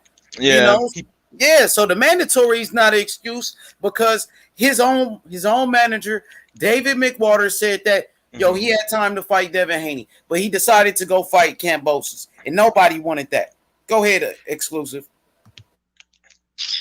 Yeah, man. I just want to see Devin Haney fight Teofimo, bro. Like at this point, it's like if he don't fight Devin Haney next, bro, I'm off, dude, bro. He gonna be put on my Ryan Garcia list. He's done. Seriously, bro. That's some clout chasing shit, bro. It is, yeah. Ryan clout chasing over Tank. Now Teo, if he don't fight Devin Haney next, he clout chasing over Devin. Like it's weird shit. Yo, you guys know they got Garcia ranked number 2. Yeah, we saw that. That's kind of fucked up, man. I don't know how anybody. Bro. I was gonna say I don't know how anybody can get out of a fight like that. And I'm not hating on anybody with mental health problems, man. I had some issues not too long ago, but for him to say that shit and then posting up videos every, posting up new TikToks every 5 minutes and stuff, man. I'll tell you one thing. I didn't want to be on social media when I was having panic attacks and stuff. I wasn't on there every 5 minutes trying to look like I'm, that's just crazy to me, man. Yeah, man. No, but you know how it is with these youngsters, man. They put their whole lives on social media, man. Like they won't do what they're supposed to do, like go out and work or go out and do what you got to do as a man. But they'll go on social media and say, "Oh, I'm having a bad day today," or some stupid shit. Do you think that? And I'm not trying. I don't really know how to. If there's a right or a wrong way to ask this, but like him being ranked number 2, do you think that some people would say that it's because boxing? There's a lot of racism in boxing. I don't know if I agree with that, but I always like hearing your opinions on stuff because you kind of just come with it, come real with it. Yeah, you said about who now being ranked number 2? Who is it? About Garcia being ranked number 2 after he just dodged the fight with Haney. Oh, in the light, he's ranked number 2. Where? What did he say? He was. I know he's ranked. I thought he was ranked number 1 after the fight with Campbell. Yeah, it made him the mandatory, but I think he's ranked number 2 in the lightweight overall. Yeah, he was the mandatory to face Devin Haney for the WBC world title, but he didn't want that smoke. So I think Ryan got a lot of talent, but I don't know if Ryan, if he truly believes in himself, because if he did, he would have challenged Devin Haney for the WBC world title. Instead, he was calling out Tank Davis, who got a fight with Mario Barrios. He was talking about fighting Manny Pacquiao. And I felt like, he should have just called out Devin Haney for the belt. And, I'm disappointed in Ryan Garcia. But, I really don't talk too much about race on this channel. For me personally, I respect everybody from all ethnicities, everybody, no matter where you're from. I think, boxing is about skills. It depends on who's the best fighter. And race has nothing to do with it. But, I just feel like, that's a great fight as well. Ryan Garcia versus Devin Haney. I think that's a good fight that people want to see. You got to be careful, like, not you, but people got to be careful the way they say it, too, because the problem I have with the LDBC is that, let's say that there was race problems. The thing with them is that they'll just blame everything on Wilder was late to the show because of racism, like they won't, and the problem is that with racism or anything like that, any kind of social issue, the problem is like if you start using that as an excuse for everything, it completely devalues and takes away from the real problems. That, like, if you scream fire in a theater 1,000 times, when there is an actual fire and you scream it, no one's gonna believe you. And so I'll stop there. Yeah, it don't make sense. Like the boy that cried wolf, right? Mm-hmm. What'd you say? Yo, what did you just say, bro? somebody said something, but he who agrees with fire said racism exists in the world and it exists in boxing. Yeah, it does. It does, but it doesn't, like, for example, Deontay Wilder versus Tyson Fury. Tyson Fury went in there, whooped his ass. He was the better fighter. That fight had nothing to do with race, but now you got Wilder trying to use race as an excuse, so yeah, it's not fair to use racism in every situation, because when Deontay Wilder was all best friends with Tyson Fury, it had nothing to do with race. When Deontay Wilder, he decided to fight Tyson Fury, the white man, over Anthony Joshua, the black man, it had nothing to do with race then. So I think exactly. Wilder is just being a sore loser. He got his motherfucking ass beat, and he gonna get his ass beat again. Then what he gonna blame it on then? He just looking for every excuse in the game. When Wilder got his ass whooped by Tyson Fury, that had nothing to do with race. And Jermell Charlo said the same thing. Jermell Charlo said he told Deontay Wilder, he told him himself. He went to his live chat, and Jermell Charlo said, Wilder, you got beat by Tyson Fury, who was the better man, and it had nothing to do with race. So yeah, that fight had nothing to do with race, bro. And they're trying to crucify him now for that shit, and all he did was tell the truth. That's sad, bro. That's sad. Now, go ahead. Fuck, I forgot what I was gonna say. Sorry. Yeah, it's sad, but hey, did you guys breaking news? Did you guys hear that Ward this summer might possibly fight Usyk or Canelo? Or is this all Andre Ward? Yeah, I think it's rumors. I was about to say, Andre Ward, yeah. He's way too small to fight them. I'm not. Yeah, he's way too small to fight them, man. I don't know though. Canelo pulled it off against Kovalev, but still, that's a big gap there, man. Remember, Ward is bigger than Canelo. I think Ward still beats Canelo. I think Ward, he would have beat Canelo in his prime. I think Ward can still beat Canelo right now, bro. I think he could too. Yeah, that's definitely. Ward is a lot of people thought that Ward lost the first fight with Kovalev, but I don't know. I thought he won. Ward. Kovalev dropped him. Kovalev was he had success in the early rounds, but Ward came back and outworked him, and Ward won the fight. Even in the rematch, it was an immediate rematch. Andre Ward knocked him out, showed that he was the better fighter. It was like the Arguello versus I can't remember his name. Aaron Pryor. Yeah, they were saying that with the controversy of the first fight, he gave him the drink that he mixed. Well, in the second fight, he came back and knocked him out. So what are you going to say now? Exactly, bro. And the thing is this, like, people say, Canelo, or people say Canelo lost to Lara. People always say Canelo lost to Triple G in the first fight or whatever. Yeah. So they doing the same thing with Andre Ward. But, Andre Ward gave him an immediate rematch and stopped him and showed that he was the better fighter and left no doubt. That's what's right. good? Exclusive. What's good, bro? He's on mute. Yo, H. What's good, Brody? I'll be back. Are you talking to me, H? Yeah, what's good, Exclusive? What's good? No, and I was just watching some film on Wilder to see what he could really do against Fury. There ain't much he could really do. Yo, H, I'll be okay. Come back, Jose. Come back, family. Yeah. I was watching the Wilder Brazil fight. That fight was like a round. Yeah, Dominic Brazil is a punching bag. The dude has no defense at all. Too damn slow. Yeah, slow as fuck, right? You seen what Otto Wallin just did to him? Beat the dog shit out of him. Otto Wallin fucking destroyed him. No, he did. Like, that's the thing that killed me too. With that was, I don't want to say that was the turning point with Wilder, but what bothered me about that was that the WBC, y'all were talking about how the WBC is always doing shady shit. They even did an article in ESPN magazine about how the WBC manipulated the rankings so that Brazil would be the #1 contender instead of Dillian White.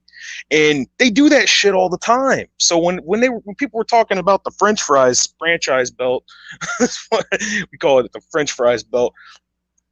It's the same. It's almost the same thing. It's just the difference is someone's got a, it's like when they were trying to do the Bridger weight belt. Like, get the fuck out of here. Yo, you hate on the Bridger weight now, huh? No, I was talking about the one they were talking about making.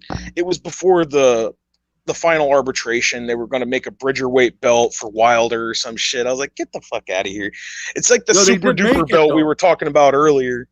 No, but they did make the Bridgerweight. I don't know if you know about that. The 215? Yeah, 225. The first fight is happening, I want to say in July. It's going to be between Oscar Rivas and Frank, who's it going to be with? Oscar Rivas. Hold on. Let me look it up real quick. But it's official, bro. They're actually going to fight. Oscar Rivas. Give me like 10 more seconds here. Rummy's Corner did a really good versus Brian Jennings. Brian Jennings. Yeah. Rummy's Corner had a pretty good video. I don't know if y'all watch any of his stuff. He's got a lot of old uploads, and he breaks down all the fights and all the old school, like top 10 fights of the 90s, 80s, everything else. But he did a video where he talked about Floyd Mayweather saying that the problem with boxing is that there's too many belts. And he has a lot of really good old school people in the video talking about it. He also, you guys were talking about Roy Jones Jr. earlier, and I'm not trying to bring this up again. I'll make it real quick, but he did an interview with Emmanuel Stewart right before he died on the phone. It was the only phone interview that Emmanuel Stewart ever did, and Rummy got it. And Rummy was talking about how one of the reasons that Roy Jones Jr. He thought that Roy Jones Jr. got brain damage because he took the Glenn Johnson fight 4 months after he got knocked out by Taylor.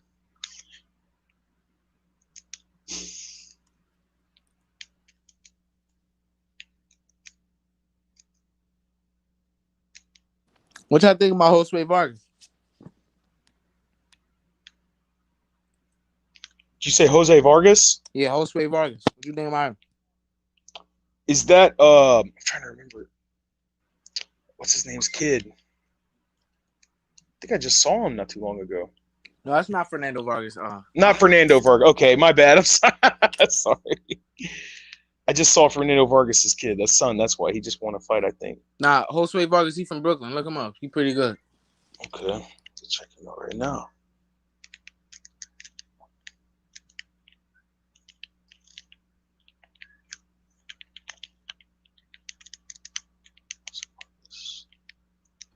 No, that shit is crazy, bro. Teofimo Lopez, he said that he can mandate a fight with Devin Haney. He can make that fight happen. I'm like, yo, why you didn't do that shit in the beginning? Why you have to go wait until you fight George Kambosos Jr. now to mandate the Devin Haney fight? So it showed that this dude was actually ducking the fight for real. Why he never said that in the beginning? That's my whole problem. Why you didn't mandate that fight in the very first place? Why you had to go fight against George Kambosos? That showed that this man didn't want that fight. He just exposed himself to the world that he can mandate Devin Haney. That shit is crazy, man. You don't know what to believe from Teofimo Lopez, man. All these lies that this guy been saying, this shit is getting old now, bro. If you can mandate it, then how is it a duck? Exactly. You can mandate it. My whole thing is why he didn't mandate it after that Lomachenko fight. Yeah, why did you wait to the 11th hour? Yeah, exactly. Oh, yeah, man, this shit is a joke, man. Does he really want the fight or not? Yeah, it doesn't seem like it at this point. It just seems like he's just, I don't know. I had heard the reason that he didn't, he wanted the Kambosos fight originally because he wanted a stadium show in Australia, and I was thinking like, yeah, but it's during COVID. He won the belts during the he beat Lomachenko during the in the middle of COVID. So I don't understand why he thought, you know, you're gonna get a stadium show in the middle of a pandemic, like because he wanted to get more seats, make more money. But still, that's even worse in a way though. So the real money fight would be against Haney because he's the WBC champion. Unify all the belts. Look at Caleb Plant. He's trying to get $10 million for his belt with the fight with Canelo, and people were hating on him for it. But I mean, hey, he's trying to make money. This is prize fighting. He's not pricing himself out. It's the last piece. It's the last Infinity Stone in the Thanos gauntlet. It's always some type of excuse with these guys. The first they say, "Oh, if we don't get the Josh Taylor fight, then we will fight Devin Haney." Bob Arum already said. Come on. Yeah, that's what he said, bro. First, Bob Arum even said that Josh Taylor gonna have a mandatory to face at 140, and Josh Taylor talking about fighting Terrence Crawford at 147. You know what I mean? Josh Taylor said, Teofimo Lopez, you're not undisputed. You must fight Devin Haney first. You must fight Devin Haney first. That's what Josh Taylor said to this dude. And now they talking about if Devin Haney outpriced himself, that's the only way the fight won't happen. It's always something. I want to fight Devin Haney, but if he outprices himself. Stop making excuses, Teofimo Lopez. Teofimo Lopez fanboys. Stop making excuses for him. It's time to fight. Let's do it for the people. The time is now. After the Kambosos fight, Devin Haney versus Teofimo Lopez for the real undisputed lightweight championship of the world. We all want to see it. Stop making excuses. Stop the cap. Stop the cap, bro. For sure. D. Hodges, what's good, D. Hodges? Nah, just was saying, I feel you on y'all, what y'all saying on that one about how, like, I don't know, but I would do what Teal did. I will take a Gamboza bag real quick, because that Trill, it seemed like if you go to Trill, you're getting more money than you'll ever see from anything. So I understand, but like you said, after that, if he don't fight Haney next, he's butt. So if that fight don't happen next, when do you think that fight will happen? Say if it doesn't happen next, when do you think the fight will happen, guys? Will it be at 140, possibly at a 147, or do you think the fight will ever happen? From my man Teal's word, it ain't gonna be for 3 to 5 years. They might be at 147 by the time. 3 to 5 years. That's like, man, that's mad long. So I don't know how big they could grow. I hope not. Okay, though. look, my boy Anthony Sanchez said, dude, he has a mandatory for the IBF. But guess what? The mandatory wasn't mandated by the IBF until he waited and avoided Devin Haney. You know what I mean? We all know that undisputed fights trumps mandatories. We know undisputed comes before mandatory, bro. So that excuse is out the window. Even Teofimo Lopez, his manager David McWater said the IBF, that mandatory wasn't mandated until he waited and he was colluding and he was ducking out that fight. So you can keep using that mandatory as a fucking excuse, but guess what? Undisputed trumps mandatories, buddy. Undisputed fights come before mandatory. We know that. Stop with the lies. But at the end of the day, they changed the rules though, because now since Teal got that franchise thingy, you can turn down your undisputed. You can, like, that franchise belt, like when they made that one, like you can avoid whoever you want to. Canelo been doing it, and whoever else, Lomo was doing it. So it's like hey, look at this dude, bro. Look at this dude. My boy Made to Last said, bro, Haney was a nobody though.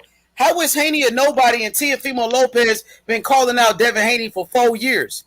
The dude, if Devin Haney is a nobody, why 4 years ago Teofimo Lopez was doing interviews talking about Devin Haney? Oh, I beat up Devin Haney in sparring. If he was a nobody, why is Devin Haney making over $4 million a fight? If Devin Haney is a nobody, why is Devin Haney the youngest millionaire in boxing? It sounds like an excuse because you don't want the fight. Check this out, H. Devin Haney is a nobody, so why should Teofimo Lopez fight him? Are you guys that scared of Devin Haney? Are you that afraid of his style? Is that what it is? Here's something else that That's what it is. Here's something else that proves your point too, H.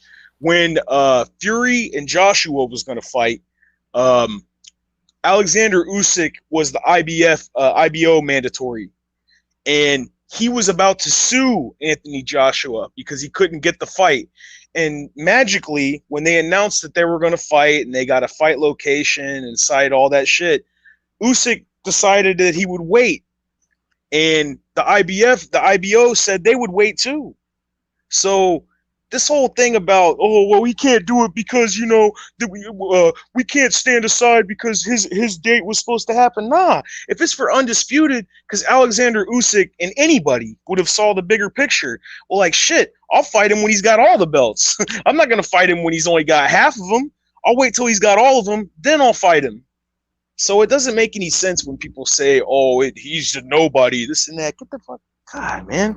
That's why this is what makes people like turn away from boxing, because like in the UFC, there's one champion at 205. There's one heavyweight champion. There's not 9 champions per weight class, you know? And they don't have to pay any sanctioning fees just to keep that damn belt. That's what makes people like, man, fuck boxing. Like, I'm not saying that I love boxing, but that's what makes people like, forget this, man. I don't want to see this. I want to see the best fight the best. Exactly, bro. Yeah, that makes sense, bro. Too many belts in boxing. Now, we got a comment right here. He said, you just said it's undisputed beats mandatory. That's how he got Gmail the title. Loma went for undisputed. Loma never lost the belt. Loma vacated his belt, requested the franchise belt to fight Devin Haney. What Lomachenko should have done was fight his mandatory at the time, which was Devin Haney. Lomachenko vacated his belt and requested a franchise belt. You can't be undisputed with a franchise belt because the other sanctioning bodies, such as the IBF, the WBA, and the WBO, don't recognize the franchise belt as a title. So the thing is, Lomachenko, he should have fought Devin Haney instead of vacating his belt and throwing it in the trash. That's where he went wrong at, by requesting a franchise belt. Okay? Exactly, bro. Lomachenko had to fight Devin Haney. He had to fight Devin Haney. He threw his belt in a garbage can. That's what happened. So his fight with Teofimo Lopez wasn't undisputed because he didn't have the WBC world title. Just exposed you. You got cooked. Yeah. You got to take that. Hold that L, man. Hold that L. Facts. Why would you? He's the one that caused the goddamn confusion. Because if so him did and Devin, Tio, because Tio requested the franchise. No, a little bit. Oh, I know that, but I'm saying when it first happened, if Loma and Devin Haney would have had that fight before he threw it in the garbage, somebody would have undisputed, and it would either be Haney or Loma. They would have fought Tio. But by Loma doing that bitch ass throwing it in the garbage shit. Exactly. Look at the lies right now. May Talaz just said Loma was elevated. No, he wasn't elevated. He requested the franchise destination. He requested it. He asked for a belt. So, yeah, he wasn't elevated. Mauricio Suleiman even said it. The WBC president said Lomachenko requested the franchise belt. Mauricio Suleiman said Teofimo Lopez requested it. They wasn't elevated. So get your facts right, bro. You guys don't have to lie. We just keeping it real over here, man. Like, are you a boxing fan or are you a fan of a boxer? Like, the evidence is there. It's not. We're not making up stuff. Exactly, see, that's the thing. bro. It's just the confusion. Like, you don't have to. You can still find the truth though. Like, people making all these excuses and stuff. Like, I think this is what's gonna force. It's gonna force Teofimo. It's gonna be to the point where. Because if you notice, almost every interview he does, like he did one with Helen Yee, Yahoo Sports, all these people, all of them, every single interview he does, they're say, hey, so when are you going to fight Haney? You know, they all stick that in there. So I'm thinking that it's going to make it almost kind of force his hand. I hope it does, but because it ain't going to go away. It ain't going to go away. People ain't going to stop asking about it. Yeah, what's good, my boy? Two Hands the Reaper, Big Two. Everybody subscribe to his channel, man. Go check him out, my brothers. Check out Two Hands the Reaper on YouTube. Mike from Boston said, "How is Loma wrong for fighting Tio instead of Haney? Everybody wanted him to fight Tio. Actually, a lot of people wanted him to fight Devin Haney. I know a lot of people that wanted him to fight Devin Haney instead of vacating his belt and ducking. You know, more people wanted to fight. More people wanted to see Lomachenko fight Devin Haney than Lomachenko versus Teofimo Lopez. That fight was on regular ESPN. It wasn't You know, it was a good fight, but I think Devin Haney's fight would have made more money. We know Teofimo Lopez complained about money. He actually pulled out the fight, and Teofimo Lopez had to restructure his contract to make that fight happen because they wasn't giving him enough money at the end of the day. So if that fight was so big, like people are saying, why did Teofimo Lopez have to renegotiate his contract and pull out the fight? Exactly. Because that fight wasn't a big money fight like that. You know? Yo, shout out to Mike from Boston, by the way, man. He's got a great boxing channel. He's got some great videos on there. I like Mike's channel a lot. Yeah, me too. I'm subscribed to Mike from Boston. Everybody go check him out. Let's get that brother to 1,000 subs. Let's see. He said, ask WBC how that. He said, ask WBC how about that. Mauricio already said Tio is undisputed. But what about the other sanctioning bodies? What about the rest of the sanctioning bodies, the IBF? The IBF president was just on the Boxing Voice, and he said Teofimo Lopez was not undisputed. So to be undisputed, the rest of the sanctioning bodies, such as the IBF, WBO, WBA, must recognize you as an undisputed champion, and they don't. You just said one sanctioning body, the WBC. The IBF said he's not undisputed. So how about that? Come on now. Let's see. I like what HLD said right here. HLD said ESPN viewership Loma versus Teofimo Lopez, 4.2 million. Yeah, it did good numbers on ESPN, but it didn't generate a lot of money like that, right? It didn't generate a lot of money, but it got a lot of views. A lot of people watched it, and it was good for the fight fans, such as me, such as you. You know, that was great for boxing. You know, but at the end of the day, it wasn't for undisputed. We know that the IBF president was just on the Boxing Voice. HLD, you watched the Boxing Voice. You know, you watched the Boxing Voice. Punch was there when the IBF president was on the Boxing Voice and said they don't recognize Teofimo Lopez as undisputed. But nobody want to say nothing about that. You guys keep talking about what the WBC said, but you won't say anything about what the IBF said. Got to keep it consistent. Keep it real with the fans. Exactly. Keep it real. Keep it real with the fans, bro. That's all we got to say. Hit the like button. Subscribe to the channel. You dig? Nobody want to talk about the IBF. You guys been quoting the WBC for months. When the IBF, the other major sanctioning body, says Teofimo Lopez is not undisputed, you guys got quiet real quick and shut your mouth. You don't want to, that's what happened, Sly. You was right though, man. You was right, because that's exactly what you said was gonna happen. See, they still haven't said nothing about it. What about what the IBF said? Can somebody talk about that? Stop quoting Mauricio Suleiman. What about the rest of the major sanctioning bodies? What about what the IBF said? You know, that's why Teofimo Lopez now he talking about I want to fight Devin Haney, because he knows he's not undisputed. You got real undisputed champions like Josh Taylor saying you're not undisputed. You got to fight Devin Haney. And Teofimo Lopez, you've been calling out Josh Taylor. That's the guy you want to fight. He's saying you ain't undisputed. You got to fight Devin Haney first. Let's just make the fight happen, man. You know what I mean? Because we've been doing this shit for months. They've been going back and forth for years. It's time to make the fight happen. Teofimo Lopez said he's ready. Devin Haney said he's ready. Let's do it for the fans. May the best man win. May the best man win. That's it. That's it. Just spitting facts, guys. You don't have to like it. You know what I mean? But the truth gonna set you free at the end of the day. We will speak the truth. Getting in their feelings on this one. Leave Lopez alone. But you never know. Y'all just y'all tell people better hope it don't be a AJ versus Ruiz and Gamboza win. Oh shit! That's Damn. What about what the IBF president said? What about what the IBF president said on the Boxing Voice? He said Teofimo Lopez was not undisputed. What do you have to say about that? In order to be undisputed, the rest of the sanctioning bodies will recognize you as an undisputed champion, and they don't for Teofimo Lopez. No, okay. Crickets. Nobody want to talk about what the IBF said. Everybody's shutting their mouth.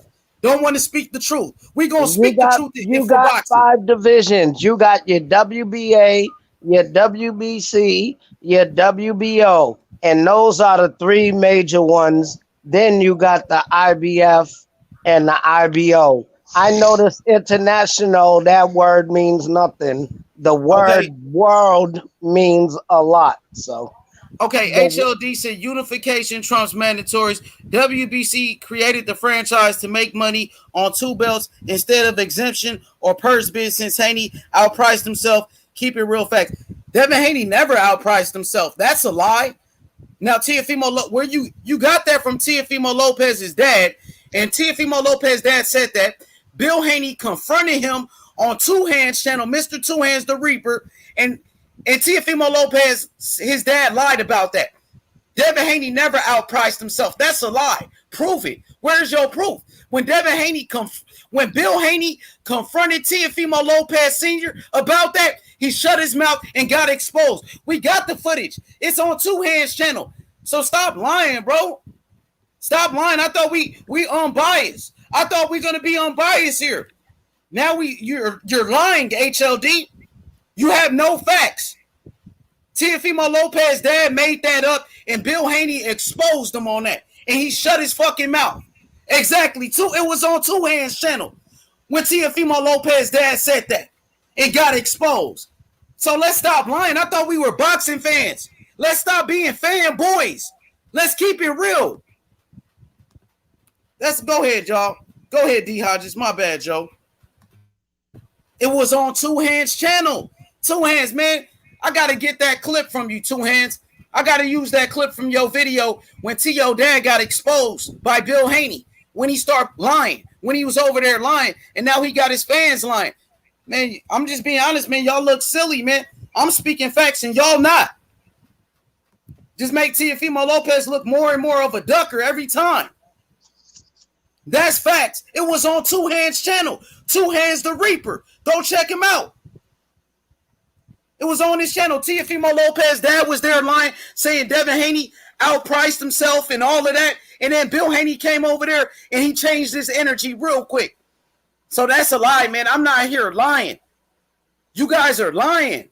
Teofimo Lopez said he was going to send Devin Haney an offer, and he never did. That's a lie. Teofimo Lopez now, he's saying he could mandate Devin Haney. Why he didn't do that in the first place? Why he just saying that now? It's all lies at the end of the fucking day, bro. We don't lie over here. We just want to see the best fights. I want to see my favorite fighter, Devin Haney, versus Teofimo Lopez. It's a dangerous fight. I know it. It's a 50-50 fight, but I want to see it. You understand me? I want to see it. Exactly, bro. D. Hodges, what you got to say, bro? I don't know. I kind of got it like a 2% advantage Haney. Like I got it like a 52-48 that Haney's gonna win because I really see that if Loma would have threw his goddamn hands so fast from the first round, he might not have lost, but he want to wait till the second half of the fight. But you know, when Devin come out, he's coming out swinging. So I give it a 59-48 or whatever. Devin got 59, whatever. So whatever the percent, Devin got the more percentage. 59, 40, whatever, 41. Yep. I got a feeling Devin's gonna do it. That's why Theo don't want to fight. He remember them sparring sessions. Man, let's stop lying, bro. People speaking with no facts. You going by what Teofimo Lopez's dad said, and he got exposed for saying that bullshit. Y'all was going, the WBC said Teofimo Lopez is undisputed. Well, the IBF said he's not undisputed. The IBF said he's not undisputed, but y'all don't say shit about what the IBF said. Y'all got real quiet when the IBF said he wasn't undisputed. Keep the same energy. It's obviously like talking Teofimo Lopez got exposed. It's like talking to Wilder fans about how great of a coach Malik Scott is. Like, man, what are you talking about? Yeah, man. Let's just make the fight happen for the fans. What's good? What you talking about, man? Wouldn't you any day of the week, fire Mark Breland for Malik Scott? Wouldn't you? Isn't that the logical thing to do? Come on, Come on, man. Like, people that think that shit, people that blame Mark Breland, they ought to slap themselves in the face, dude. He was Mark Breland is easily one of the top 5 best American amateur fighters in history. He was the best. He was on, I don't know if y'all remember the Dream Team for boxing. Yeah, 1984. 1984. He was the best amateur out of all of them. And for Wilder, man, to say, like, he built up a lot of his own stuff in his head, but for him to throw Breland under the bus like that, that's how I found H Money, because he was one of the, I mean, there was more people doing it, but he was one of the most passionate people I heard going at the barbershop and everybody for dissing Mark Breland like that, and listening to Anthony Breland, his son and stuff. So for them to do that to him, man, those people are just, they're just some straight up fucking stands, dude. They ain't nothing but, Wilder, please let me so yeah, I don't mean to change the subject, but yeah, go ahead. Facts, man, facts. Yeah, Wilder, he had made too many excuses, man. And I just can't wait for this third fight, bro. I'm looking forward to this third fight, to be honest with you. I think it's one of the most highly anticipated matchups in years. Shout out to my brother Taco K in the chat. Shout out to HLD. Shout out to B. Anthony Sanchez, he who greets with fire. DJ, Taco K once again. JC, what's good?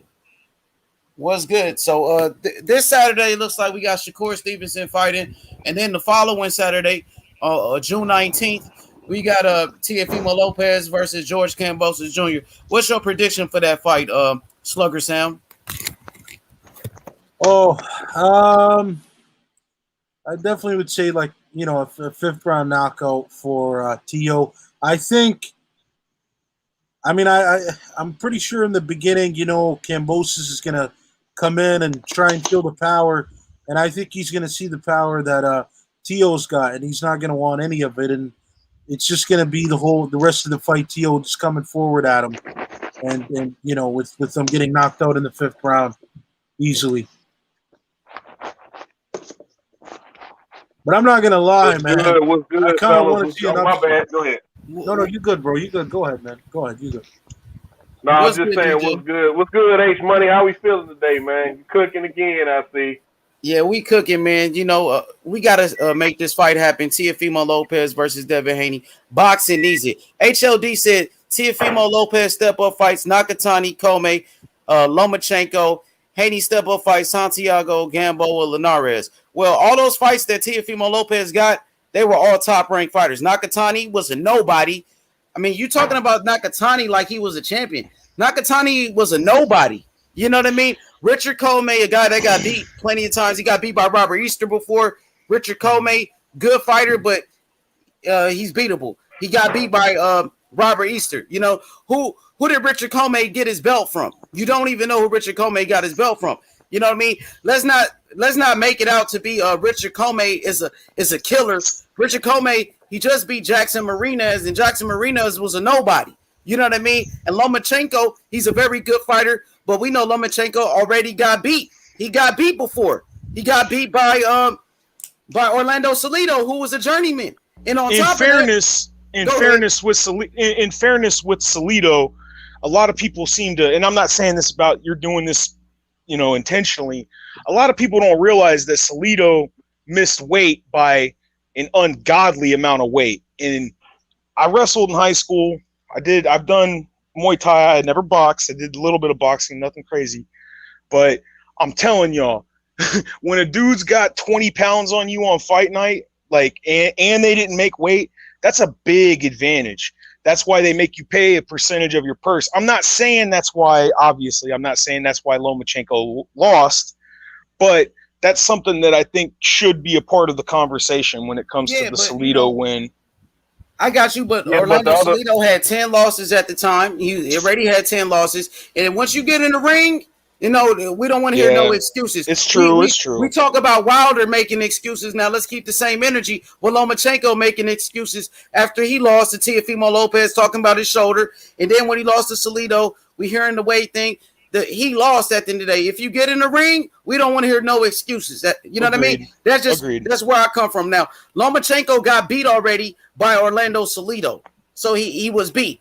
You know, let's just keep it real about the situation. Shout out to the fight doctor. I see you. Go ahead, DJ. I was just gonna say, man, the thing with that weight situation, I wrestled in high school as well. The thing with that weight situation, man, you have an option whether to pull out the fight or take a percentage of that opponent's purse. So Lomachenko still felt like he could beat that guy. What's the name? Salido. He still felt like he could beat him, even though he missed weight. So once you step in the ring, the excuses are gone, man. Yeah, it's true. I mean, even H Money knows this. We've gone back and forth with this several times, which ad nauseum. I'm a diehard Wilder fan. H Money knows this. I'm from Alabama, so I ride with Wilder no matter what. But with that being said, I didn't like the stuff that went on between him and Mark Breland. I didn't like that got out. That should have never got out. However he felt about him, that should have never came out. That should have never went public. That's number one. Number two, the thing with the suit, I believe it was a valid excuse, but at the same time, you put that suit on, my guy. You put it on, man. So you really can't say that because you put it on. It's like when guys start talking about I say this too. It's like when guys start talking about their baby mama or a girl start talking about their baby daddy. Like, oh, this person didn't say that, but they was that when you was sleeping with them. You get what I'm saying? So you can't go back and say that now because that person wasn't shit when you was messing with them. So, you know, even though I believe it was valid because I went back and watched that fight a couple times, the second fight, the suit had LED lights, snaps, and buckles on it. Ain't no way in hell he should have walked out there in that suit. Now, and I bring this part up too. Mark Breland should have grabbed that suit and threw that shit back in the locker. Like I bring this story up all the time about how the late great Emmanuel Stewart, dog cuffed Tommy Hearns when he walked into the locker room and saw him getting a leg massage before one of his fights. What the fuck are you thinking? Yeah, I remember that. Do you think that Breland was right to throw in the towel?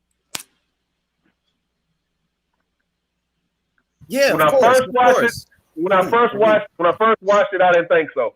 Because, I mean, the Wilder fan. I meant the Wilder fan. I know how you feel about it. Yeah. When I first watched it, when I was watching the fight live, I was like, "Come on, man! He's a champion. You got to give him a chance to get off the ropes. He has that great eraser in his right hand. Give the man a chance." Yeah. But when I went back and watched the fight the second time and hearing everything that I've heard, whether it was the gloves or the water or the suit, the point is the man didn't have no legs from the time he stepped in the ring. However you feel about that, his legs were not there from the time he stepped in the ring, and Mark Breland should have stopped it in the fifth. I believe it went like a round and a half too long. And that's just me being completely honest as a diehard to the core Wilder fan. The fight should have been stopped in the fifth because you see your fighter's not there. Now, the other part of that is, like I said when I watched it live, I wanted the man to get a chance to pull himself out. Could he have done it? We'll never know now. But I think he wins that third fight. For sure. The fight doctor was good. The fight doctor in the building. How you feeling, my brother? Fight doctor's in the house on Rick James status. Please forgive the background noise. I'm actually in the vehicle right now driving. Oh, it sounds good to me. It don't sound bad. You sound good, man. Yo, fight doctor, what do you think about Teofimo Lopez recently saying he's ready to fight Devin Haney? Do you believe him? What do you think about that fight? And do you want to see it next? It's a good fight. And yes, I want to see it. Apparently, Lomachenko doesn't want the rematch, or that's not in the cards. So I think, look, there's the only three guys at lightweight that I really want to see fight. And that's Tank, Lopez, and Haney. Those three guys need to go ahead and get it on and figure out what's what. You know, Ryan Garcia needs to get in there too whenever he sorts out his mental issues. But, you know, Ryan Garcia, as far as I'm concerned right now, is not part of the equation. But yeah, I would like to see that fight. If now, I don't. You guys know how I feel about undisputed. You know, in my mind, it's a sham, it's a fraud. But if Teofimo Lopez wants to be undisputed, then he has to go see Devin Haney. There's just no way around that. Okay, that franchise title is nonsense. In fact, all those damn titles are nonsense. But the franchise title is nonsense with extra sauce. So that fight needs to happen. I mean, look, there needs to be clarity at 135. We need to know who is the best at 135. Right now, the top guy is, in my mind, Lopez, but only because he has the best win.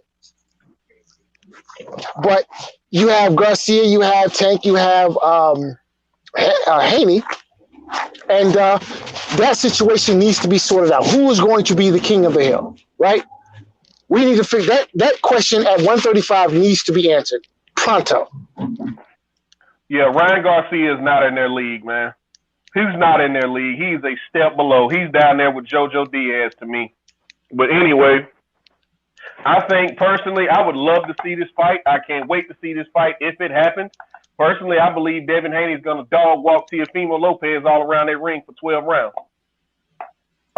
If you go back and watch that Lomachenko fight, which I've watched it 3 times now, all Lomachenko had to do was just get started earlier. It's kind of like in football when an underdog comes in and all of a sudden the favorite is down by 20 points. Well, now you're digging yourself out of a hole throughout the rest of the fight. I mean, throughout the rest of the game. It's the same thing. Lomachenko put himself in a hole that he couldn't dig out of. And if you look at those middle rounds, he was piecing Teofimo up pretty good. Now, the first time I saw it, I thought Teofimo won pretty handily. But the second 2 times, it was like, that fight was a little closer than I thought it was. And Teofimo came on that last round after winning probably, the first 5 rounds, I want to say, 5 or 6 rounds. He won clearly. It's those middle rounds when Lomachenko really started to get warmed up and started heating up that the fight turned into a better fight. But personally, I think Devin Haney is the boogeyman at 135 because the man can't get a damn fight. And once people start finding excuses not to fight you, that lets me know how good you are. Like, nobody wants to fight him. Ryan Garcia has even said, I don't want to fight him. Floyd Mayweather made an excuse to get Tank out of that fight. Lomachenko gave away a belt to keep from fighting him. Like, nah, fuck this. Y'all had it belt. I'm not fighting him. That was a clear duck. Clear as day.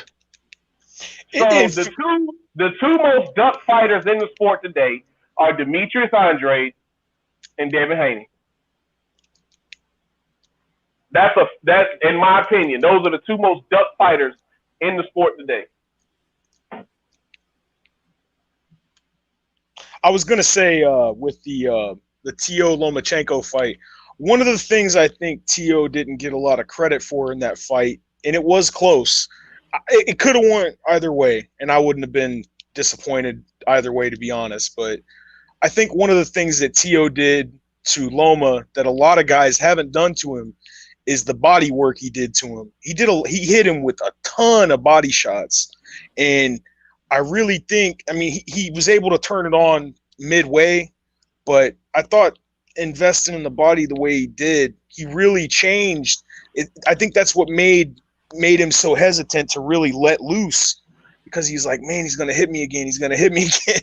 He kept getting him with the body shots. But like you said, yeah, it didn't matter to me either way. I thought it didn't matter who won. It was kind of, if it would have been a draw, I would have been fine with it.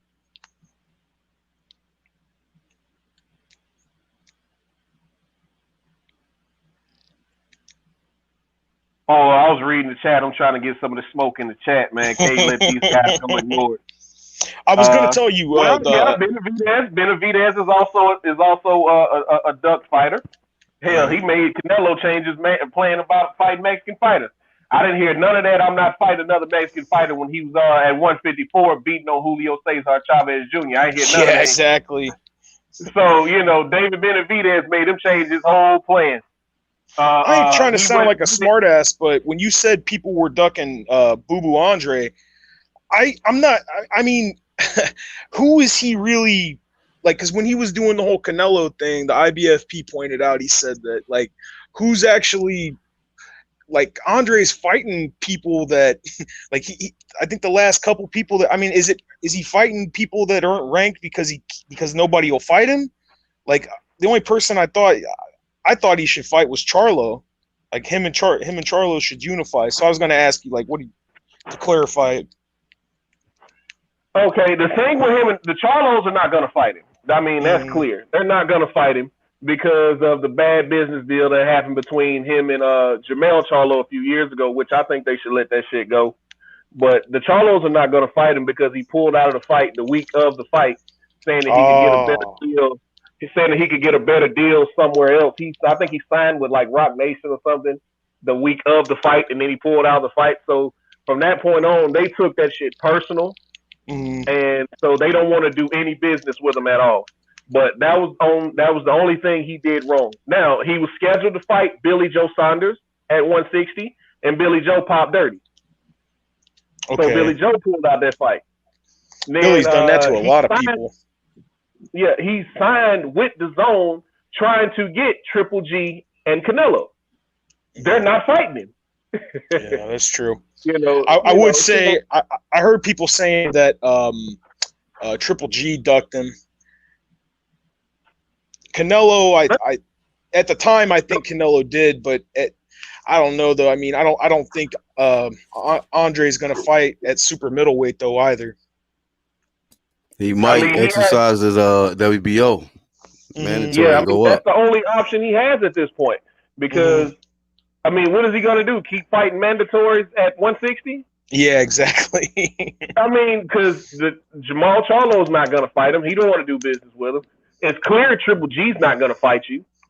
Only hope you have left is like for a Chris Eubank or maybe Erslandy Lara or Hope Murata beats Triple G so you could get that fight.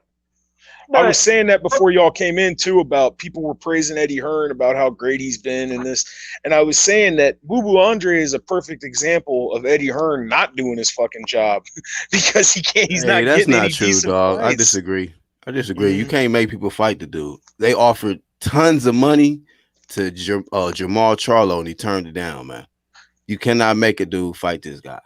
So at some point, I heard that report too that they offered Charlo $7 million, but like I said earlier, the man said, "I'm not doing business with you. You pulled out of the fight with my brother the week of the fight." Hey, but we can't keep. I think they sued him over that. Yeah. I hate it. And that was Jermell. So we give credit to Jermell. Like Jermell ain't ducked shit. So he ducked Jermell or pulled out of the Jermell fight. He ain't never pulled out of shit with Jamal. Jamal was with him at 54. Jamal was with him at 60, and he ain't even trying to get no smoke in with the dude. So we got to stop giving Jamal passes with that. Jamal, I mean, I'm done with giving guys passes. Like I was done giving Triple G passes years ago. He is a complete manifestation of HBO. He has ducked elite black fighters his entire career. Only black fighter that he's fought worth a damn was Danny Jacobs, and that's arguable that Danny Jacobs won that fight. So, I mean, he hasn't made the effort to want to fight a Charlo or an Andre because I don't know, man. HBO created Triple G with this whole Mexican style thing. What is Mexican style? I hate that term. What's Mexican style? I hate when it mean fight Mexicans and avoid the black champs, man. Go ahead. It means stand there and let somebody beat on you. That's what Canelo meant by Andrade was. He's a boring fighter. No, I'm not gonna stand there and let you beat on me. That's what that means. Yeah, stand there and throw punches at each other until somebody falls. Boxing is about hitting and not getting hit. It's not about beating it. This ain't the best Street Fighter award. Right. Yeah, I'm not gonna sit there and ballroom brawl with you, man. So can I chime in for a second? Go ahead, bro. Yeah. I think there's a misconception about what Mexican style really is. If you look at some of the best Mexican fighters, their style was intelligent pressure. And I think that's pretty much what defines Mexican style. Intelligent pressure coupled with good defense. Yeah, So you're talking like personally, Salvador Sanchez hanging in the pocket and like staying so close that you can be hit, but not getting hit and hitting at the same time. Exactly. That's how I would personally classify Mexican style as an intelligent pressure fighter. I think though the thing is that, and I'm not trying to sound like a dick, but you can classify it as that. But when HBO's selling a fight, you know, they're selling it as two people beating the shit out of each other. You know, well, they're not selling anything anymore now. Right. They put all their eggs in the Klitschko and Triple G basket. Now you see what they had. Yeah, exactly. So, even though I think the Klitschkos were bad motherfuckers back in their day, but you know, they didn't really have a lot of competition, in my opinion.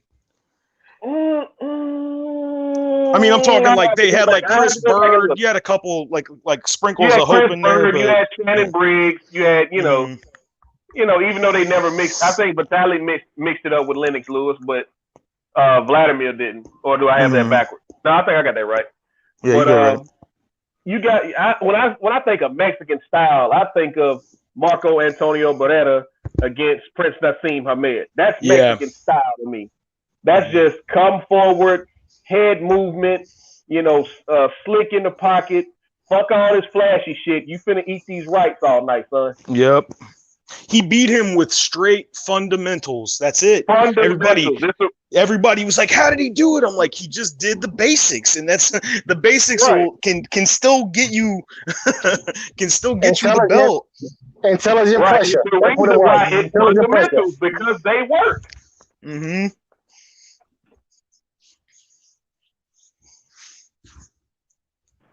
Go ahead, guys.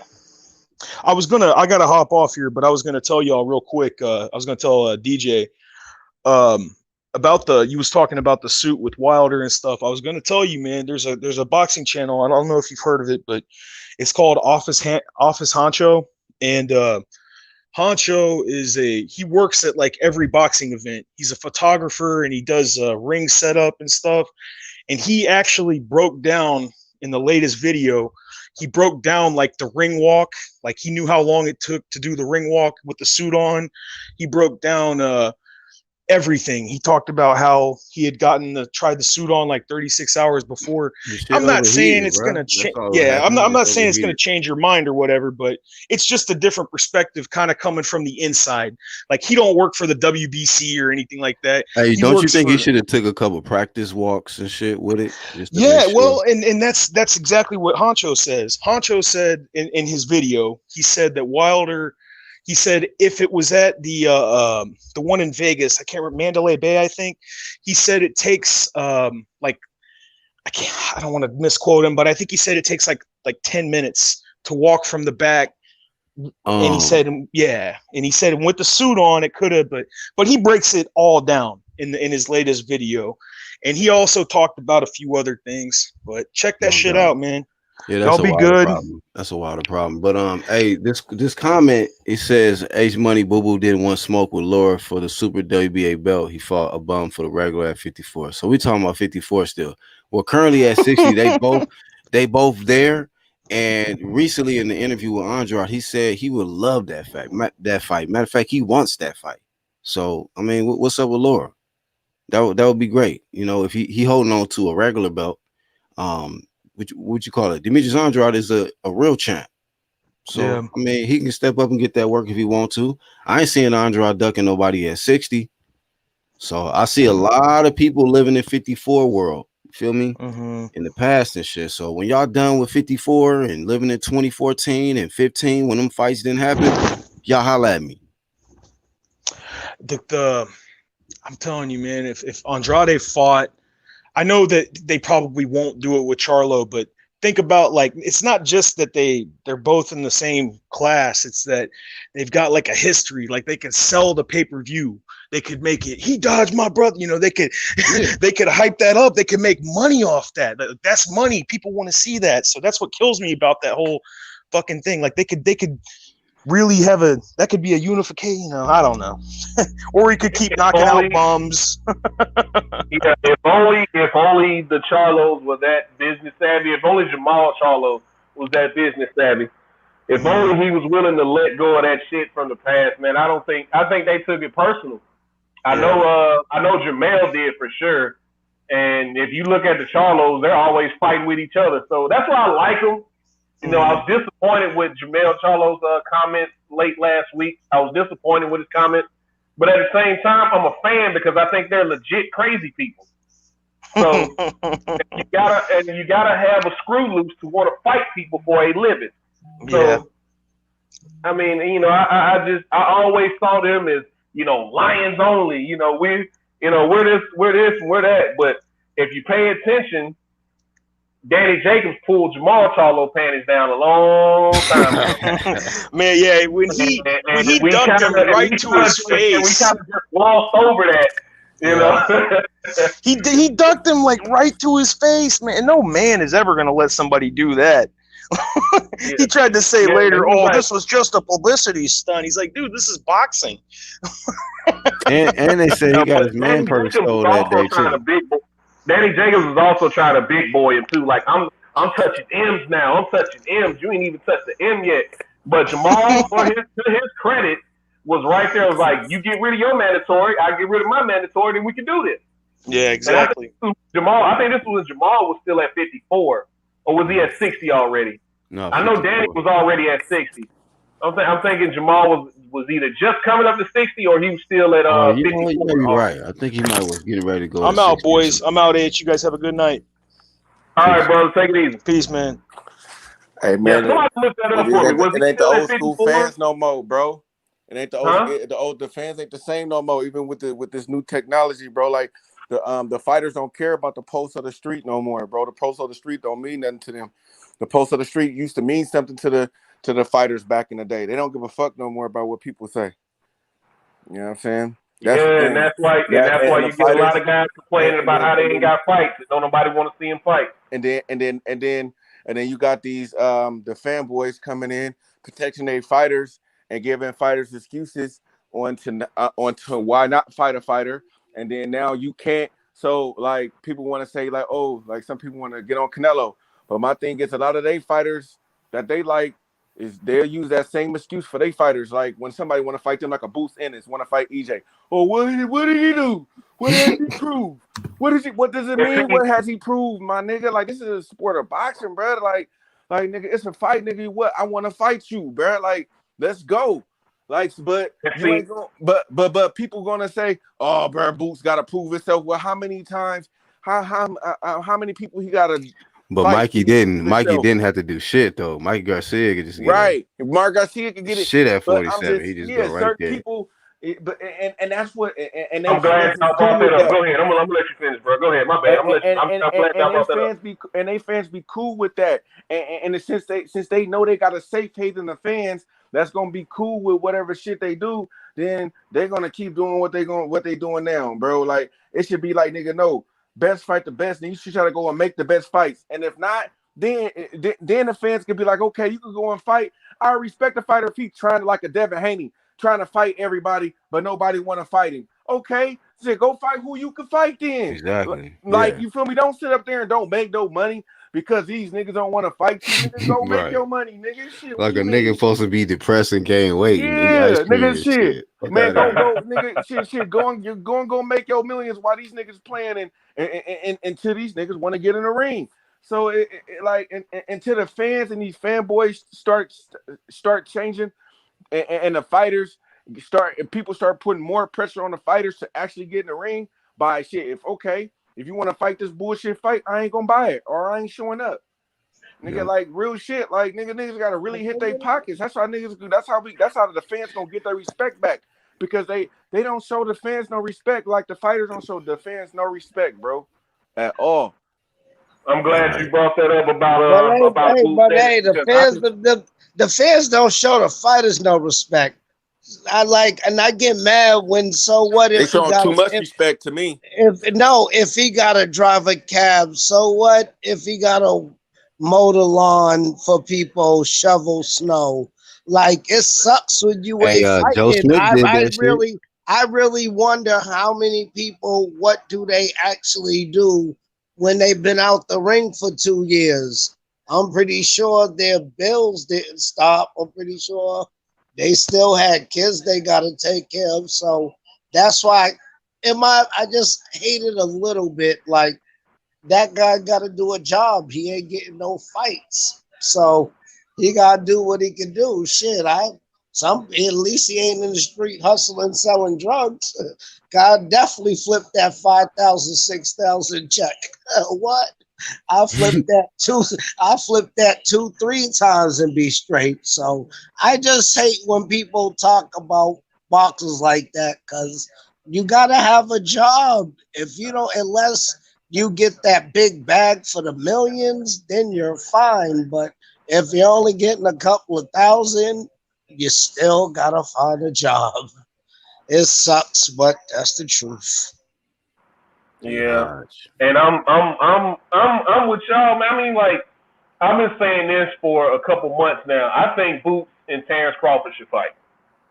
I think Boots should get his shot now because he has just as many fights as Errol Spence Jr. I don't want them to do Jerron Ennis the same way Keith Thurman did Errol Spence. Don't quit trying to let him go against Ugas. Ugas will be such a beautiful fight for him if he can go in there. That's a good fight too. That Ugas fight, so he can get that WBA regular belt, right?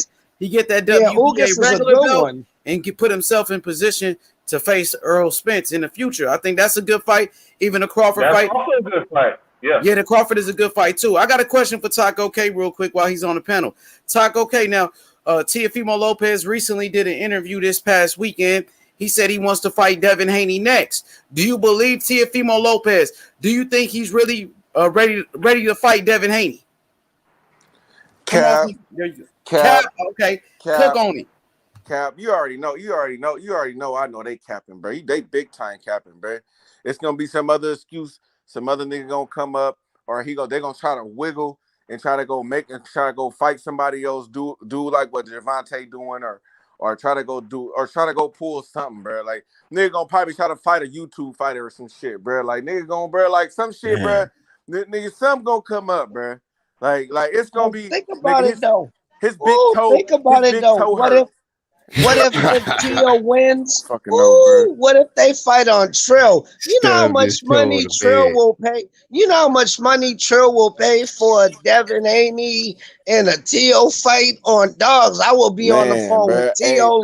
I'll be on the phone with Tio like nigga. Hey, bro, I go off of what people show me, bro. Like I ain't gonna keep on saying like you gonna do something, bro. Like nigga, if you keep on showing me like nigga, if you steal from you, like you know how you got that cousin and you know they steal, nigga, and you gonna let your cousin come in your house and leave your site for a couple of seconds, nigga, that's your fault, nigga. So nigga, I'm not gonna keep on nigga letting believing like niggas gonna change, bro, until I see this shit, bro. Like, but imagine how much money they will make if you put Devin Haney, Devin Haney versus Tia Lopez on Trill. Then that fight should have happened right now. The fight should have, bro. They could have made that fight. Now. Well, they gotta wait because Gamboza might win and do an Andy Ruiz. I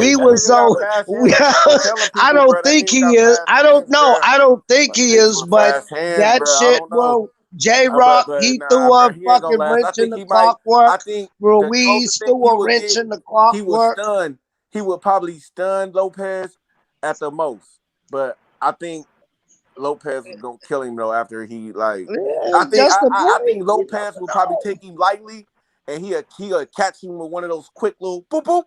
That little nigga quick, bro. Like niggas with fast hands, bro. I'm telling you, like y'all just gotta go. Because see, a lot of people don't understand. Undisputed is ruined because people don't go undisputed. Every time we had an undisputed, they fought somebody else and lost. Now this other guy got the belt. Now we gotta wait for their rematch. Bro. Hey, real quick, is T.O. franchise belt on the line? No, I don't think so. That's the only belt that's on the line.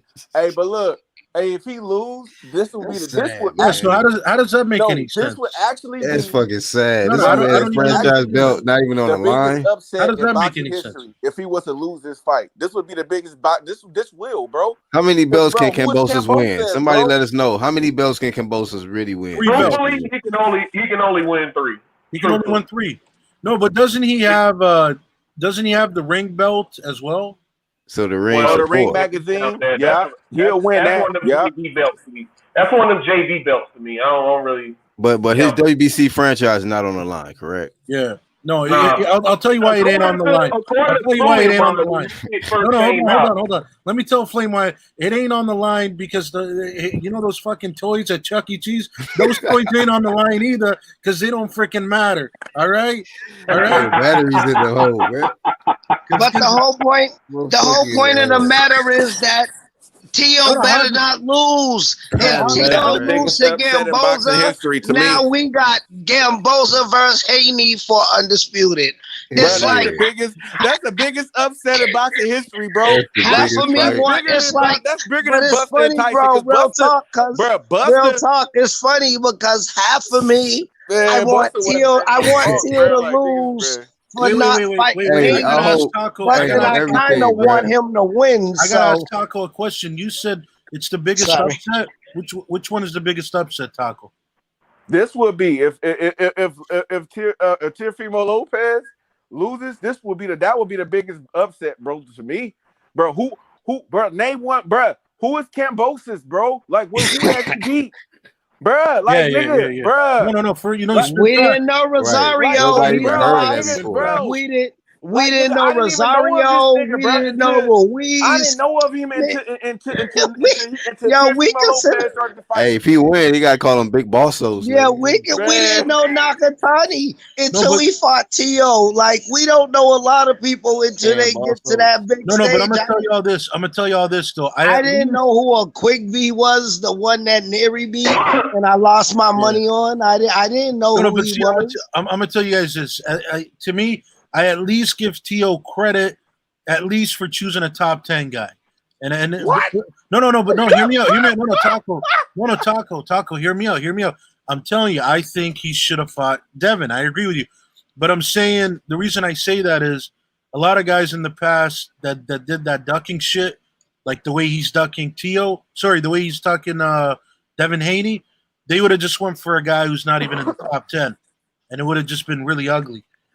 So I'm saying, I'm gonna. I mean, he's fighting him. He's fighting his mandatory, so of course. Yeah, he's still gonna get credit, but I'm just saying though, bro, like nigga, bro, you if he lose though, that shit you can't name me a worser upset. Because at the end of the day, I just hope Cambosos another worse one, bro. I just hope Cambosos stop him and then walk over him like Allen Iverson. I swear to God, I wish AJ Wilder would have fought. Nah, bro. I wish AJ Wilder would have fought. That nigga got fast hands, bro. I'm telling you, bro. That nigga will catch that. Because listen, by AJ losing to Ruiz, that threw a wrench in the clockwork. Because we gotta hope.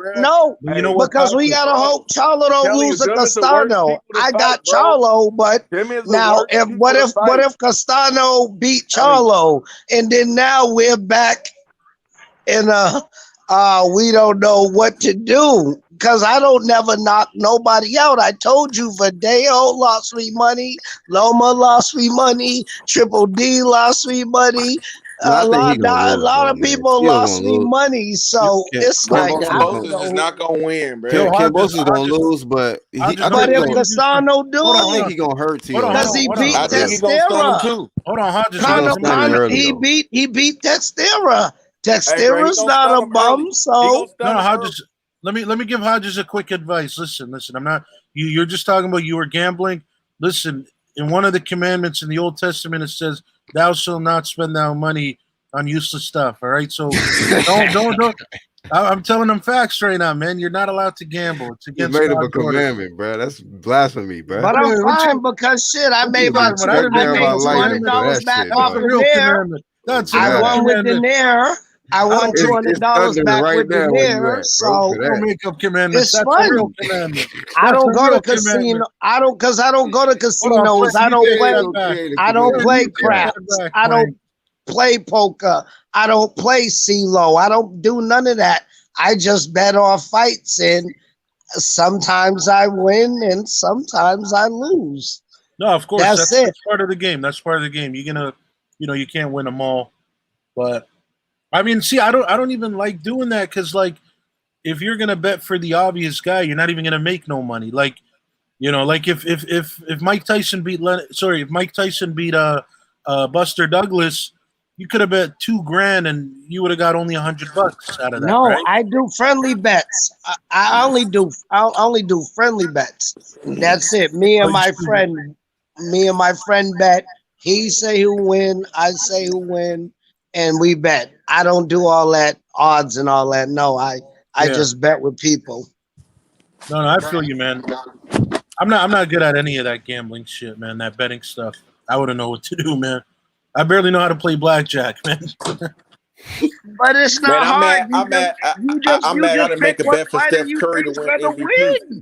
That was a and good. Sometimes that was a you good pick the underdog because AB, when he won a fight or two, I got money. I can name a bunch of people I won off of because they was the underdog and I won. But hey, and if Pacquiao a big underdog, I'm gonna put some money on Pacquiao. Yo, you better not put no money on. Listen, I'm telling you, Spence is gonna work that man. So there's no way. I'm talking about if he's a big underdog. Like, nigga, if I could, like, you feel me? Like, you know what I mean? It have to be something big. You know what I mean? Yeah, because I was gonna say, I'm just keeping it real, man. I give Pacquiao like 0 chance against Spence. I know, but like, shit, if I could take 100, if I could take 100 and win 500, but or you feel me? I think I know. I think I'm gonna get my money. Why you say that, man? Why you feel he got 0 chance? Because I'm gonna bet 200 on Manny. Hold I on, got D-Hodge. 200 Hold on on, Manny. I'm gonna tell you because Thurman lost me money. Thurman, Hold on, D-Hodge. Let me hear. Sorry, I thought Thurman was gonna win and he lost. He lost me $200 too. Thurman, I was like, there ain't no way, Manny Pacquiao, old ass man, gonna beat Keith Thurman, and he did it. That shit was another crow pie. I'm tired of eating crow for $200. This nigga, bud. Flame. I'm gonna tell you what. Listen, Spence is the only welterweight I know that can right now fight at 175 if he wanted. Like, bro, you ever see this cat's size? This motherfucker. I don't think so. No, just hear me, bro. This man, bro, this man walks around at 200, bro. This boy is big. Like, here's the thing: when he fights Pacquiao is obviously the faster guy. Pacquiao's always the fastest guy, whoever he fights, right? Quickest guy, fastest guy, whatever. But I'm telling you, man, Spence is gonna bully that guy. He's gonna bully the hell out of him. He's gonna walk him to deep waters. He's gonna walk him to corners and just hurt that man. I don't know. I don't think Spence have that power that everybody Flames like you capping. That everybody was talking about. I don't think that he has that power to me, in my opinion. So I don't think that he would just dominate him like that. Like people would think. So that's why I wouldn't mind putting a couple of dollars on him, because I think Pacquiao would have a chance to win. And to me, Pacquiao is the hardest puncher that Errol Spence will probably have faced in his career too. Now, that's a fact. So Taco, you know this man came out of a car accident. Fast. Y'all gotta stop using their car wreck to validate his chin. Everybody keep using the car wreck to validate his chin. Like, I'm not. He bounced off concrete. This man can take a punch, man. No. That's not what I'm trying to say. That's not what I'm trying to say at all. I'm trying to tell you, this guy, like, he did that and then right away fights Garcia. Like, bro, this guy's ducked or dodged. No, man. This guy, like, wants to smoke always. Who? Every single time. Spence. I'm talking about Spence. Man, he didn't want no smoking on Terrence Crawford, bro. What you talking about, bro? What's going on, bro? Wait. What galaxy you living in, homie? Bro, what do you mean he doesn't want the Spence with Bud? It's the other way around. Bud's been docking him. Oh, man. So, Please, bro. Before we have this conversation, please do not tell me anything about a tweet. Don't say nobody's channel either, bro. No, I'm not talking about no tweets. Please don't tell me nothing about a tweet or use any other the Blue Bloods and Something, everybody right. else's Chill out with narratives that. I'm not gonna do that that they to got you. on here, because please don't do that. No. This is what I'm gonna tell you, Who Taco. my other boy was that I used to fuck with shit. No, But I'm not gonna tell you none of that. I'm not gonna tell you that. This is what I'm trying to tell you. So the reason he was offered 60-40 was for a reason, man. He wasn't offered 60-40. What Was is he any talking contract sent? about, bruh? In the beginning, I'm saying in the What beginning. No, told you that? okay. Who sent the contract? Well, it would be PBC, of course. Okay, so are you telling me that they sent them a contract? If they did, where's the article, and where can I find that information? I mean, I don't know if we're gonna be able to see the contract, right? That's not stuff for us. No, to see. I'm talking about, okay, well, where's the article? I mean, it would be some articles read that somebody said it was a contract. I'm just telling you. Listen, I'm just telling you. From what I heard, Crawford was saying is he's not gonna Who accept. told you though, 60-40. bruh? I'm saying Crawford said it, bro. That's what I'm telling you. Is that he wouldn't Crawford accept said 60. what? He wouldn't accept 60-40 in the Bro, beginning. He declined the contract. Because wait a minute, y'all. I got this. Because EJ tweeted that it will be 60-40 in his favor. Tweeted that, right? Crawford tweeted back 50-50. Then it started going to all over the place. Then Crawford, Crawford started saying 60-40 in my favor. After he started getting tired of hearing all the BS. Then it started going to 70-30. Then it started going to this and that. But this is tweets. This is no contract has been sent from PBC or Top Rank. There has been no negotiations from either side.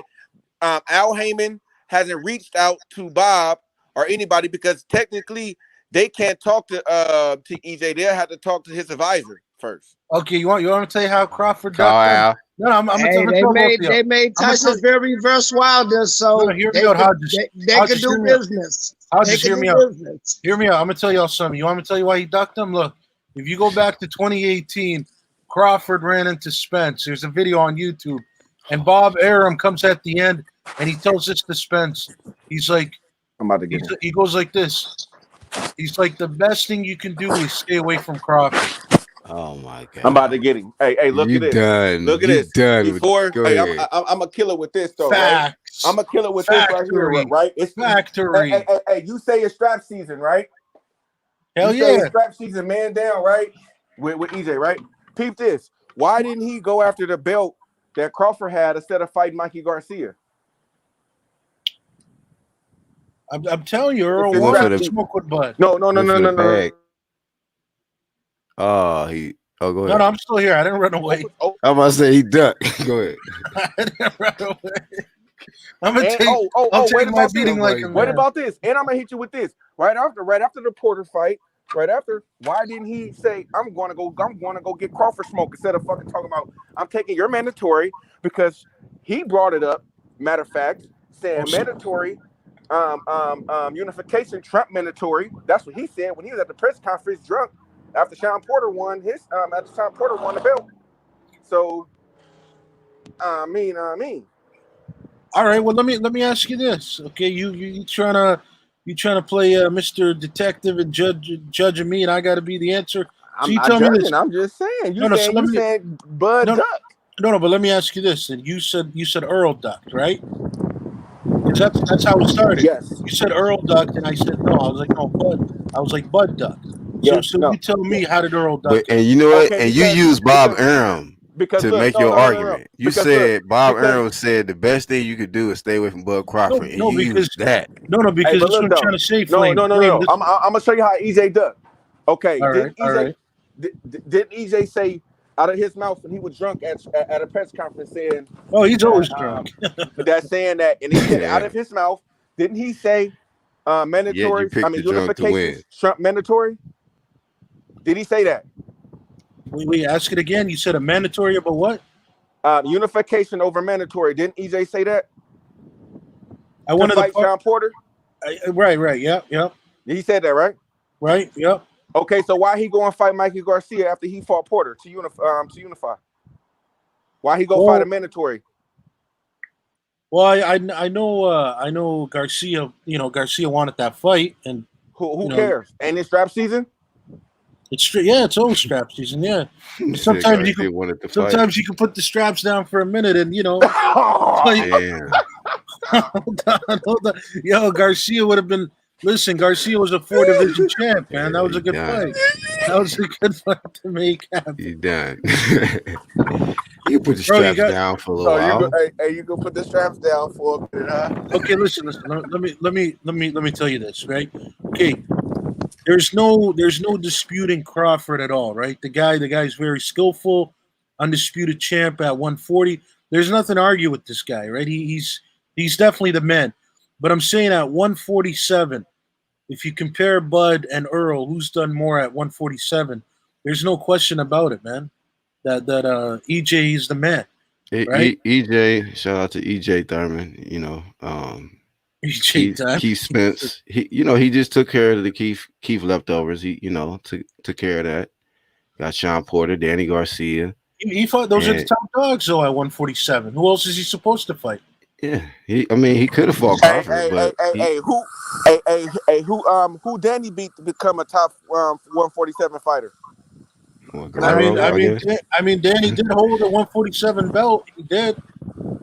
But he fought for the vacant belt versus Guerrero. I'm asking you, who did he beat though? Like, who did he beat? Who did he beat to get to get a top welterweight claim? So no, come on. Okay, so you're telling me right now when he won that belt against Guerrero, you're saying it's just because he beat Guerrero, you don't consider him? I mean, it's the WC belt. It's just the WBC. No, I'm just asking you. I'm asking you. In your opinion, what top welterweight did he? Okay, so look, let me. That's what I'm telling you. He beat Guerrero, but let me ask you this. Before he lost to EJ, where did you, in your opinion, you had him ranked? Right before he lost to EJ? Yeah, before he lost to EJ, where did you have him ranked? I mean, in your opinion, I would definitely say, like 5'4". Definitely so he had him at 5'4". So definitely how did he get his? So how did he? Who did he beat to get his 5 status? To be in the 5th, you're saying? Well, yeah. He did. He lost to Thurman, right? He beat Rios. He beat Red Catch, right? He fought Red Catch. He went 12. He's trolling now. Rounds. Huh? He went 12 rounds with Red Catch. Yeah, he went. How am I trolling, bro? He beat him. But the reason why he stayed. No, just hear me out. The reason why he stays in the top 10 is because he was a former champ. What was Red Catch ranked? I mean, I don't think Red Catch was even ranked, man. What do you guys laughing? Wait about this. Hey, what was Baby Formula ranked? Who the fuck is that? You guys fucking with me right now. Who Sean Porter fought? Formula. Is that what Sean Porter goes by? Baby Formula? Yeah. He goes by Showtime, man. What are you talking about? You guys trolling me right now. You trolling me right now. Hey, look, did nobody make no fuss over that shit? Look, man, listen, as far as where a guy was exactly ranked in 2019 or 2020, I can't tell you, but Sean Porter was top 10. I'm just saying, we know Red Catch wasn't nowhere close to the top, and Danny got credit for that. I'm seeing Sean Porter. You gave it to him. I'm saying Sean Porter. Oh, go ahead. I'm saying Sean Porter was top 10. You just asked me where was Danny Sean Porter? lost. Oh, yeah, Sean was definitely top 5. Let me ask you this. Well, Sean was champ, man. Sean was champ. Hey, let me ask you this. Who did Sean Porter beat to get in the top 10, top 5 welterweight? Well, I mean, Ugas. Who else we got? I mean, he to get the title. He did beat Kell Brook, right? No, he didn't. He lost to Kell Brook. He lost to Brook, bro. No, you're right. No, sorry, you're right. He lost the belt to Brook, and then he beat Danny Garcia. He beat Danny and Ugas. He did. Listen. In all fairness, he did beat Devin Alexander, which was a top dog back then. He did beat him. Okay, I got you. No, I'm not disputing his resume. He got an okay resume. He did beat Malignaggi. He beat Paulie. He stopped Paulie. Yeah, he beat Malignaggi. He beat Broner. He blazed Paulie. Who else did he beat? Paulie? Did he beat Paulie. Yeah, he stopped Yeah. Paulie Malignaggi. He stopped Paulie. Who else he beat? Listen, Taco. You better stop laughing like Paulie never had a strap, man. He had the strap. Yeah, You he better. This man laughing at Paulie, man. But he beat Paulie. He beat AB, right? Wait, actually, he beat both of the ABs. He beat Adrian Broner and Andre Berto. He beat both of them cats. AB. Andre Berto, remember him? Fought Mayweather. Porter did fight Berto. I forgot about that. Yeah. God, And they was headbutting. He headbutted to get that victory, didn't he? He did headbutt to win that. It is what it is. He beat you guys as well, if you guys remember that, and he beat Garcia. I thought Ugas won that, but it is what it is. It was a close fight. I did like that fight a lot. Just like I thought Porter beat Spence, but it is what it is. It is what it is. You thought Porter beat Spence? You know what? No. I'm not gonna disagree with you on that. I agree completely, Flame. I thought Spence beat him, man. Sorry. I mean Porter. I thought Porter beat Spence as well. I mean, because Porter, man, that dude's got that swarmer style, man. He just comes at you and he starts bullying you, man. I like. Hey, you know, I like Spence a lot, man. Or sorry, Porter. I can tell. Oh, Porter. I'm saying I like Porter a lot. Yeah, but you really like Spence. Hey, but you know Spence admitted that Porter hurt him. So if Porter was able to hurt him, you don't think Manny gonna be able to hurt Spence with them shots, man? Them quick ass. You're saying if Porter hurt Spence, that means Pacquiao's gonna hurt Spence? I mean, if he got hurt by Porter, like let's be real. At 47, who's the biggest puncher he been in there with? I guess Garcia, right? Danny, huh? Yeah, but Porter. But you think Porter doesn't have any power? Is that what you're trying to tell me? I'm not saying that Porter don't have no power, but compared to guys like Manny Pacquiao, Keith Thurman, you know, guys who's known for punching, right? So I know Manny Pacquiao been in there with guys who can really punch. He just got out of there with Keith. Yeah. He been in there with dudes who can really hit. So I don't think that he gonna feel something from Spence that he ain't never felt before. But my point is, Spence gonna be feeling some shit he ain't never felt before. And without this, yeah, man, good luck to Spence. You know, the senator is not coming to lay down. And he said he's slow. So that's from Manny's voice. That's from Manny own words, man. He said he's slow. He said that Spence is slow? He's slow, though. So hey, he sees something like talk Mikey is did. cheap, man. Talk is cheap. That's all. He sees something like Mikey did, but he think he can get the job done.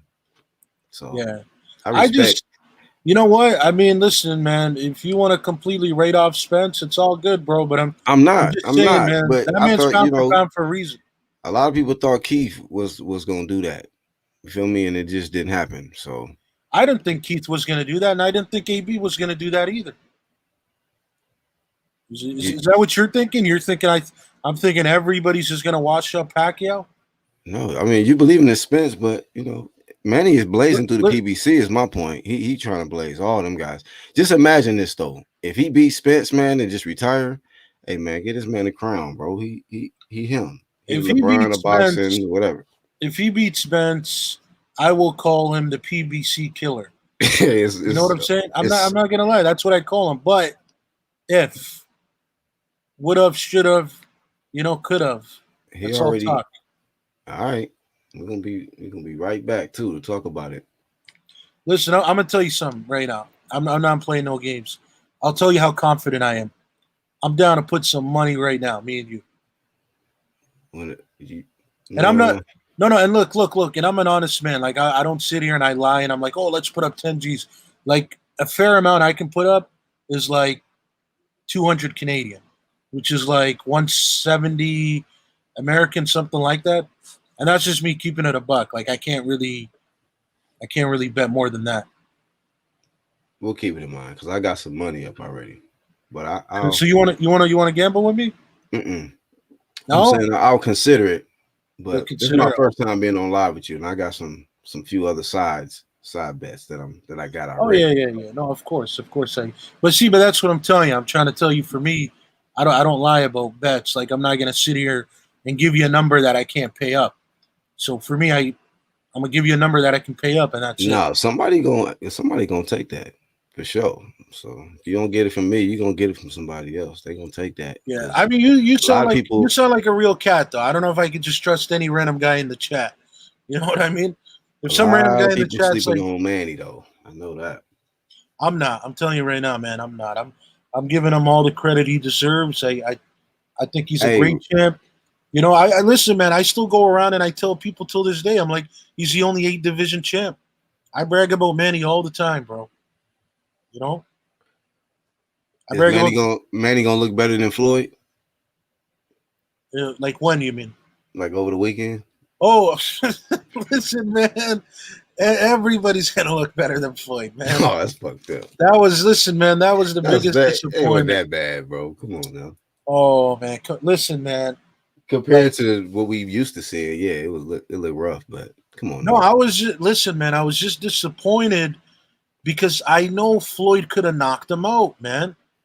I know Floyd could have knocked that bitch motherfucker out, and that's just that was bothering me.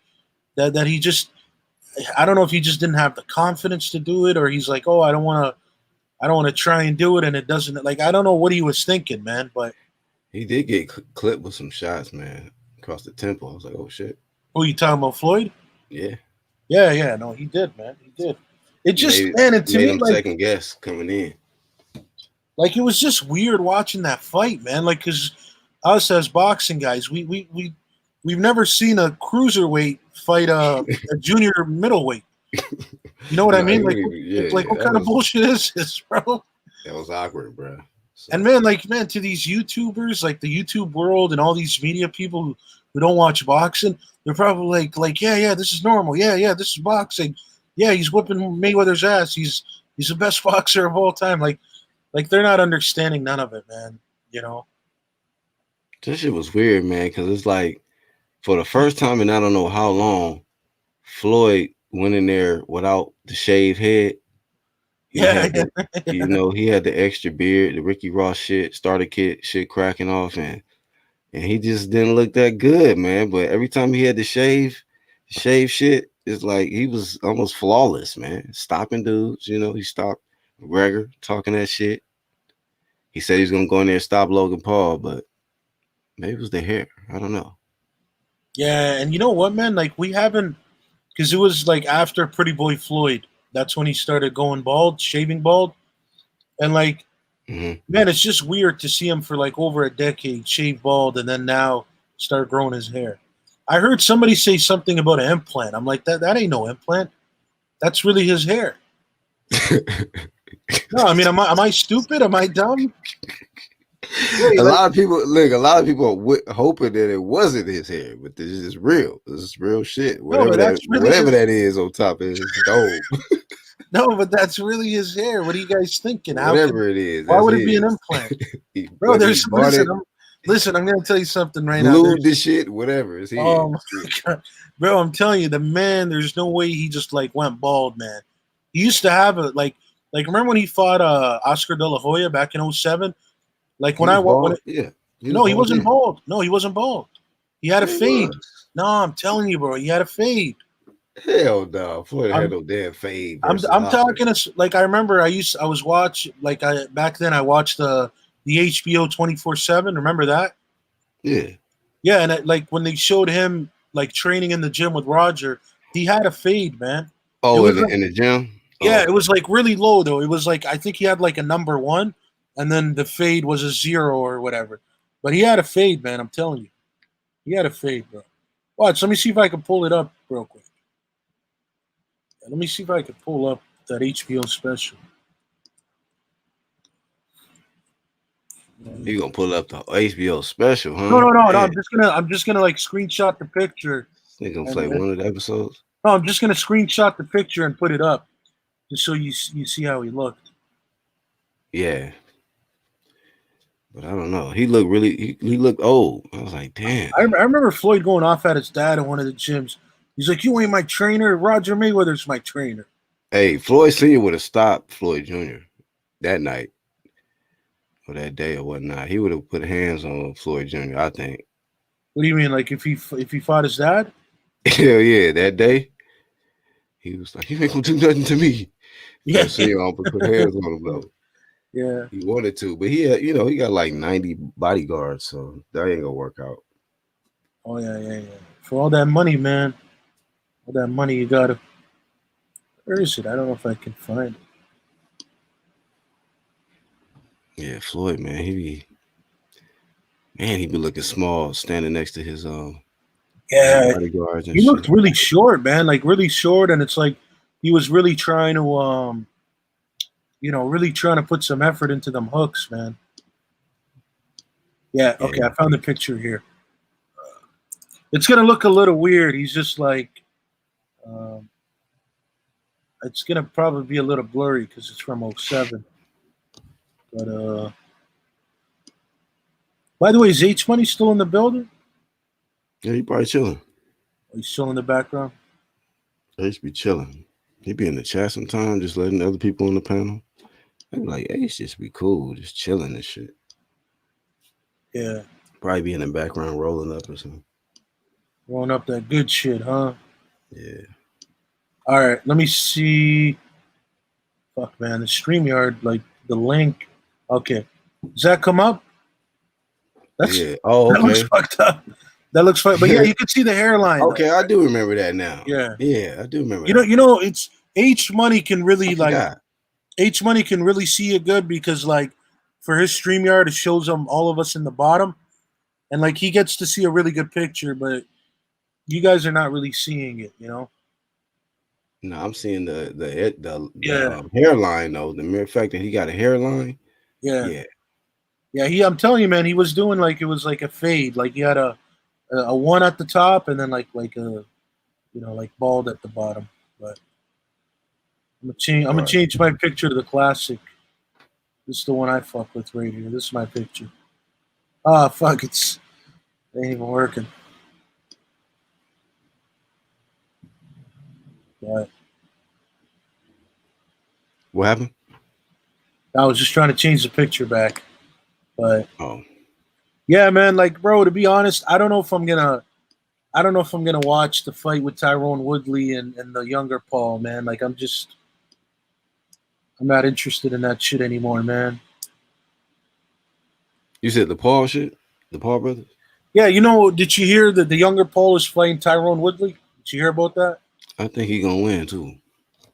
Who, Tyrone or the younger Paul? The Paul. You think he's gonna beat Woodley's ass? You're gonna beat him, bro. Yeah, that's crazy. How you gonna say that? Yeah, I just feel like he's gonna beat him, man. Bro, I think I kind of agree with you. Like I feel like this Paul guy, it's like, man, he kind of knows. It's like he knows styles, and he's like, man, I know that guy can't box. I know I can get him in. Like I know this guy's a killer, but I can get him in the ring, and he just can't box for shit. He doesn't know how to. You know what I mean? He doesn't know the sweet science. He doesn't know how to work it, and I'm gonna outbox him and kick his ass. You know what I mean? Because he won't get in the octagon. I'll tell you that he won't get in the octagon. Nope. Same man, his YouTube dude's trying to take over, man. If he go 4-0, beating Tyrone Woodley, man. Hey man, telling you, they gonna say he the face of boxing. Watch. Yeah, bro, he's got. Okay, listen, man. This dude has got Nate Robinson under his belt. He's got Nate Robinson. He's got a UFC. But see, bro, this is where he's getting people and they're not understanding. That UFC fighter, Ben Askren, bro, that guy is literally the worst striker in UFC history. That dude, bro, he cannot punch, he cannot kick. He's just a wrestler. But when somebody first become a pro, you fight guys who's like got no wins, or guys who's like 2-10 and shit. You know what I mean? So if that's who he fought in the second fight or third fight, whatever, hey, get your dub. No. But the point I'm saying is, like, all his fans are like, yo, this dude is tough because he beat up a UFC fighter, but they're not understanding it's a boxing fight, and he picked a UFC fighter who can't box or shit. Like, man, all you had to do was watch that fight to understand that Ben Askren can't do shit. You know what I mean? He was jumping around looking like a leprechaun. Like, he just didn't know what he's doing. You know what I mean? And then the fourth guy is going to be I think it's gonna be different for Willie when he get in there. That's what I think. I think in his mind he think it's gonna go one way, then he gonna get in there. He's like, oh shit, he gonna be like, damn, this shit is different. Yeah, just like Ocho Cinco had to find out. Like, this is different shit. Yeah, no, it's definitely different. Yo, somebody in the chat is like Jake Paul pound for pound #1. Somebody gonna try to say that, like if he beat Willie, they gonna be out here just yeah, capping and trolling. But it is what it is. No, but see, that's the other thing. Like Woodley had 5 title defenses at welterweight. Great champion, like definitely one of the best of all time. But bro, nobody's mentioning the fact that he lost his last 4 fights. Yeah, Like by submission, and bro, he's not the same fighter anymore. It's not so again, I'm telling you, this guy, Jake Paul, is literally picking people that he knows are gonna lose. Like, hey, man, I'm giving him a little bit of credit. Who's his matchmaker? Give me him, man. Give me the matchmaker For Jake Paul. Yeah. I don't know. Let me Google him. Hold on, Jake Paul. Give me him, man. Shoot, he targeting. He a better matchmaker than Canelo's. Let me stop. he's picking tomato cans for him. Jake Paul, promoter. Dana White rips into Jake Paul, promoter, and Oscar De La Hoya. So let's see if it's gonna. Show me a name here. Okay, so it's Thriller. So who's like the owner of Thriller? It's got to be that, right? Okay, so the Triller Fight Club, dude. The promotion that put on UFC. Dana White got annoyed when asked about Thriller, the promotion that put on the Jake Paul and Ben Askren boxing fight. Then he proceeded to rip Oscar De La Hoya. Let's see, Snoop versus Ice Cube. So who? Let me look that up. Thriller CEO, Thriller promoter. Promotion. Tyson supposed to be fighting later this year, right? Tyson Fury or Mike Tyson? Mike Tyson. He's supposed to be fighting like Lennox Lewis or somebody. Yeah. They were supposed to have it. Let me see if I could find that on there. Man, he's gonna get his ass whooped again by Lennox Lewis. What did he think? Hell no, he better not. No, what is he thinking the second time around? Bro. It's gonna be. Come on, man. He's gonna get his ass in. No, he's gonna not, bro. He's gonna fight. Oh yeah, he did have an exhibition with Corey Sanders. Remember that? Who? Mike Tyson. He fought. He had an exhibition with a Corey Sanders back in the day. I never saw that. Nope. That was back in 2006.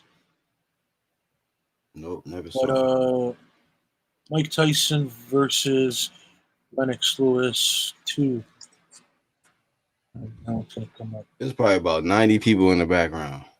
H Money done fell asleep. Oh, is there some people trying to come on? I don't know. Ace the only one that can plug them in if they are.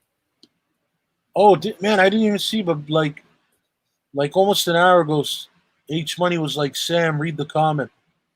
I don't know what he was talking. I guess he must have left. Let me see what they said. Somebody said Ben Askren said whammo when he hit the punching bag, so everyone should know how it was going. Who we got?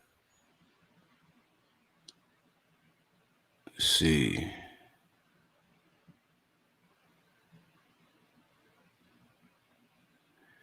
Yeah, but anyhow, we can get off the Triller talk or whatnot. Yeah, fuck all that. Hopefully, Lomachenko get beyond Nagatani, coming up. A lot of people feel like he gonna do great and just, not gonna have no problems. But I think he might. He might. You know what I'm saying? What do you think are some of the problems that Nakatani's gonna give to Lomachenko? I mean, I just think that he's been more active than Lomachenko lately. I think he has momentum going into the fight.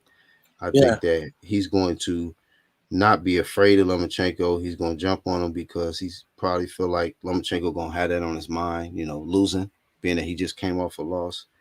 And he's coming off his best win with Verdejo. So I just feel like he's going to come in with supreme confidence and momentum. And Lomachenko is going to have to figure it out in the early rounds and get the thoughts of the loss from the previous and do I still got it? He got to figure that out in the early part, I think. But so Yeah. we'll see how it goes. But if he does get beyond that, I think, man, Bob Arum will try to make that rematch happen. And he's a big dude too, man. Nakatani, like people keep forgetting that he's a lot taller, bigger guy, man. You know, so he's definitely gonna have that on Lomachenko.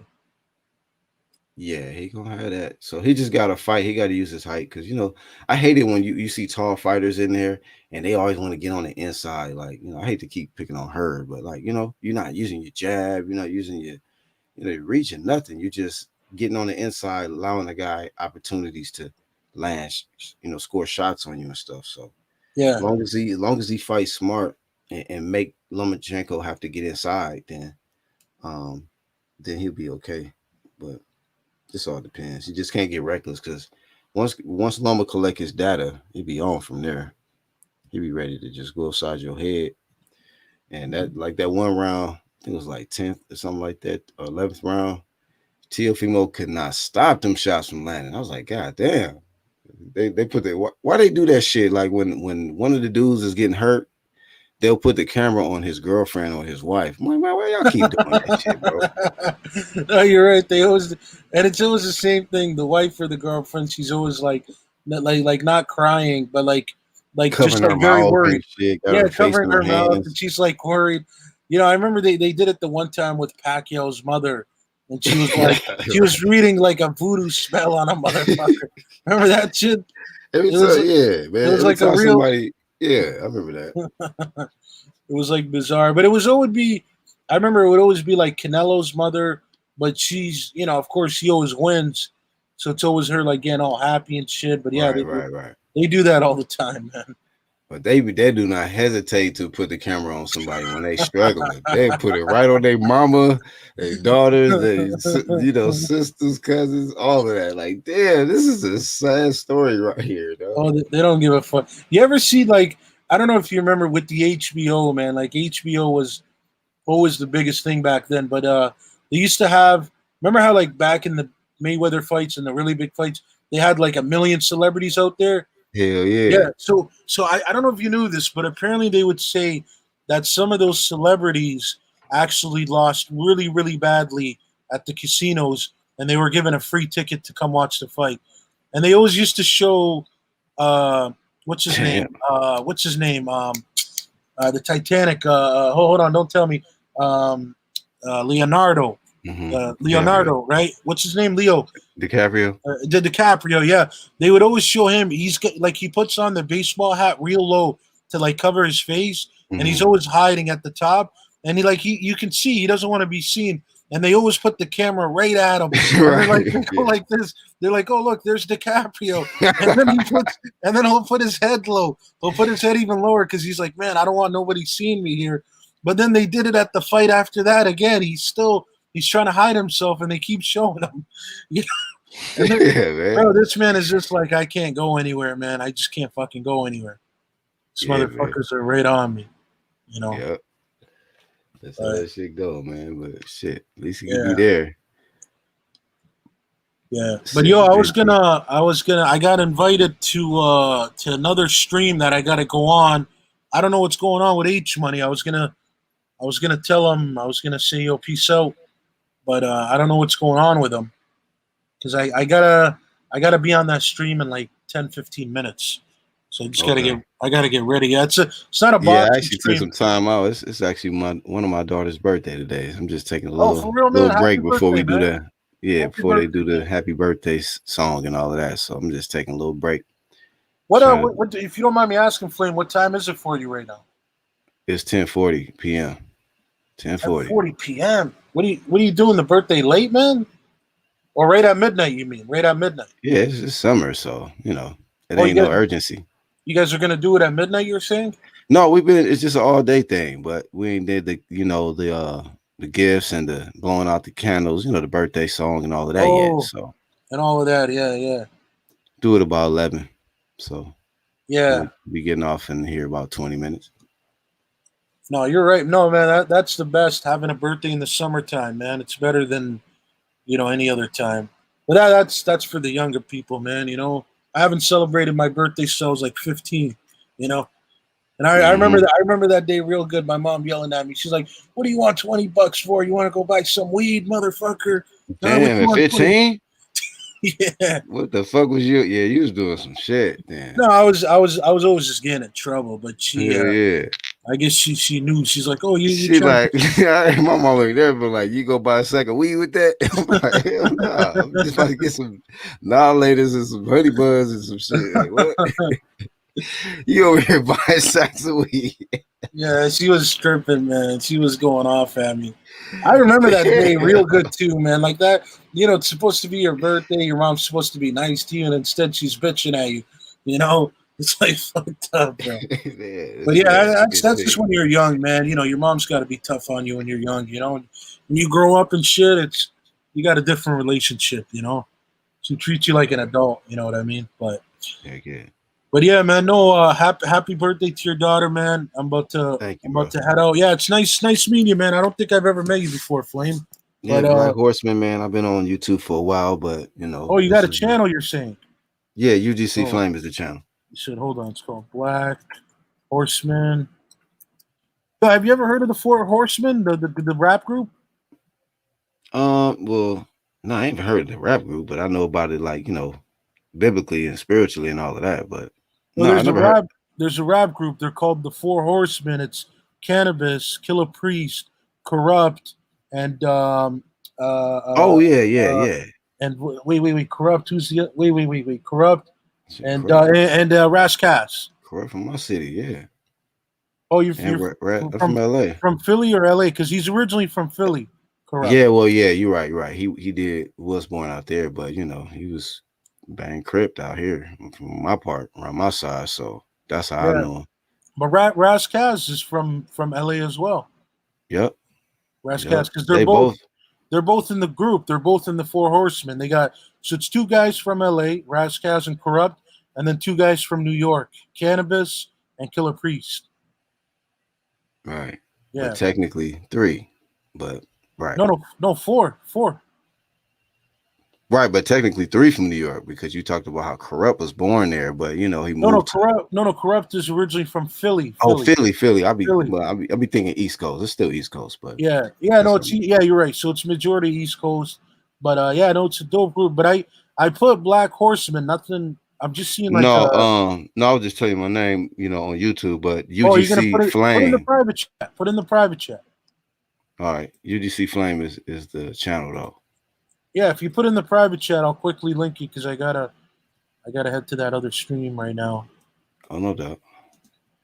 Yeah, I'm seeing there's like, I know this ain't you, man, because it's some guy wearing some mask, and I'm like, yo, I know this is not him, man. Some guy wearing a mask. Yeah, it's like a okay, so like that's a it band. right there. It's like a band. It's called King Diamond. It's wait, where'd you put it? Oh, is I that just it? put it in the live chat. I just dropped the link in the live chat. Okay. So yeah. Let's see here. My shit's running slow today. Oh, there it is. Okay. Canelo's terrified of Boo Boo. I like that. That's the main video. Here, I hit the sub, man.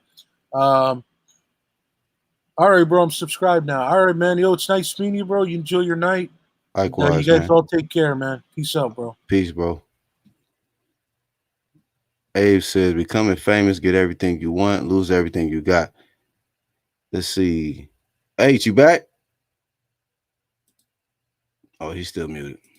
He good, though. Happy B-Day. Hey, shout out to What About Me for the shout out for my daughter. Said, 440. Roger Mayweather told Floyd, don't try that Roy shit. You already seen his ass get knocked out earlier in the chop fight. Yeah, man. Rest in peace to Roger Mayweather. Roger is a true, real one, man. And great trainer. A lot of people, you know, probably don't know. He trained Layla Ali. All of that. So big ups to Roger as well, man. Most people don't know shit about boxing. He let it be known too.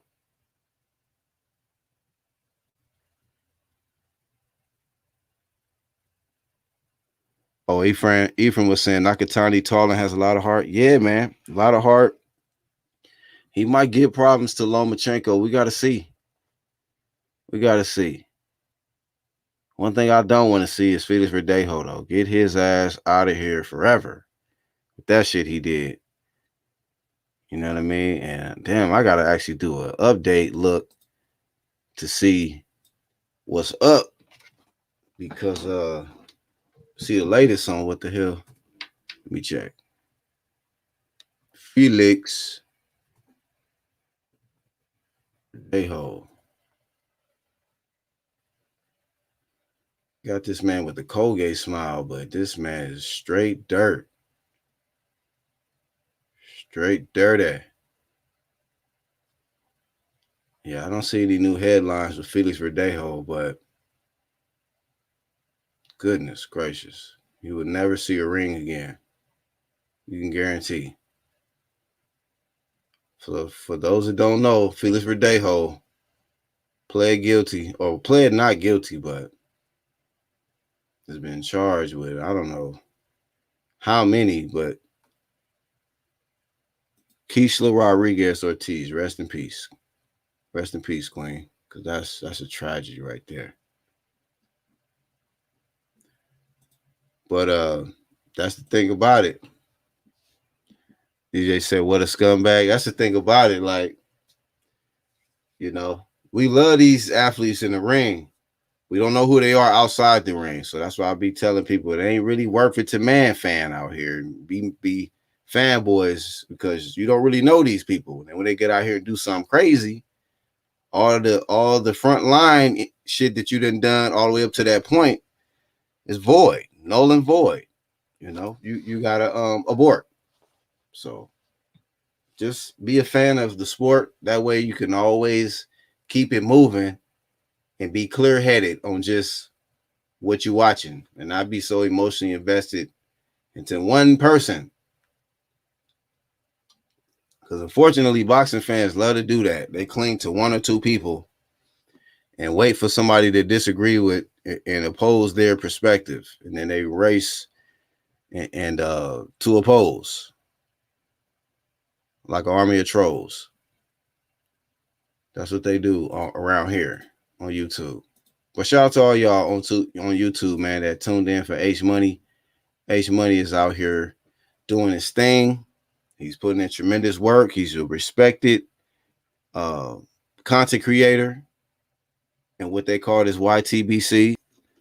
And he gonna keep doing his thing, man. Like, this guy be having the most infinite live streams I have ever seen. I think one day this man did a goddamn, I don't know, 23-hour .46, whatever it was. Niggas be doing these long ass live streams. I'll be like, hey man, I'll catch the playback if I got time. But my time is coming to an end. I got about 5 more minutes to kick it. While if H fell asleep, at least he muted. I heard somebody fell asleep and they was snoring all on live stream. I'm like, oh no. Flame of shame, dog. Flame of motherfucking shame. If I ever do that on my live stream, man, hey man. Shit. I gotta take that L. I gotta take that one. Let me see. Let me drop it. Let me drop the link for Richard in the chat. There it is for y'all that want to jump on, because I know it's a lot of comments, so you got to drop the link every so often.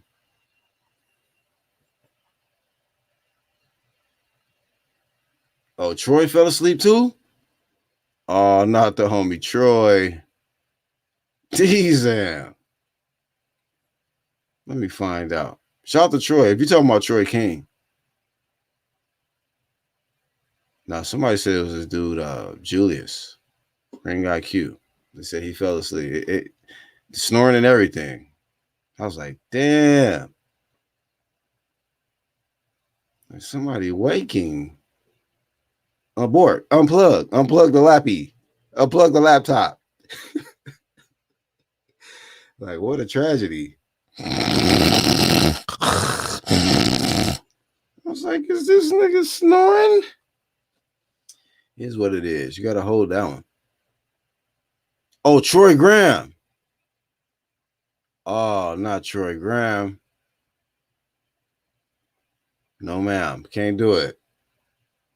Yeah, man. Flame of shame, Troy. You can't do that one, dog. You got to come in energized. You got to have a stamina. They be having stamina. They be, I don't know. H kind of, he gassed out. We took him in deep waters. We took H to the deep waters, man. The deep waters and drowned him. RJ Ward know all about that. A Ward, Boogie. Feel me? Shout out to Oaktown, man. Thank you, Ephraim. Hey, with that much said, man, hopefully y'all enjoy y'all evening. If H fell asleep, hopefully he wake up. Like Fury did. That's his boy. People said Fury got knocked out and just woke up. He woke up and got up at 9.58 and put them hands on Deontay and just picked up where he left off in the second fight. I was like, that was just, I expected that, So, hey, man, y'all have a great day. Be positive. Don't let nobody take you out your zone. Do your thing. I'm just a guest for H. They call me BHP. Check out the channel UDC Flame and hit up my channels tab. There's some fire content creators there. I'm going to get up out of here, man. Peace out.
What's good? What's good? Guess who's Bazak? Hit the like button, subscribe to the channel. H Money. We right back like we never left, man. My bad, y'all. You know, I had to go make a run real quick. Shout out to everybody. What happened to my people on the panel? What's good? Ephraim Molina, UGC, Flame in this motherfucker. What's good, UGC? What's good? Chin Smoke. Chin Smoke, what's popping? Where y'all at? Where y'all at? Let's cook. It's Haney time, bro. Devin the Dream Haney. #1 lightweight in the world. What's good?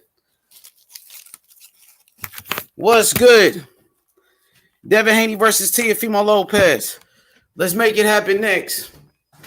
Let's make it happen next. Devin Haney versus Teofimo Lopez, man. Let's give the people what they want. No more ducking. No more dodging. Stop hiding behind promoters. Let's give the people what they want. You dig? Salute to the UGC. Feel me? The DHP, Devin Haney Promotions, man. Devin Haney versus Teofimo Lopez. Let's make it happen next. No more ducking, no more dodging, no more hiding, Teo. No more.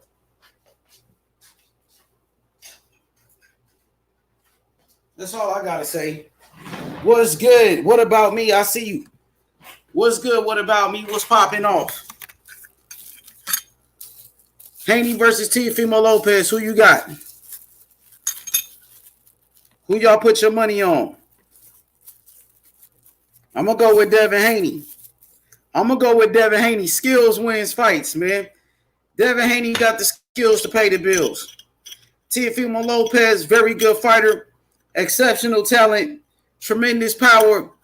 But skills wins fights, man. Got to go with Haney, man. You know what I mean? When you talk about who got the better jab, who got the better all-around skill set, Devin Haney. No doubt about it. What's good? Smack the like button. We right back like we never left. Well, let's get those likes up, man. What's good?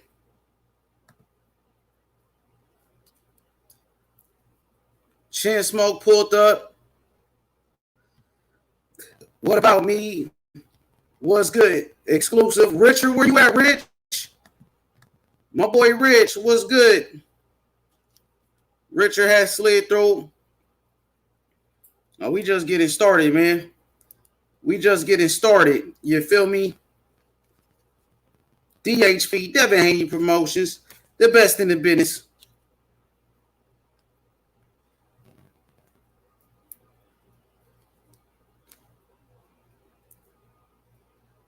You dig?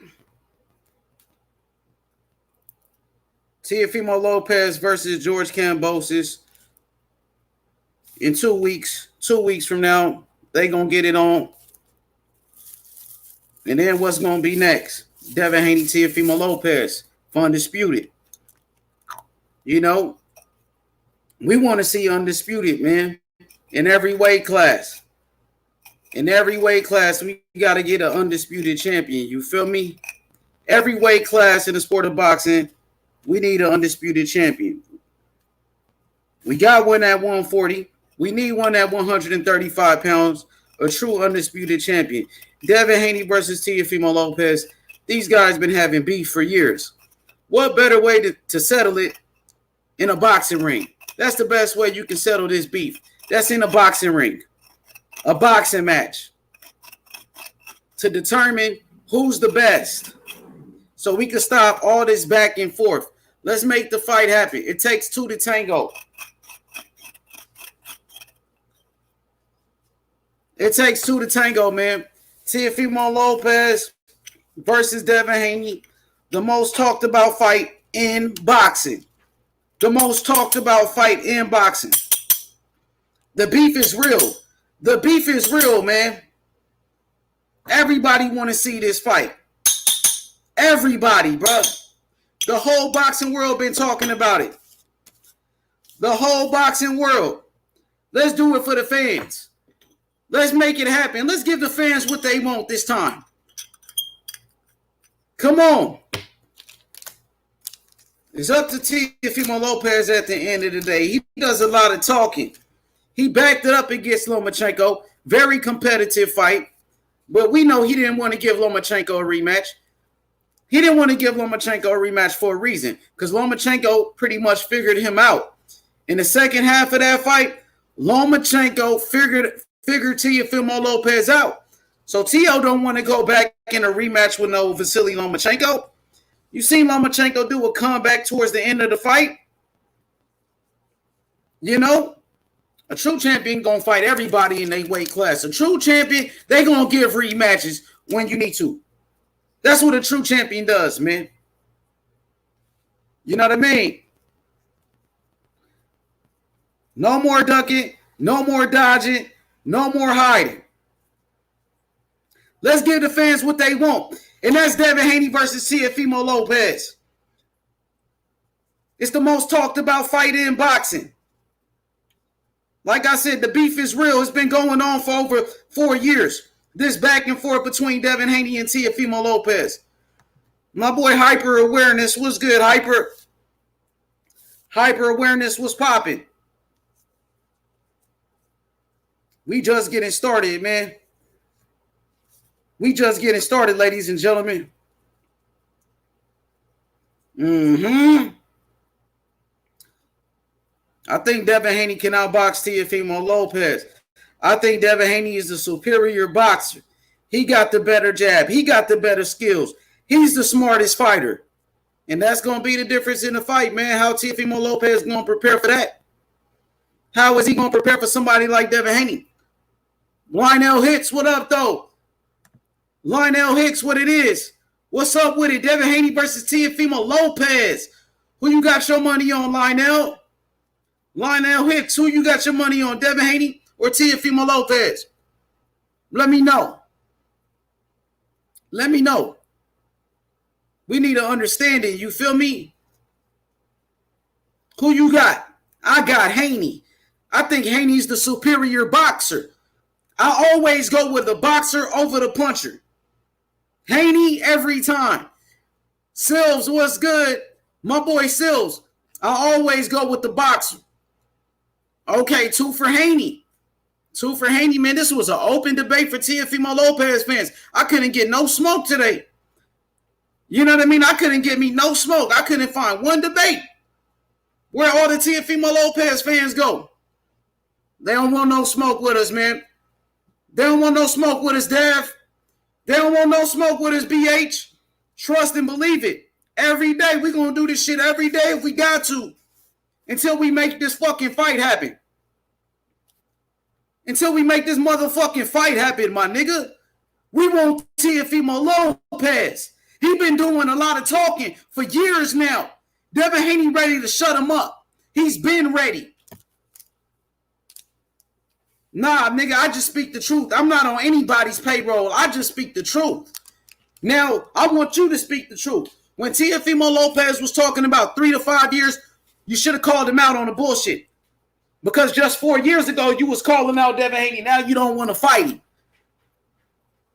Come on, man. Don't let your fans down, T.O. They can only defend you for so long. Henry Martinez said, H-Money, are you on Haney payroll? No. I just speak the truth. I just speak the truth. I do this for the love of boxing. When Teofimo Lopez said he was going to send Devin Haney a contract, he was capping. Wasn't that capping? He said he was going to send Devin Haney a contract. Did he? Or did he lie about that? Did he lie about that, yes or no? Answer that question. Do me a favor and answer that question. Okay, then. Crickets. You got nothing to say about that. Just call it for what it is. If Devin Haney was out here saying he was going to send Teofimo Lopez a contract and he never did it, I would call Devin Haney out on it. I would tell the truth. But when Teofimo Lopez does it, you don't want to talk about it. You guys been going around for months talking about, oh, the WBC president Mauricio Suleiman said he's undisputed. But you don't talk about the IBF president, the president of the IBF saying Teofimo Lopez is not undisputed. What about that? When Teofimo Lopez said 3 to 5 years to fight Devin Haney, you had nothing to say about that. That's duck talk, man. We call that shit duck talk. Did Haney duck Fortuna? Hell no. Javier Fortuna, his own promoter, admitted on the barbershop that they ducked Devin Haney. Javier Fortuna got a fight against Jojo Diaz, man. You know what I mean? I got Jojo Diaz beating Javier Fortuna. You know, Javier Fortuna been knocked out before against Jason Sosa. Javier Fortuna, he got beat by Jason Sosa. He got beat by Robert Easter Jr. But you don't want to talk about that. What about Haney versus Teofimo Lopez? Now, my question to you, did Teofimo Lopez duck Devin Haney when he said he was going to send him an offer and he never did? Did Teofimo Lopez duck Devin Haney when he requested the franchise belt? Answer that question. Did Teofimo Lopez duck Devin Haney when he said he needed 3 to 5 years? Is Devin Haney fighting JoJo? No. Devin Haney is fighting Teofimo Lopez. Henry Martinez. Devin Haney is fighting Teofimo Lopez next. That's who he's fighting next. You don't want to talk about that. You want to talk about everybody else. You don't want to talk about Haney versus Teofimo Lopez, man. Oh, man, it sounds like you don't have no confidence in Teofimo. You must have heard about that sparring session when Devin Haney gave him a boxing lesson. We want Teofimo Lopez because y'all say he's the best, right? Y'all say he's the #1 lightweight. So we want to fight the best. We want to fight the best. What about that, Henry? What you got to say about that? Okay. J.O. said Devin Haney waiting for the winner of Lopez Cambosis. Facts, though.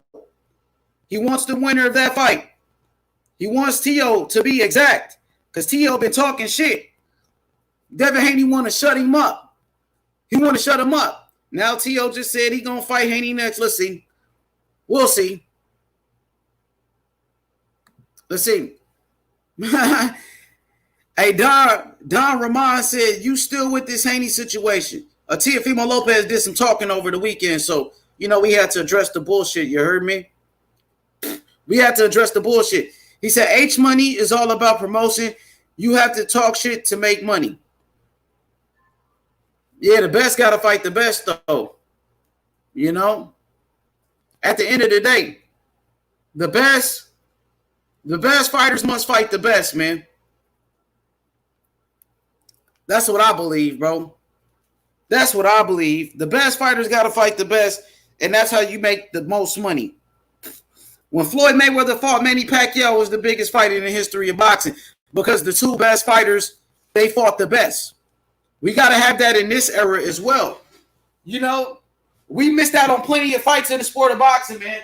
We can't miss out on this one. You know, we can't miss out on this one. How many fights in boxing we the fight fans been robbed of? We got robbed of the big fight between Terrence Crawford and Earl Spence Jr. We never got that fight between Terrence Crawford and Earl Spence. We never got the fight between Anthony Joshua and Deontay Wilder. You know, we've been robbed from great fights, ladies and gentlemen. We want to see the best. Okay, H Money, if Haney wants to fight, tell Haney to press, tell him to show up. Bro, did Teofimo Lopez show up to any of Devin Haney fights? Did Teofimo Lopez show up to Devin Haney versus Linares? Yes or no? No. Devin Haney wants to fight. Teofimo Lopez wants to fight. Well, that's what he said he wants. So let's make it happen. All that other shit, he don't have to show up to his fight. Teofimo Lopez didn't show up to his fight. You know what I mean? Teofimo Lopez versus Devin Haney should happen next no matter what, bro. No matter what. No matter what. That's the fight that we should see, man. You know, that's the fight that we should see. Point blank, period. It's like you want Devin Haney to go out of his way to show up at Teofimo Lopez fight. Devin Haney said he want to fight him. Devin Haney's promoter, his promoter, Eddie Hearn, he said he want to make the fight happen. Bob Arum, the promoter of Teofimo Lopez, he said he wants to make the Devin Haney fight. That should be enough, man. That should be enough. Exactly. That should be enough. Devin Haney, aka the Black Panther. Devin Haney, aka the Dream. Devin the Dream Haney. Let's get to all the comments. Haney gonna dominate Teofimo.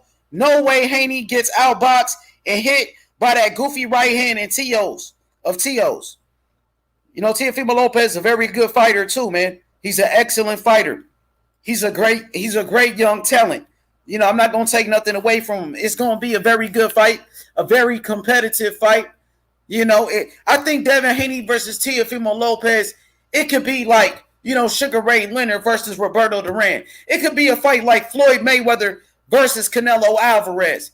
It has the potential to be one of the greatest fights in the history of boxing. Tycoon TV, my brother, said, that don't make sense though, H. Tio ain't got to chase Devin Haney. He said Devin got to chase Tio. You know that shit. I mean, Teofimo Lopez been calling out Devin Haney for years, right? Remember Teofimo Lopez? He was the one about 4 years ago, doing interviews talking about Devin Haney. Oh, I beat up Devin Haney in sparring and this and that. That was him. So it seems like Teofimo Lopez, he's been chasing Devin Haney. Now don't stop, Tio. Don't change your energy because you beat Lomachenko. Don't change the energy now, my brother. That's all I got to say. Keep the same energy that you had in the past. Now he's keeping the same energy, though, Tycoon TV. Now Teofimo Lopez saying, I want to fight Devin Haney. I want to fight him. That's what he's been saying. So now I'm excited about it. But he did say, like, leading up to that Lomachenko fight, where Teofimo Lopez said, if the fans want me to fight Devin Haney for the real undisputed, I will do it. That's what he said. But then he turned around and he took his word back. He turned around and he changed up. He said that he wants to fight George Kambosos, but he said it himself. Teofimo Lopez said, if there's a dispute about me being undisputed, if the fans want me to fight Devin Haney, I will do it. But then he went and did something different. So he lied about that. Man, I just want to see the fight, man. I'm not here to try to, discredit this fighter or discredit that fighter. I just want to see the fucking fight. I want to see the best fight the best. Devin Haney and Teofimo Lopez, they've been having a rivalry for fucking years. For years going back and forth. Let's make it happen. I know Devin Haney, he wants to fight. I know Eddie Hearn. He said he's ready to send Teofimo Lopez an offer to fight. Bob Arum said he's ready to make the fight. It's up to Teofimo Lopez at the end of the day. It's up to him, man. He said the fight is made. As far as I'm concerned, both these young men want to fight. Hey, that's great, Tycoon TV. That's what I want to hear. That's what we want to hear as fight fans. Tycoon TV. He said this fight should be made late 2021. Late 2021. Okay. It sounds good to me. That sounds good to me, Tycoon TV. I'm with you on that one. Late 2021 is going to be one of the biggest fights in boxing. We are already getting some big fights in boxing right now. We got Deontay Wilder versus Tyson Fury, the third fight. We got Earl Spence Jr. versus Manny Pacquiao. Jermell Charlo versus Brian Castano. We got Tank Davis versus Mario Barrios. Jason Rosario versus Erickson Lubin. So now the time is right, man. This is the time to make these fights happen, ladies and gentlemen. Let's go. Okay, Henry Martinez says Devin showed up to Ryan's fight, not Tio's. Yeah, Devin Haney showed up to Ryan Garcia's fight, and what did Ryan Garcia do? He ducked him. So yeah, man. But it seems like, Henry, you're saying that if Devin Haney wants to fight, he needs to show up at Teofimo Lopez versus George Kambosos, and that's not true. If he wants to fight, all he got to do is call him out, and that's what he did. So that shows that he wants to fight, man. We ain't got to always put extras. If he wants to fight, he got to do this. If he wants to fight, Devin Haney got to knock out this person. He got to knock out that person. Nah, man. It seems like it's just built up excuses for Teofimo Lopez to, find a reason to duck out this fight, man. You know what I mean? Point blank, period. If they both want the fight, that's enough. He showed us some Ryan Garcia fight. Did Ryan Garcia fight him? No. So he did it in the past, and it didn't work. So, yeah, man. I know Teofimo Lopez. He's an excellent fighter. Teofimo Lopez has a great right hand. He has a very good jab as well. You know, he's fast. He's very athletic. I don't take nothing away from him. You know, I don't take nothing away from him, bro. I just want to see the best fight. If we got to pressure him to make this fight happen, I guess that's what we got to do then. If we got to keep pressing him to make this fight, I guess that's what we got to do as fight fans, ladies and gentlemen. I guess that's what we got to do. And that's what I'm doing right now. And that's what I'm doing right now, ladies and gentlemen. Okay. He said Haney got to use his jab and footwork against Teofimo Lopez. Unanimous decision. Yeah, man. Devin Haney has one of the best jabs in boxing. I wonder, he said H Money, that's the best way. Nah, the best way is the two fighters, they get together and negotiate and make a fight. That's the best way. It's like you want Devin Haney to do all this extra stuff. You want Devin Haney to, you know, go out of his way to do this and do that. You know, what about Teofimo Lopez? You know what I mean? What about Teofimo Lopez? What does he got to do? Keep in mind, Devin Haney's still getting paid way more money than Teofimo Lopez. You know, Teofimo Lopez had to go to Triller. His fight had to go to purse bid for him to get his biggest payday, man. You know, and I don't want to take nothing away from a young fighter like Teofimo Lopez. I'm not trying to take nothing from him. I gave him his credit. He beat Lomachenko. He beat Richard Comey. He beat Nakatani. I give him that at only 16 fights. You give the man his just due. You give him his credit. But at the end of the day, we still want to see him fight Devin Haney. You feel me? I think that's one of the best fights in boxing because of the history. Because these guys been going back and forth for quite some time. There's always been a bad blood right there. You know, the back and forth between Devin Haney and Teofimo Lopez. The back and forth between Bill Haney and Teofimo Lopez Sr. It just makes for a very exciting matchup. It makes for a very exciting fight. You feel me? That's what I think personally. That's just me. Okay, Tycoon TV. Tycoon. He said, it's Haney time. It's Haney time. Appreciate that, bro. You know, I don't want to take nothing away from none of these warriors because they get in the ring and they risk it all for our entertainment, for our entertainment. So I got to give the kid his credit, man. Give him his just due, you dig? And that's the bottom line. That's the bottom line. You feel me? I believe that's the bottom line, bro. Oh, yeah, I got this exclusive video coming through. Shout out to my boy Exclusive. Where you at, Exclusive? Where you at, family?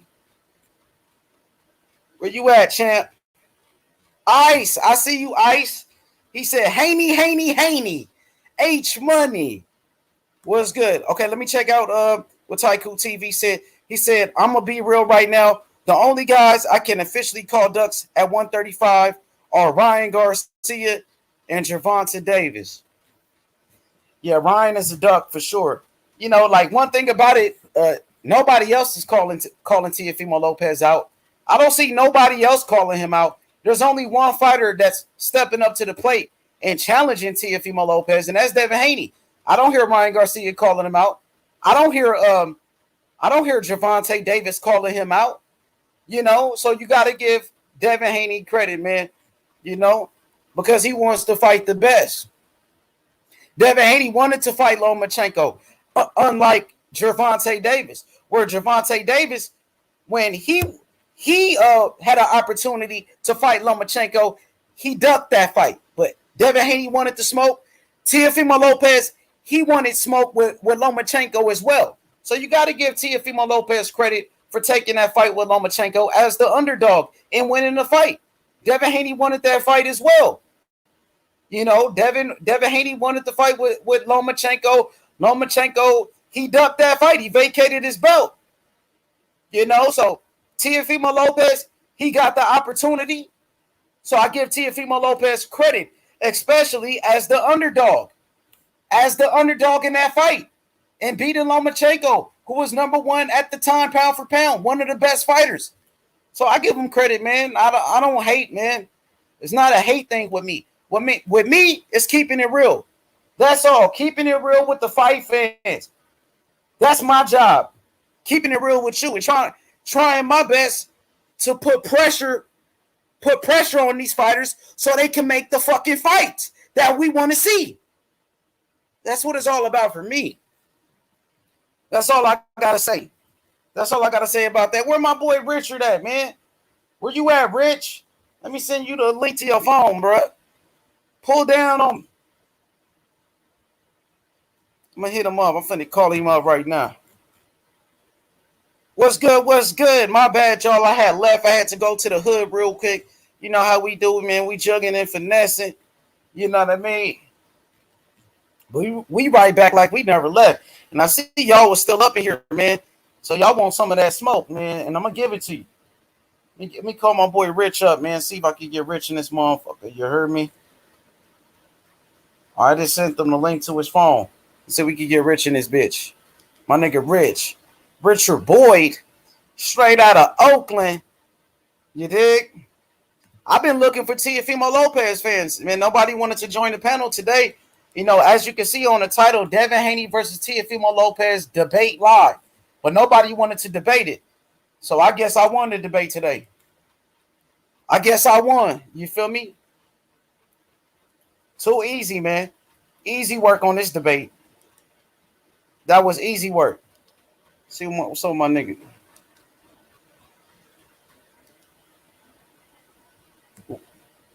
What's good? Haney Time, Tycoon TV.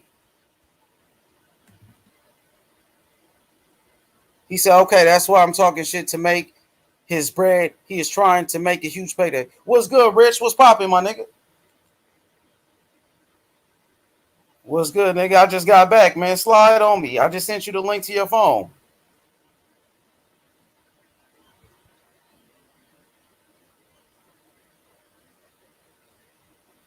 Yeah, I'm going to be on here. I'm going to wait for you. I bet. You already know, man. Team Haney all day, man. You know what I mean?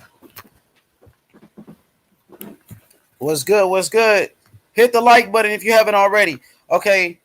Henry said, okay, that's why it's talking shit to make his bread. He is trying to make a huge payday. Well, Eddie Hearn said that he's going to offer Teofimo Lopez a huge contract to fight Devin Haney. That's what Eddie Hearn said. So the money going to come. He asked for $10 million when he walked up to Eddie Hearn. He asked for $10 million. Some people thought he was pricing himself out. Tank versus Haney will be a mega fight, but I don't think Tank would ever take the fight because his style matches up bad against Haney. Yeah, Tank is a very good fighter as well. Very explosive. He got tremendous power. He does have some boxing skills as well. But Devin Haney, you know, has a beautiful jab. Devin Haney has one of the best jabs in boxing. And I think the jab of Devin Haney will give a lot of these fighters problems, including Gervonta Tank Davis. You know, they got history with each other. They sparred in front of Floyd Mayweather in the Floyd Mayweather gym. And Devin Haney, he made Gervonta Davis quit. He made him quit in front of Floyd Mayweather, bro. Big facts, you heard me? Henry said T.O.'s dates, 2021. He said T.O. dates 2021. T.O. versus Cambosis. He said September, T.O. versus Devin Haney. He said then T.O. versus Lomachenko. Yeah, Lomachenko is about to fight, man, in a couple of weeks against Nakatani. I think Lomachenko is going to score. I think Lomachenko is going to give Nakatani a boxing lesson. I think Lomachenko will dominate Nakatani because Nakatani is very slow. Nakatani has no defense. He has no head movement. And I think Lomachenko is too quick, too slick for him. I got Lomachenko dominating that fight. He said, T.O. ain't that active if you can't tell. LOL. He said, T.O. ain't that active if you can't tell. Well, T.O. he just fought Lomachenko not too long ago. Now he's fighting against George Kambosos. I think George Kambosos is pretty much going to be an easy fight for Teofimo Lopez, man. You know, I watched George Kambosos his last fight against Lee Selby, and I wasn't impressed at all. I wasn't impressed at all by his last performance against Lee Selby, bro. He didn't look that good to me, man. Honestly, he didn't look that good, bro. What's good, Tycoon? What's good? He said T.O. T.O. a monster, though, man. I'm going to give the man his credit. Teofimo Lopez could fight, man. He could fight. Like I said, he has a very good jab. Remember when Teofimo Lopez, he fought Lomachenko, he came out in the first round. He was looking for a knockout against Lomachenko. Teofimo Lopez had no respect for Lomachenko in that fight. He came forward. Teofimo Lopez was putting the pressure on him. And remember, Teofimo Lopez, he kept that jab. He kept his jab on Lomachenko. And Lomachenko looked kind of scared. He looked scared.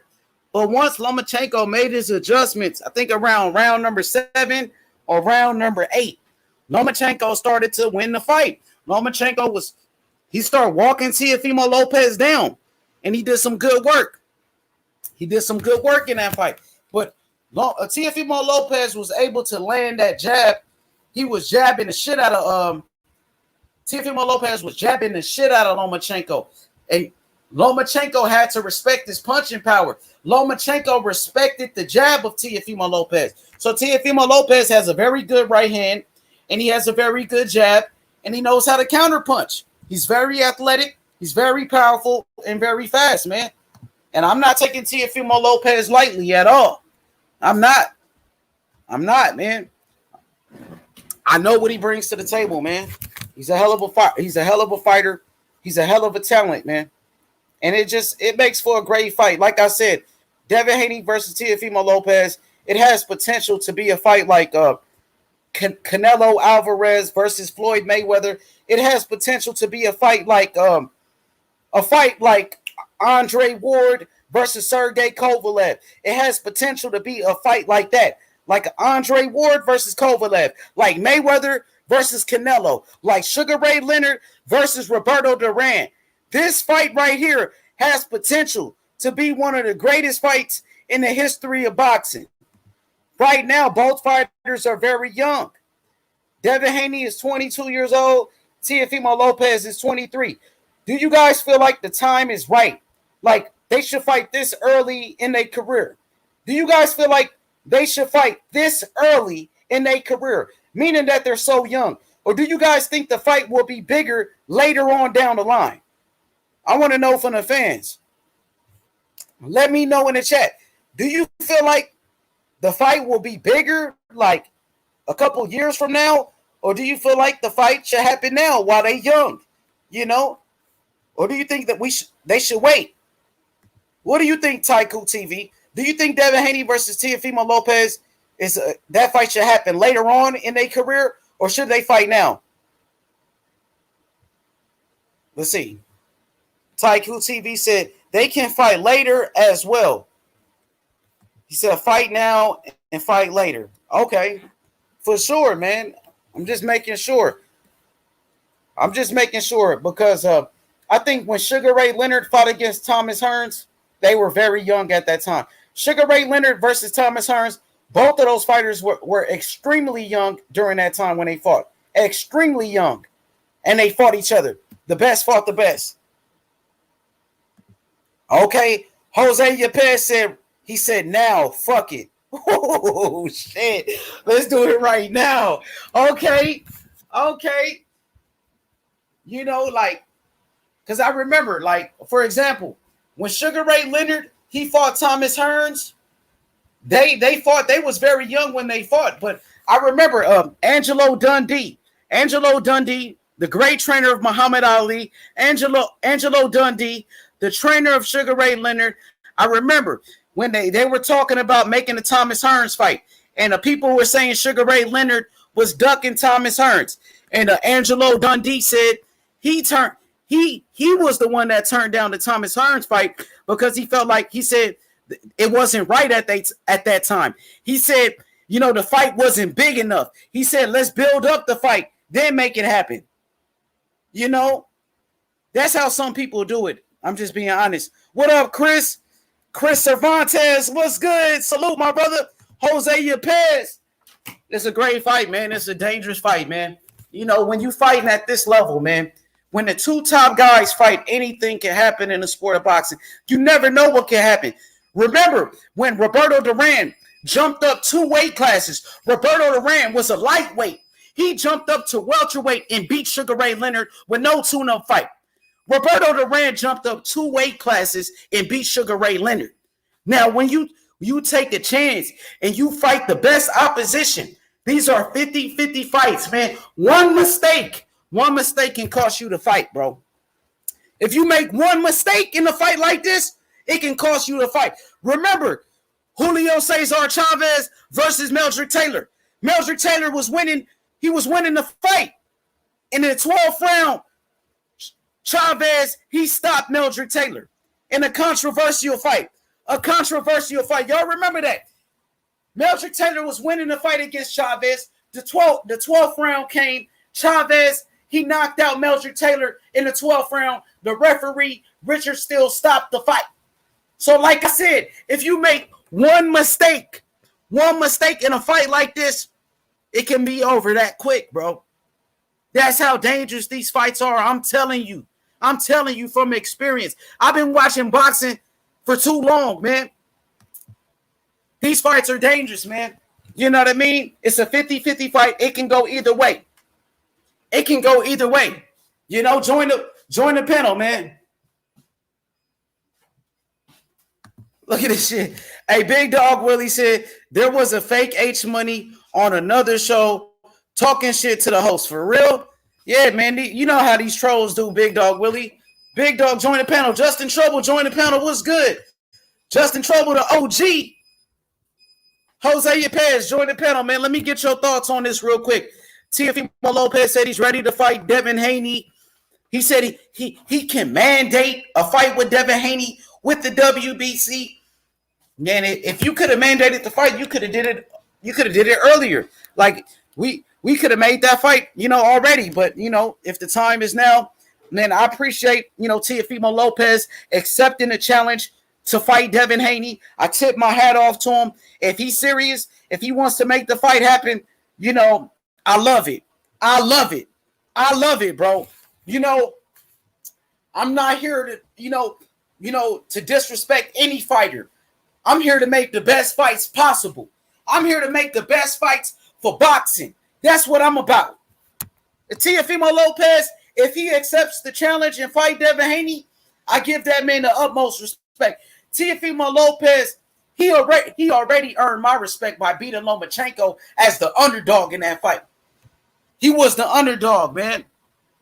He went into that fight and he did his thing, man. So I give the man credit. I'm not here to belittle anybody, man. Just keeping it real with the peoples, man.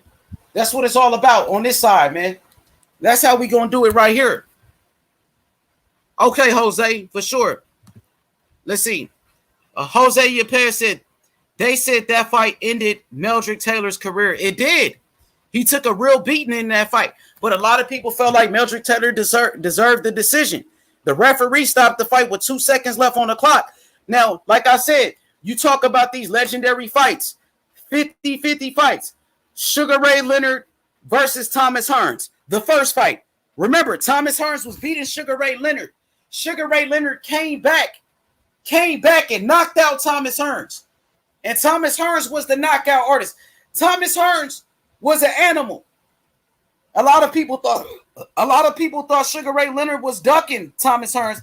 Sugar Ray Leonard fought him, and Sugar Ray Leonard beat him. I think Devin Haney versus Teofimo Lopez has potential to be a great fight, like Sugar Ray Leonard versus Thomas Hearns. It has potential to be one of the greatest fights in the history of boxing, ladies and gentlemen. Emmanuel J, what's good? What's good? He said, yo, H Money, when you gonna call Ryan Garcia dad up and roast him? Hey, Emmanuel J, I don't have his dad number. I don't know his dad, man. Ryan Garcia don't want no smoke. That's the thing, man. Ryan Garcia doesn't want no smoke, but recently he made a couple comments. He's been talking like he's a tough guy and things of that nature. I don't know what to believe from Ryan Garcia. UGC Flame, what's good? Shout out to the UGC, man. Hey, everybody go subscribe to my brother's channel, Big Dog Willie. Subscribe to UGC Flame, Emmanuel J.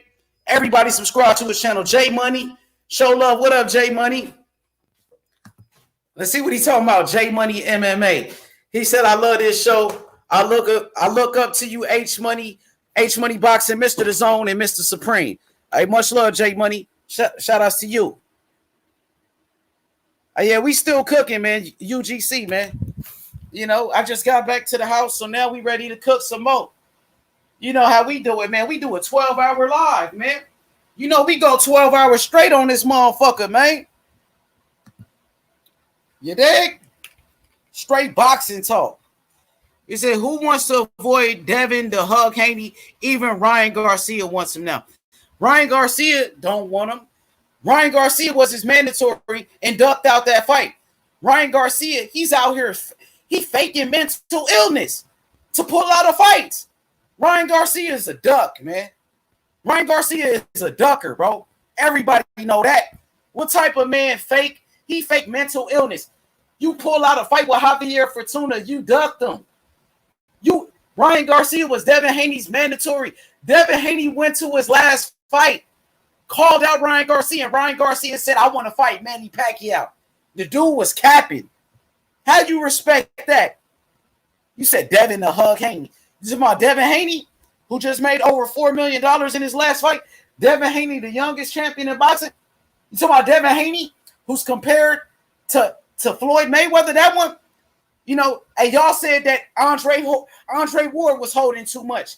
Y'all said Andre Ward was holding too much. And guess what? Andre Ward, he retired undefeated. So, yeah. It feels good right now, buddy. Exactly. They avoid his style. Ryan Garcia is the biggest punk in boxing. Let me say it again for you, Lee. Lee Adam, let me say it again for you. Ryan Garcia is the biggest bitch in boxing. There you go. He's the biggest bitch in boxing. That's much better. I think that's a better. Call him a bitch, bro. He's a bitch. He said that man Ryan Garcia ducked Fortuna little ass. Yeah, he ducked out that fight, man. A lot of people lost respect for Ryan Garcia. And the funny part about it is he claimed that he had mental illness, right? But then a couple days later, he's on a vacation partying and shit.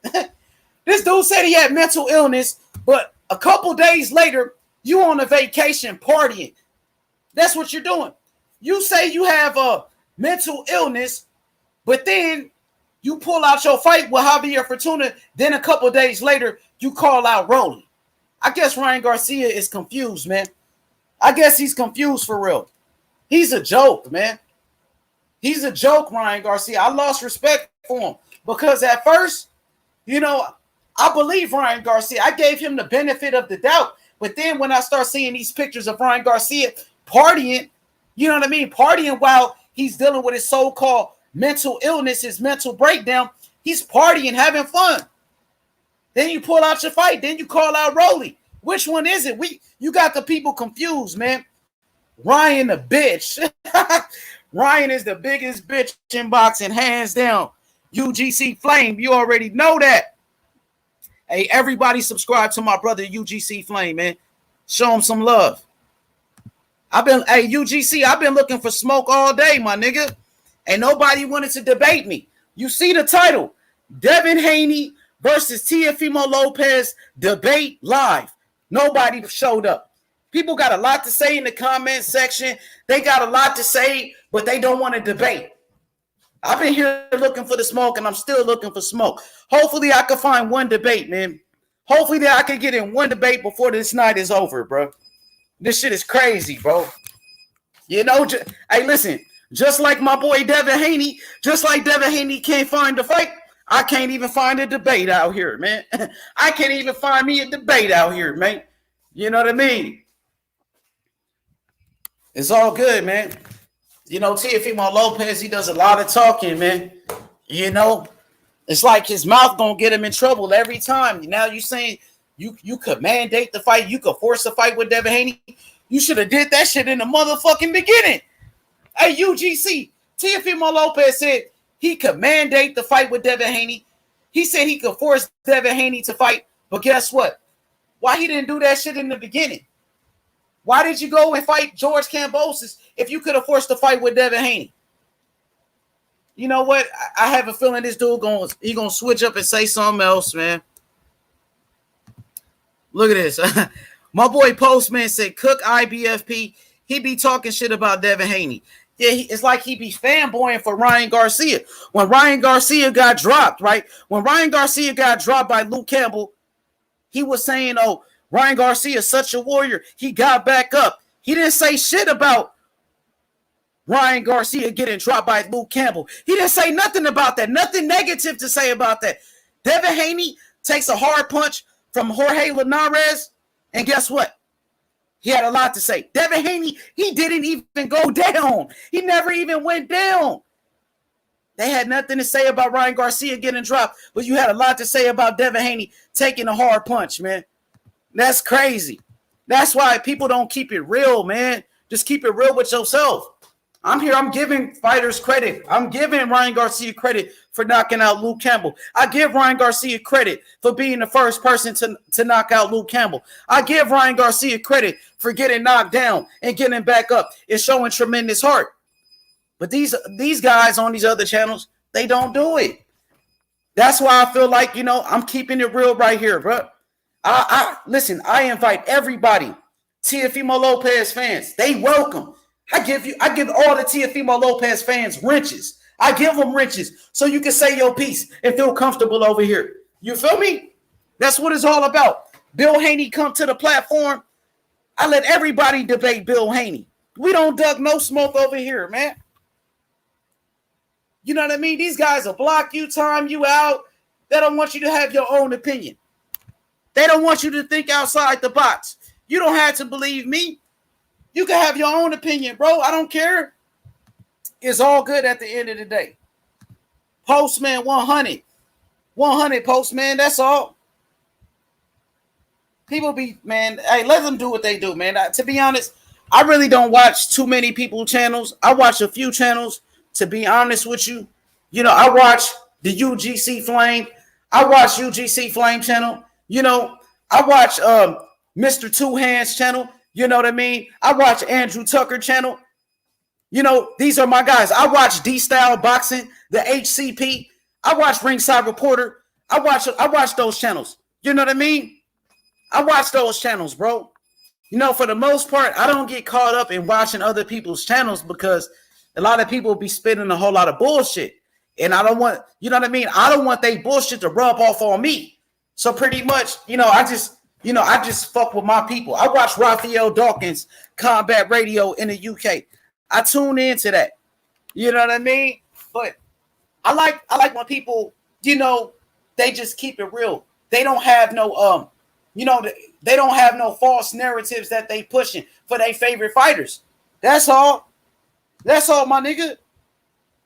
Man, I sit here, I welcome everybody to the panel. You can say whatever you want to say. I don't mute anybody. Feel free, talk your shit. Oh yeah, exclusive. You can't forget exclusive News Insider. Go subscribe to his channel. Exclusive, man.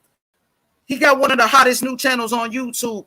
And if you got a channel, drop the link to your channel, man. If you got a channel, drop the link to your channel so everybody can subscribe to you. Check out my brother, Exclusive News Insider. He's a part of the team. Now, if you support H Money, support Exclusive. If you support H Money, support the UGC, man. And that's how we rocking. Oh, yeah, Shakur Stevenson this Saturday, bro. I'm looking forward to watching Shakur Stevenson, man. You know what I mean? I like Shakur Stevenson. Shakur Stevenson, he's one of the best pure boxers in the game right now. He got some of the best skills in boxing. Shakur Stevenson reminds me of a young Pernell Whitaker. Shakur Stevenson, bro, the dude got skills, man. He's like a young Pernell Whitaker out here, man. Sweet Pete. All over again. He got a very good team around him. With his manager, James Prince. Shout outs to Jay Prince and them Rap-A-Lot Records. He's mentored by Andre Ward. Andre Ward, one of the greatest champions of all time, man. You know what I mean? So Shakur Stevenson is another great fighter. I feel like Shakur Stevenson, he's coming up. He's coming up and his time is coming. I know Shakur Stevenson, he wants to fight against Jamel Herring, a champion. Shakur Stevenson, he wants to fight against Oscar Valdez. He's calling out all the top guys in his weight class, man. But will he get the opportunity? I think he's actually cool with Jamel Herring. I think Shakur Stevenson really wants to fight Jamel Herring, though. You know what I mean? They cool. They got they know a lot of people. They know the same people. You feel me? I would like to see Shakur Stevenson versus Oscar Valdez, Shakur Stevenson versus Jamel Herring. I think those are some great fights. Shakur Stevenson is still very young. He said F top rank. Hype jobs like Shakur Stevenson and Lomachenko. Nah, I ain't gonna say Shakur Stevenson is a hype job. I think Lomachenko is a very good fighter too. Lomachenko is an excellent fighter. I feel like some people overrated him. Some people overhyped him by saying, "Oh, he's like Muhammad Ali" and things of that nature. Yeah, they hyped him up, but Lomachenko is a very good fighter. You can't take that away from Lomachenko, bro. You can't take that away from Lomachenko, bro. He did his thing. He beat some good guys. He beat Gary Russell. He's the only person to beat Gary Russell. Gary Russell, very good fighter. I know that was at 122 pounds, but he beat him. You know what I mean? So you got to give Lomachenko his credit, bro. Everybody is not a hype job, man. I think people do overrate certain fighters. Certain fighters get overrated. They overhype them, but that's just a part of the game, man. They've been doing that for years. Remember, they were saying Adrian Broner was the next Floyd Mayweather, bro. And that wasn't the case. So, yeah, they overrated Broner. They overhyped Broner. But Broner's still a 4-division world champion. You can't take that away from him. Haney, and it's the best. Got a lot of good fighters, man. I want to see Devin Haney versus Teofimo Lopez so we can settle this shit. He says Shakur Stevenson beats everyone but Devin Haney. Shakur Stevenson is a monster, dog. Don't sleep on Shakur Stevenson. He said, when is Gary Russell gonna end vacation and get back in the ring? I don't know what's up with Gary Russell. Matter of fact, I had his brother on the show a couple days ago, Batman, and I asked him, I said, man, y'all don't even have a fight. Like, what's up? When is Gary Russell gonna fight? He said, oh, Mayweather. They blame Mayweather. These niggas making excuses, bro. He could have had a fight with Devin Haney. And now he talking about, Mayweather's holding my brother back and all of that shit. There's always some type of excuse with these guys, man. There's always some type of excuse with these guys. J Money MMA, how? So Martin Ramos asked him a question. Let's see what's up with my guy right here been going hard every time. He said Haney is 2 weight classes lower than Ennis. Shit. Yeah, they 2 different weight classes, man. I like me when I match up fighters. I like to talk about fighters in the same weight class. I like to match up fighters in the same weight class with each other. Like Teofimo Lopez, Devin Haney. They both at 135, right? Like Shakur Stevenson, Oscar Valdez. They both at 130, right? At 147, Terrence Crawford, Earl Spence Jr. I like to talk about that. Unless it's a fighter that's saying they ready to move up in weight. Like Josh Taylor, where Josh Taylor said he's ready to move up to 147 to fight against Terrence Crawford. Now I'm ready to make that fight. I would love to see Terrence Crawford versus Josh Taylor. I think that's one of the best fights in boxing. 2 undefeated champions, 2 fighters that was undisputed. It makes a lot of sense. That fight makes a lot of sense, yo. Okay. J Money said T.O. versus Devin Haney, 50-50 fight. Yeah, man, the 2 of the best fighters in the division. When you get 2 of the best fighters of the weight class and put them together, it makes a 50-50 fight. For example, Andre Ward versus Kovalev when they first fought. When Andre Ward fought Kovalev, it was between 2 fighters that was in the pound for pound, top 5 pound for pound, 2 undefeated champions. It made for a great fight, 50-50. You seen in that fight, Andre Ward got dropped in round number 2. He got back up, kept fighting. He came back and won the fight. Those are 50-50 fights. Like Roberto Duran versus Sugar Ray Leonard, they first fight. Roberto Duran was the underdog. Roberto Duran was a lightweight, jumped up 2 weight classes, and fought Sugar Ray Leonard, right? And beat Sugar Ray Leonard. These are 50-50 fights, even though Sugar Ray Leonard was the favorite because Roberto Duran came up from lightweight. Okay, let's see what my boy said. Gary Russell ducked Devin Haney. Yeah, he did. He did. But even Gary Russell, a small dude, he was talking shit. Remember, Gary Russell was saying, this dude, Gary Russell, is a clown, man. He's a joke. He said he was going to move up to 147 to fight Terrence Crawford. He said, give me $1.5 million, and I will move up to 147, jump up 4 weight classes to fight Terrence Crawford. Well, Devin Haney said, if you're willing to jump up 4 weight classes to fight Terrence Crawford, you can fight me for that same money. For the same money you asked to fight Terrence Crawford, $1.5 million, I got the 1.5, fight me. And Gary Russell ducked out that fight and made a million excuses, man. So, yeah, man, this shit is crazy. Tycoon TV. Tycoon. He said Crawford beats Josh Taylor, in my opinion. It's a good fight. Yeah, I got Crawford. I favorite Terrence Crawford, but Josh Taylor is a beast, too. You know what I mean? Josh Taylor is a monster. You can't forget about Josh Taylor. Josh Taylor, undisputed champion at 140 pounds. He has nothing else to prove at 140. He beat everybody. Josh Taylor, he won the World Boxing Super Series. He beat Victor Postal. He beat Ivan Barichek. He beat Regis Prograis. He beat Jose Ramirez. He beat all of those guys, man. You got to give him credit, man. Josh Taylor has nothing else to prove at 140. It's time for him to move up to 147 and challenge Terrence Crawford. You know what I mean? I think Josh Taylor versus Terrence Crawford is a better fight than Earl Spence versus Manny Pacquiao, because Manny Pacquiao is 42 years old. Manny Pacquiao, he hasn't fought in over 2 years. I think this is a better fight. It's more competitive. I think right now, Josh Taylor is a better fighter than Manny Pacquiao right now. Remember, like I said, Josh Taylor is undefeated, undisputed champion. He's top 5 pound for pound. Right now, as of today, Josh Taylor is better than Manny Pacquiao because Manny Pacquiao is 42 years old, and Manny Pacquiao, he hasn't fought in over 2 years. I think it's a more competitive fight. That's my opinion. UGC Flame, Ward versus Kovalev was a great fight. They don't give Ward enough credit for dethroning Kovalev. Exactly. And Kovalev was top 5 pound for pound. Some people have Kovalev number 1 pound for pound. Kovalev, he was the best at 175 pounds, man. Kovalev was fucking everybody up, yo. Yo, what's good, Rich? What's popping? Nothing much, nothing much. You just got to work type shit, you know. Niggas went on shit. For sure, bro. Thanks for coming through, man. My bad. I seen you in the comments earlier. I had left. I was in the hood for a little second, but I just got back though, man. So what's good, bro? Shit, nothing much, nothing much. I ain't really doing shit. You know, I'm kind of fucked up right now. You feel me? My job just did some nerd ass shit. Going, you feel me? Switching niggas' schedule and shit. Fucking my money up type shit. They weird and shit, but it's whatever. I'm finna leave. Yeah, it's all good, bro. Don't even sweat it, man. You know, you gonna bounce back, man. You know how we go. Nah, yeah, of course. Let me see. For sure, bro. So now I want to get to the smoke with you now. Teofimo Lopez did an interview this past weekend.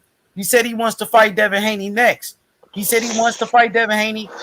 Do you believe Teofimo Lopez? Do you think he really wants that smoke? Or do you think he's capping? Do you feel like he's using Devin Haney's name to build up his fight and promote his fight with George Kambosos? What's your thoughts on this situation? Honestly. Honest to God, bro, I don't believe shit Teofimo Sr. or Junior says at all. Like, I just don't believe nothing them niggas be talking about. Because they say something different every day. Like, they be on straight bullshit every day. And they really walk around calling themselves, or Teofimo calling himself, and Senior calling his son the undisputed champion. When if Teofimo was to die today and everybody was to be talking about his true legacy on paper, you feel me?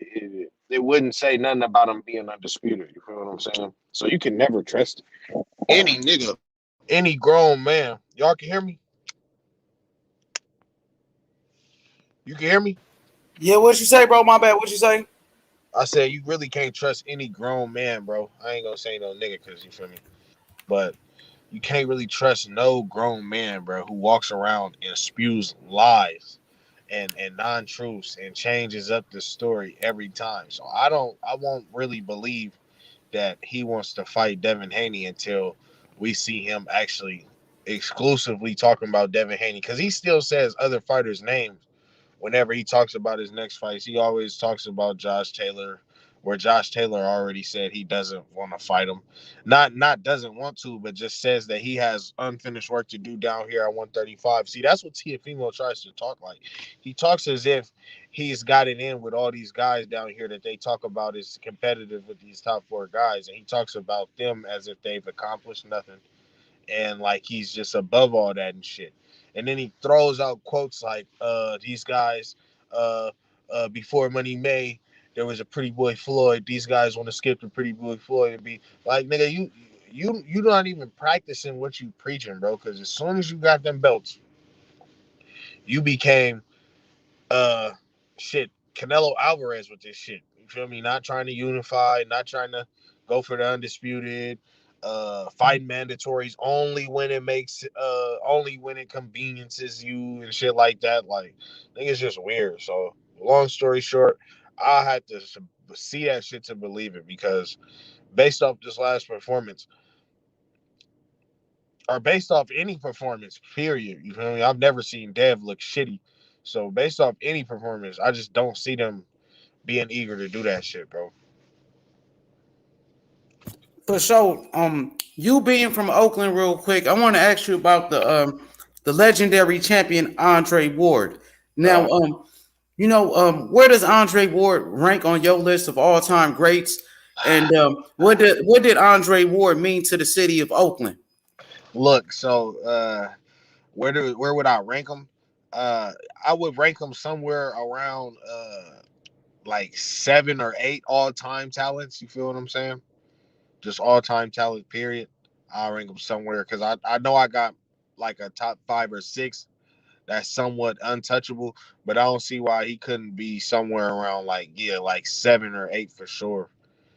And in terms of Oakland and boxing, honest to God, bro, I don't think boxing is hella big where I'm from. Like, where like in Philly and shit, like you know how in Philly and the Midwest, really, boxing is like hella big type shit, bro. Like, that's where really the sweet science is really at. Like in Philly and in Michigan and the DMV, like places like that, bro. That's where I see boxing being like really big culturally. Like out here, I think like the biggest sport in terms of culture wise is like basketball and maybe football type shit. Like motherfuckers really not too hip to boxing really, bro. Like it's not really that big of a thing. You gotta really be like a fan.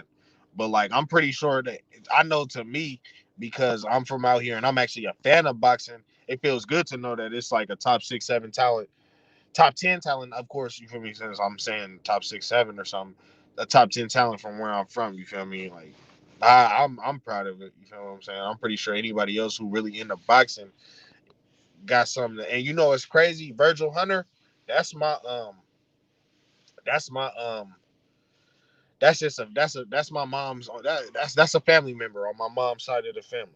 Oh, so you know Virgil Hunter? I don't really know him because I'm real young, but my mom knows him real well. Like that's a blood family member at that. That's a blood family member at that. For sure. And do you feel like Devin Haney, is the guy to carry the torch after Andre Ward? That Devin Haney and Bill Haney, that they are the ones now that they are taking over as far as boxing in Oakland. That they are the new face right now. That Andre Ward, passed the torch to Devin Haney. And do you feel like Devin Haney is the guy to take over? Absolutely. See what people not even see, because I just came to this realization, dude. Like Devin Haney, at the age of 22, being the youngest champion in boxing and making all this money and got all this hate. You feel what I'm saying? Like he's damn near already one of the most hated fighters in boxing, and that wins along with envy and hate it just smells like pay-per-view star. You feel what I'm saying? So not only do I think Devin Haney can match Andre Ward in terms of he damn near is on his way to matching. Yeah, of course, in terms of matching in terms of skill and accolade wise, I think he's gonna eclipse it by far. In terms of like his status in the sport, I think he's on his way to big shit in terms of just, of course, money, of course, the promotions, and of course, just the stardom. I just think I think it's happening at the right pace and everything, because like he's not blown up too big. He's like the next big thing that's already something great right now, but he's like the next big thing. Like he's already making the most cheese like around his weight class. He's already around the most famous of those guys. You feel what I'm saying in terms of following and the whole shit. But he's not the most famous like that, and it's just everything is picking up at like the perfect pace for him. So long story short, the Bay Area, Devin Haney and him having young dudes like Amari up under him, you feel what I'm saying? That shit is great for where I'm from, bro. Like this shit really monumental. And then when you ask Bill, can he come to Oakland? Like, bro, that shit, bro, if he come, it don't really even gotta be Oracle, you feel me? Because it could be where we play at now, the Chase Center. But like I was just thinking about that, like, bro, if he came to the Chase Center in a couple of years, big fights, like the shit is gonna be crazy. Like it, bro. I can already see the shit, bro. He gets so much hate as a young dude that really ain't did nothing yet. Like he hasn't really given nobody a reason to hate on him. That's how I know it's that same Floyd Mayweather hate, that Larry Merchant. It's that some people are seeing the greatness in him and they not feeling that. So it's gonna breed a whole bunch of hate, and that hate is gonna breed a whole bunch of people paying to see him fight because they want to see him lose, and that just equals a whole bunch of money. You feel what I'm saying? So this shit huge, man. I can already see the shit. I'm happy I get to see the shit now. I get to say that in 2021, I seen the shit back. I'm in 10 years, I'm gonna be able to say I saw the shit happen 10 years ago. It is what it is. You feel what I'm saying? I can see that. I'm willing to bet that out of any of these young dudes, like I said earlier, Devin Haney, Shakur Stevens, Ron Boots, and this, I would bet anybody that those three guys are the top three names in the next 10 years for sure. For sure. So pretty much as far as boxing skills, what do you feel about Devin Haney? His skills compared to Andre Ward. Both of these fighters very similar. You hear the critics say certain things about Devin Haney, like, oh, Devin Haney holds too much. Devin Haney's not a big puncher. Or Devin Haney is boring. They said those same things about Andre Ward as well. Now, how do you what do you have to say about that? My first thing I say about that is I question anybody's boxing knowledge who says anything like a fighter is boring just because they're not inside going for a knockout, taking punches. That's what they call a boring fighter. They say somebody who's really slick and who prides themselves on not getting hit first and then returning with punches and having better punching percentages. Like, bro, like that, somebody who doesn't appreciate somebody who doesn't knock you out and somebody who wins fights strictly off cleverness is not a true fan of the sport, bro. If you say somebody's boring, they'll have to really be sitting there not doing anything, bro. Because like I've never really seen a real boring fighter. So anybody who says they're boring, that says Devin Haney is boring or Andre Ward is boring or Floyd Mayweather is boring, Shakur Stevens, like anybody who says weird ass shit like that isn't really a true fan of boxing. See, a lot of these fans are mostly fight fans. You feel what I'm saying? They're in there trying to see a brawl and it's not, the sport isn't brawl or the sport isn't fight. You feel what I'm saying? The sport is to box, and boxing is an array of punches and defensive styles, and you feel me? That's what boxing is. You feel me? It isn't people going in there and just clobbering at each other, rock 'em, sock 'em, and shit like that. Like, so in response to your question, anybody who says Devin is boring like Andre or boring like Floyd or anything like that, bro, I just don't even. I had to stop even thinking about those comments, listening to those comments, responding to them, because those people don't even know boxing. Those people are the ones that got Devin thinking he got to get in there and trade shots with niggas. You feel me? Even though we know as real boxing fans that it's not too good for you in the long run to be doing that. You feel me? So I don't even care about those type of comments, bro. That'd be silly ass shit. Yeah, I agree with you. That's like certain people. These are the haters. They trying to, they want Devin Haney to lose. So they want him to go do something crazy so he can get hit with some bullshit. You know what I mean? They really trying to set him up to lose. That's what I think when they say that bullshit. Because they know if Devin sticks to his game plan and box like Floyd did, like Andre Ward did, they ain't gonna beat him. So they try to, fool us. They trying to fool us and have us do some bullshit. Get out of our game plan. That's what I think. Yeah, bro. It's not. That's what I'm saying. Like, it's not real love, bro. Like, it's. See, this is why.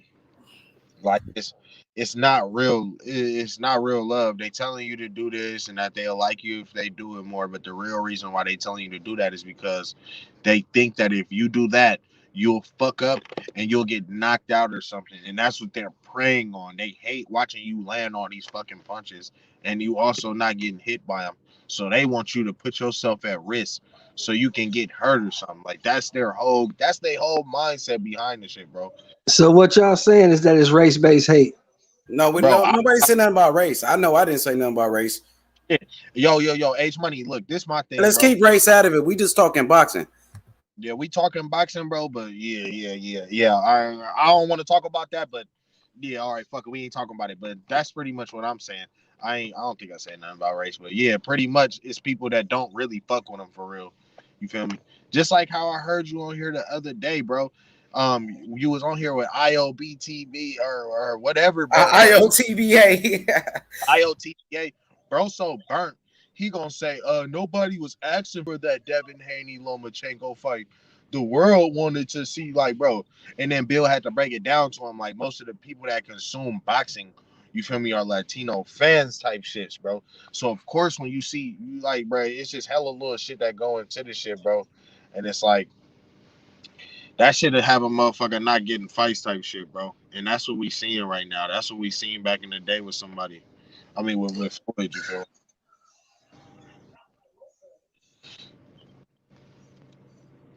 Y'all was talking about the Rock'em Sock'em Robot style, right? Is that what y'all was talking about? No, we were just talking about how, certain fans, they try to set up fighters to lose. Say a fighter is boring. Say a fighter like Mayweather is boring, so Mayweather could go out there and fight a different style so he can lose. That's all we was talking about. Yo, can I chime in on that real quick? Go ahead, Fight Doctor. Go ahead. So listen, at the end of the day, if you look at the history of the sport of boxing, racism and race has always been infused with the sport of boxing. We talk about Jack Johnson, we talk about Joe Louis, we talk about Ray Robinson, Muhammad Ali, okay? Race has always been a factor in the sport of boxing. So there's no point in pretending as if it doesn't exist or as if, and I'm not accusing anybody on this panel of doing that. I'm just saying, me personally, I'm not going to pretend as if race is not a part of boxing when it clearly has been and is to this very day. So having said that, Floyd Mayweather, okay, I personally don't like Floyd. I don't like him as a person. I think he's an asshole. I think he's an idiot. But I give credit where credit is due. And there is no denying his genius in the ring. There's no denying that. There's also no denying the double standard when it comes to fighters like a virtuoso of a Floyd Mayweather Jr. He's a genius in the ring. but people will look at him and say, "Oh, well, he's boring. He's not exciting. You know, he fights scared." But then you have Vasily Lomachenko, who isn't really worthy to carry Floyd Mayweather's jockstrap, right? But he boxes and boxes beautifully, and all of a sudden, it's not running scared anymore, or it's not boring. It's boxing. It's genius. It's the sweet science. It's a whole different narrative when others are boxing. But when we box, it's not exciting. It's boring. It's this whole other narrative. And the boxing establishment wants to convince us that it's not racism. It's not racially motivated. Well, if it's not racially motivated, then what is it? But you can't make nobody like nobody's style, though. You can't do that. You can't make the public like somebody's style just because they black. I hate. Well, look, real quick. Hold up. I hate when like black folk do that. Just because the fighters is black, you can't make nobody like that black person's style or say, "Oh, it's racial," because they just not interested in watching if it's a boring style to them, fam. And listen, I hear your argument, and I agree with you, okay? Now, some people are going to like brawlers. Other folks are going to like boxers, okay? But what I'm trying to say is that... make it about race, though? Why you got to talk about race and stuff? Because race...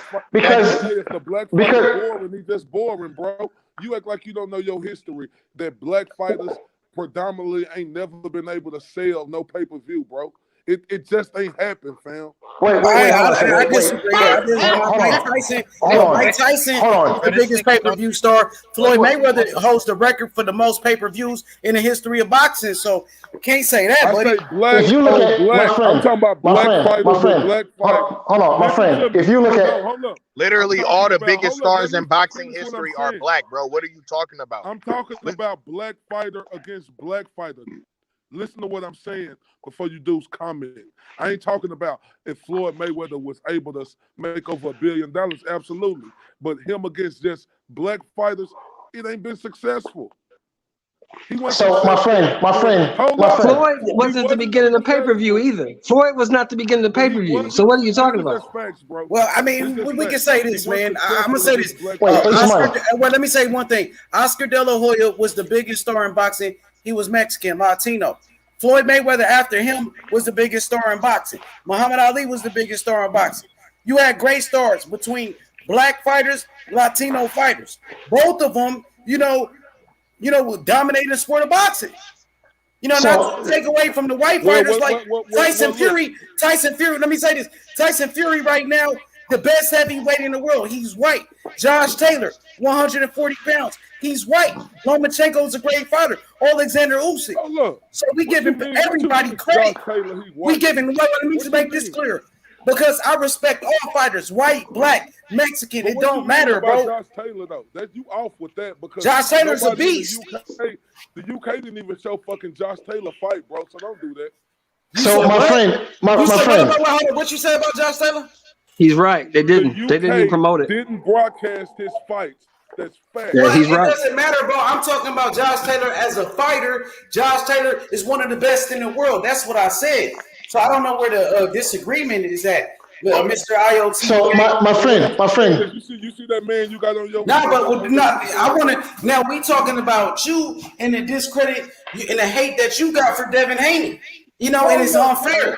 That's what I think. Bro. And it's been unfair. I mean, it's cool. We cool. I don't have a problem with you. You can have your own opinion. You know what I mean? But you did to go make a video and try to call Bill Haney racist, and I thought that was wrong. You know what I mean? No, let me say this real quick, bro. Let me say it's respect. I feel like that was wrong. You didn't have to do that, bro, but you did what you did, and it's all good. H, bro. He told me I was. Also, hold up. Let me get this clear. I call Bill Haney a racist. He tell me I must be half Mexican. That ain't some racist shit he was saying. bro. What First did he of all, say? bro, you know he was joking No, I'm with you. talking to You took H now Money, you bro. got I'm sensitive. talking to No, H you got Money. Oh my sensitive, bro. God, are you Now fucking you serious? got real sensitive after that, bro. You left the panel, H, bro. and you should have never done that, bro. And My we phone went welcome dead, bro. My everybody to the phone went panel, dead. bro. But don't. I mean, we have professionals in the business, and you know turn around and make a video, try to make it spin his words, and try to make it seem like he's a racist. And I felt like that was wrong, bro. You know what I mean? Because I let you, do your thing. That's your It's opinion. free smoke. It's free smoke. But then when you do that, it's like, yo, what's the intentions behind it? What you mean? And listen, I would suggest my brother. I would suggest that you familiarize yourself with boxing history. All right. As far as listen, I'm about to educate you. Okay, so give me a second, please. All right, I'm about to educate you. Now look, the highest grossing pay-per-view prior to like De La Hoya Trinidad was Mike Tyson. Mike Tyson versus Evander Holyfield. For a long time, that was the number one top grossing pay-per-view. And So both of them black fight, doctor? And what both was of the them one are black. before that? So, and I think it was the first Tyson Holyfield fight. And Okay, it was Mike Tyson, Lennox Lewis, bro. You won't see Mike Tyson, Lennox Lewis. So this idea. Look. I ain't even gonna lie, bro. I've been waiting for him to get on here and say some dumb shit, bro. I'm finna cook it, bro. You been waiting for me? No, yes, bro, because you be on here saying the dumbest shit, bro. How can you call a black person? Listen, I'm finna tell you how, bro. I'm finna tell you how. How can you call a black person racist? Do you even know what racist mean? You obviously don't, because you're using it in the wrong context, bro. Don't even say it, bro. If you don't know what something mean, bro, you shouldn't even say it, bro. Over here saying silly ass shit, bro. But I like that he came with the smoke, though. I can tell him that much. Can I talk? bro, Can I talk now? Yeah, go ahead, Ayo. Damn, I can't talk. Yo, audio kind of low, Ayo. Some big dog. I call it how to. Oh, is that better? Yeah, I hear you, but it's kind of y'all hear him good. Let me get my head. It's a little low. Yeah, he needs to raise his volume a little bit. Hold up. Oh yeah, bring the smoke, Ayo TBA. Go ahead, Sheldon. Go ahead. No, it's just that's I'm with the fight doctor on that one. That's a narrative they spin. Because how can you say Floyd is boring or you say Haney is boring, but Lomachenko fights the same way and they suck his ass every time he does something. Exactly. And he ain't that good. He's not. He's not that good. Right. He's beaten. His resume is garbage. Hot garbage. Exactly. Okay. You know what I'm saying? But you want to say he's the closest thing to Ali on a national TV program? Yeah, that's crazy. You better now. You sound good. Go ahead. Y'all good? Go ahead. Continue. And want to make Lomachenko pound for pound number one for having beaten nobody. In front of Terrence Crawford and Andre Ward. And Andre Ward, exactly. Now, if that's not racially motivated, I don't know what is. Exactly. Hold up. All right. So it's racially motivated when the dude came in fighting the fights, and like he didn't come in and padding his record like Devin Haney going to Mexico and shit. He came in really fighting the fight. Well, who you talking about? Let me say this. No, because I don't know why you keep mentioning Devin Haney, because he was only 16, so he couldn't fight in America. Why y'all keep mentioning Lomachenko? Let me finish. Let me finish, bro. Let me make my comment. Because Devin Haney was 16. He couldn't fight in America. He was too young, so he had to fight in Mexico. So I just corrected that. Go ahead, brother. We mentioned Lomachenko because he's overrated. That's why we mentioned him. He's overrated. He ain't fought nobody. His resume is trash. So hold up. And we're mentioning him because he dug Devin. Hold up. Let me ask you something. Lomachenko overrated, but Devin Haney, he the truth, huh? Bro, obviously, dummy. He had Lomachenko. I'm not asking trying to fight you, him. dummy. Like, how the fuck would you mean? What the fuck would he fight? What the fuck would he fight Devin Haney for? So this because he was mandatory. Hey, listen, let me get this nigga. Let me get him. Get off Devin So Haney. you sit here. Hold on. Bro, you sitting here telling me that Luke Campbell is better than Devin Haney. That's what you're saying. What you mean? Am I saying this? I'm asking. Who said? Did you ever hear me say saying that Luke Did you hear Campbell me say that? is a better Did you hear fighter me say than that? Devin Haney? Did you Is hear what I'm me say saying. that? So what are Did you you hear saying? me Why say would he that? fight Devin? Did you hear me say that? This nigga's Say, retarded, man, bro. This nigga's no, retarded. you retarded, nigga. No, you retarded. Talk like you Nigga, retarded. get off Devin Haney nuts. Stop licking his nuts like that. You're the nigga just obviously fought a hater, somebody bro. in the top 10. You're a blind hater. You're a blind hater. Ain't You're a nobody blind looking hater. nobody nuts around here. We don't get down This like that. nigga This don't ain't even. well. Let me say something. This ain't even that type of panel, bro. So these are grown men, and we got real niggas on the panel. Ain't nobody doing none of that, bro. So you know what I mean? It's like, to be honest with you, bro. We calling it for what it is. You constantly hating on Devin Haney. Devin Haney, he just beat a top 10 opponent. You never gave him credit. You never gave him credit. Nah, at the end of the day, he won. He won. He won the fight. I did give him credit. But let me ask you something. We want Teofimo Lopez. That's what we want next. Ace Money. So you can keep hating. Ace Money. You can keep hating. Hold up, Ace Money. Hey, guess what? He gonna beat Teofimo Lopez. How about that, nigga? How about that? Let's make that fight happen next. You not fuck all that hating. We want to fight, nigga. We want to fight, my nigga. That's all we want to say. Exactly. All that hating, all that racist talk. Ain't nobody racist, my nigga. Ain't nobody racist. Point blank, period. So you ain't gotta try to spin that narrative with my brother Bill Haney, my nigga.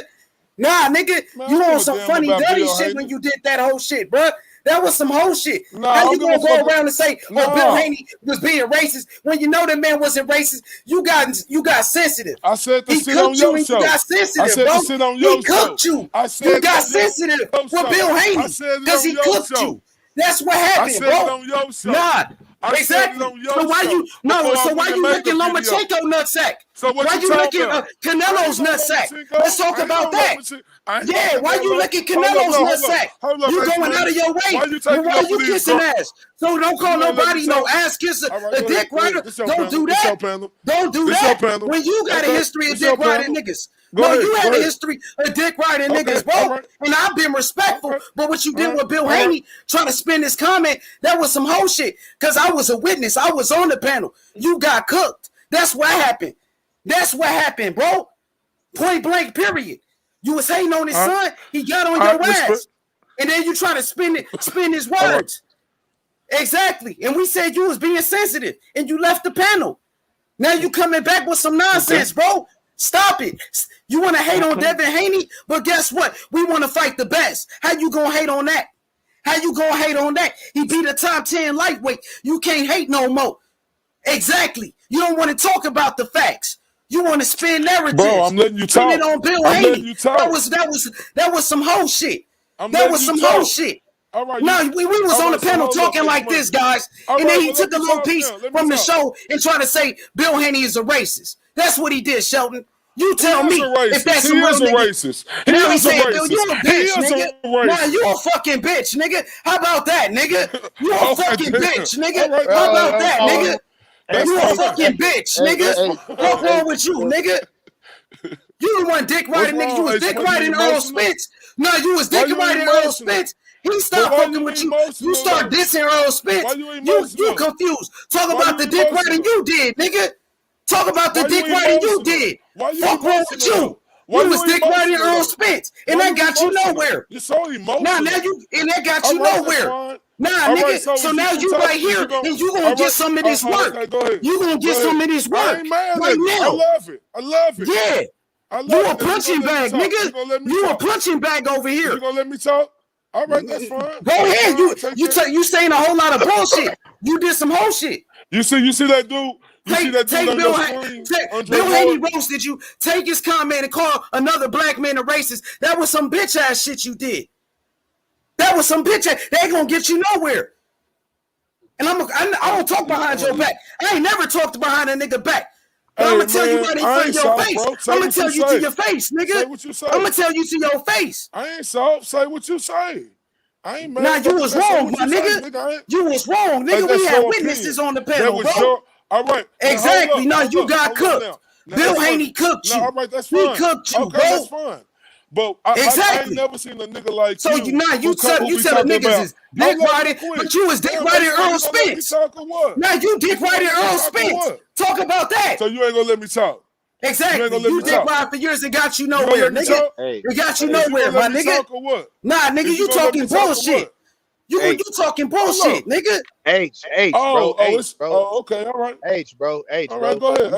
You gotta let. Hey, hold on, real quick. No, I'm gonna let you talk, bro. You said, hold on, real quick. Hold up, he come over to my channel. H Money come to my channel. He come on there talking shit to everybody. Now this nigga over here trying to be backup dancers and save these niggas over Backup here. dancing, Talking nigga. about Shut they your man over bitch here. ass up, nigga. You a bitch, nigga. Hey, Fuck bro. the you's a bitch ass nigga. Straight up and down. Take a nigga comments and try to switch it up and try to get views, nigga. He You is did a some racist. hoe ass shit. Bill Haney I'ma is tell a you to your racist. face what He you is a did. racist. I ain't never He a talk behind racist. your back, nigga. I'ma tell you to your That's face right now racist. in He front a of the world, racist. nigga. He a You a racist. bitch. You That's did some fine. bitch ass That's shit. fine. You a That's bitch. your opinion. You a He a bitch. How about racist. that, nigga? And Bill Haney Nah, a nigga. racist. How about You a that? bitch. This nigga a hoe, my nigga.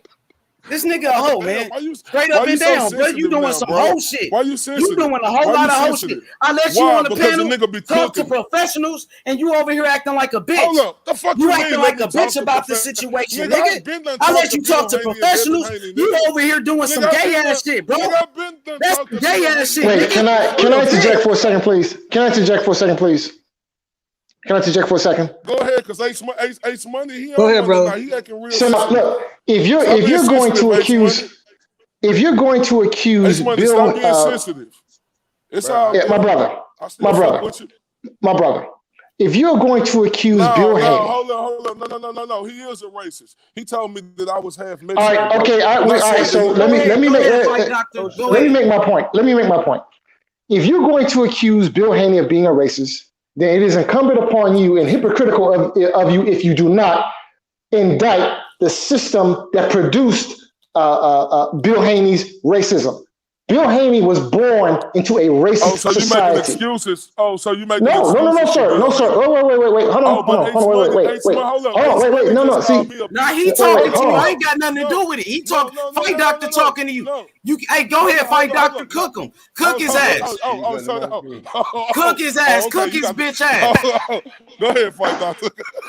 now listen. At the end of the day, Ace Money, I still fuck with you. You my nigga though. Hey, I fuck with you too. Funny ass nigga.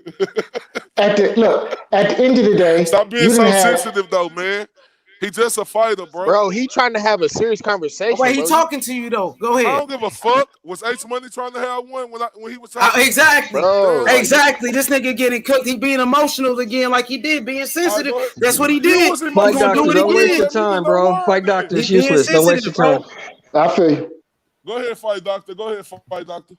No, listen. If you're going to accuse Bill Haney of being a racist, then you also have to expose the racism that is the sport of boxing. Okay, boxing is a very, very racist sport. Look at Bob Arum and some of the things that he said recently about how he promotes and how he targets certain audiences. Pure racism. Okay, now if Bill Haney is a racist, and I suspect Bill Haney isn't a racist, what I suspect is he's just identified So how do you feel? the Let me ask you a racism. question, fight doctor. How do you feel about him saying I must be half Mexican? You wouldn't get offended by that? Bro, can What are you? You damn right. You heard me call him a racist, and I meant that shit. No, my question is, are you half Mexican? He owed me a fucking apology, and then I'll let it go. When he apologized to me, I'll let it go. IOTBA. He said that you were half Mexican. Bro, he said you were half Mexican, bro, because you were talking about boxing as if you were a Mexican fight fan, bro. Anti-racist show. The fuck can a black man say? Now that's some racist ass shit to say. You know And I'm then a big keep old saying- black you burly obviously looking. don't know what racist is. No, Rich. You know I'm a big old black burly looking motherfucker, and you telling me I'm talking like I'm a Mexican. What type of shit is that to Bro, say? I said you're talking like a Mexican fight fan, bro. You're saying How the fuck can I talk like a Mexican, dumbass? Bro, what do you think yelling in the fucking phone do for you, bro? You sound dumb as fuck. What the bro. fuck do it do when Ace Money be yelling and don't let nobody talk? It don't be doing that, and that's what I be trying to tell, bro. Like, you gotta let niggas like you. Like, you gotta let dumb niggas like you talk.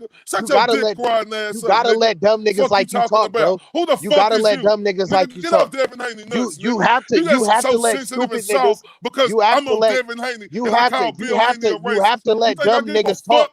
You have to let dumb niggas talk. You have to let dumb niggas like you talk, bro. That same smoke. Bro, we have to let dumb niggas like you talk. Until that long bearded. And then you know what's crazy? You see how you just can't stop talking? He talking about I must be half because Mexican, if we don't let dumb niggas like you talk, you keep talking about nothing like you've been doing since you got Go ahead, on. Rich. I'm sorry. Go ahead, Rich. I apologize, Rich. Go ahead. Come on, bro. Like I've been trying to have a record. Come on. All right, bro. I said go ahead. Damn, I'm quiet. All right, listen, bro. I want to talk about this whole. You just said it again. You said, why would Lomachenko fight Devin Haney, right? That's what you said, right? I'm listening to you, Rich. No, that's what you said, though, right? I want. Say, Rich, go on, make your statement, Rich. I don't want to interrupt you, bro. Just make your statement. Go on, get your Nigga, shit off, bro. You saying more than you could have just said yes or no, my nigga. Did you say that? Rich, make your statement, brother. All right, so I'm gonna tell the people. He just said, why would Lomachenko fight Devin Haney 2 years ago when Devin Haney was his mandatory? I say to that stupid ass question, why wouldn't a champion fight his mandatory if he wants to keep his fucking belt? You feel me? That's the only reason why Devin's a champion right now. Or I won't say only, because he was gonna beat Lomachenko ass anyway. But the reason why he was a champion is because how he looked against Linares, you just penciled that in? How he looked against Linares, you just penciled that in? No, the reason why I penciled that in, listen, the reason why I penciled that in is because obviously Lomachenko thought so. He was fighting all his mandatories before Devin Haney. When Devin Haney becomes mandatory, Lopez and Haney no, listen. He was fighting all his mandatories. Hold on, wait, because I'm gonna respond to whatever bro just said too. I know. I'm gonna respond to him too, but he was fighting all his mandatories before Devin Haney became WBC mandatory. So what changed when Devin Haney? And then what did bro say about Teofimo? Let me hear that. I don't know. What he said? What you said about Teofimo, big dog? Somebody said something, but I don't know. But look, the thing right here with you, Rich, is you mad at him, but like he got awarded the franchise belt. Is you mad at him for taking the franchise belt, Rich? No. Look, bro, listen. Listen. He asked for the franchise belt and dropped his belt. You feel what I'm saying? Once you do that, listen. There's no coming back from that. Once you drop your belt in order to not fight your mandatory, bro, you're cooked, bro. You're immediately a duck. So him going. So let me ask you this real quick. Listen. So him going to fight Teofimo is a duck when Teofimo was a more proven fighter than Devin Haney. My guy, that shit happened the whole year later. Fan? Listen. Or you just a big Devin Haney fan? All right, listen. Are you done saying what you said? Because I heard exactly what you said. I want you. Damn, bro, I just made five. I just said 5 words. Shit. Okay. Listen. Teofimo needs to fight. Listen. Teofimo needs to fight Haney. Yep. All right, Tex. But listen. If he wants to be undisputed, or Haney wants to be undisputed, they have to fight. Teofimo is the undisputed champion. All right. Don't even argue. No, listen, bro, because you gonna let this nigga start talking. He don't need to say shit right now. He already said it. What he said. He said what you said was Loma to make more money. Bro, you said was Loma wrong for I'm for listening, Rich. I'm gonna be quiet. No, I'm saying you said was Loma wrong for fighting Teofimo, right? No, that's what I said. No, I say, nigga. Haney, I say, Haney, bro, come on, bro. I'm trying to tell y'all something that y'all, because you can't. That's not me. I'm not saying it was, nigga. I never said it was. So why you saying anything? Well, then I'm talking to whoever. All right, well, come on. Listen. Teofimo and Lomachenko didn't fight till a year after Lomachenko relinquished his belt. Now, mate. That shit happened that whole year later, bro. Devin Haney, yeah, exactly. Lomachenko dropped his belt before Teofimo became the IBF mandatory. I mean, before he became the IBF champion. And the reason why I know that is because Teofimo was a participant in the same WBC tournament, and he dropped out of that tournament to go to IBF route. By the time he got that belt, by the time he fought Nakatani and then Comey for the belt, Devin Haney was already champion, bro. So you telling me, so he was wrong for going to who he beat? Who did he beat? Devin Haney. What do you mean? In order to do what? In order to get the belt? No, I'm saying you said I know he was awarded the belt, but he didn't beat nobody though, right? No. Listen, you don't have to beat anybody for the belt. Bro, why you can't answer my question, bro? I'm trying to tell you, bro. I'm trying to tell you. Who did he beat? Mister. No, I'm trying to tell you who he beat. I'm trying to tell you who he beat. He beat Zaire Abdullah for the interim championship, and once Lomachenko said he didn't want to fight the mandatory, which was Devin Haney, he didn't have to beat nobody, nigga. He took the belt because the champ didn't want to fight him. That's how boxing works, and that's how it's been worked, bro. You on here talking Teofimo shit like that's true. I said that's true. Hey, bro, I ain't telling you that ain't true. You act like I'm disagreeing with you. Why are you bringing up who he fought for? Why are you bringing up who he fought, bruh?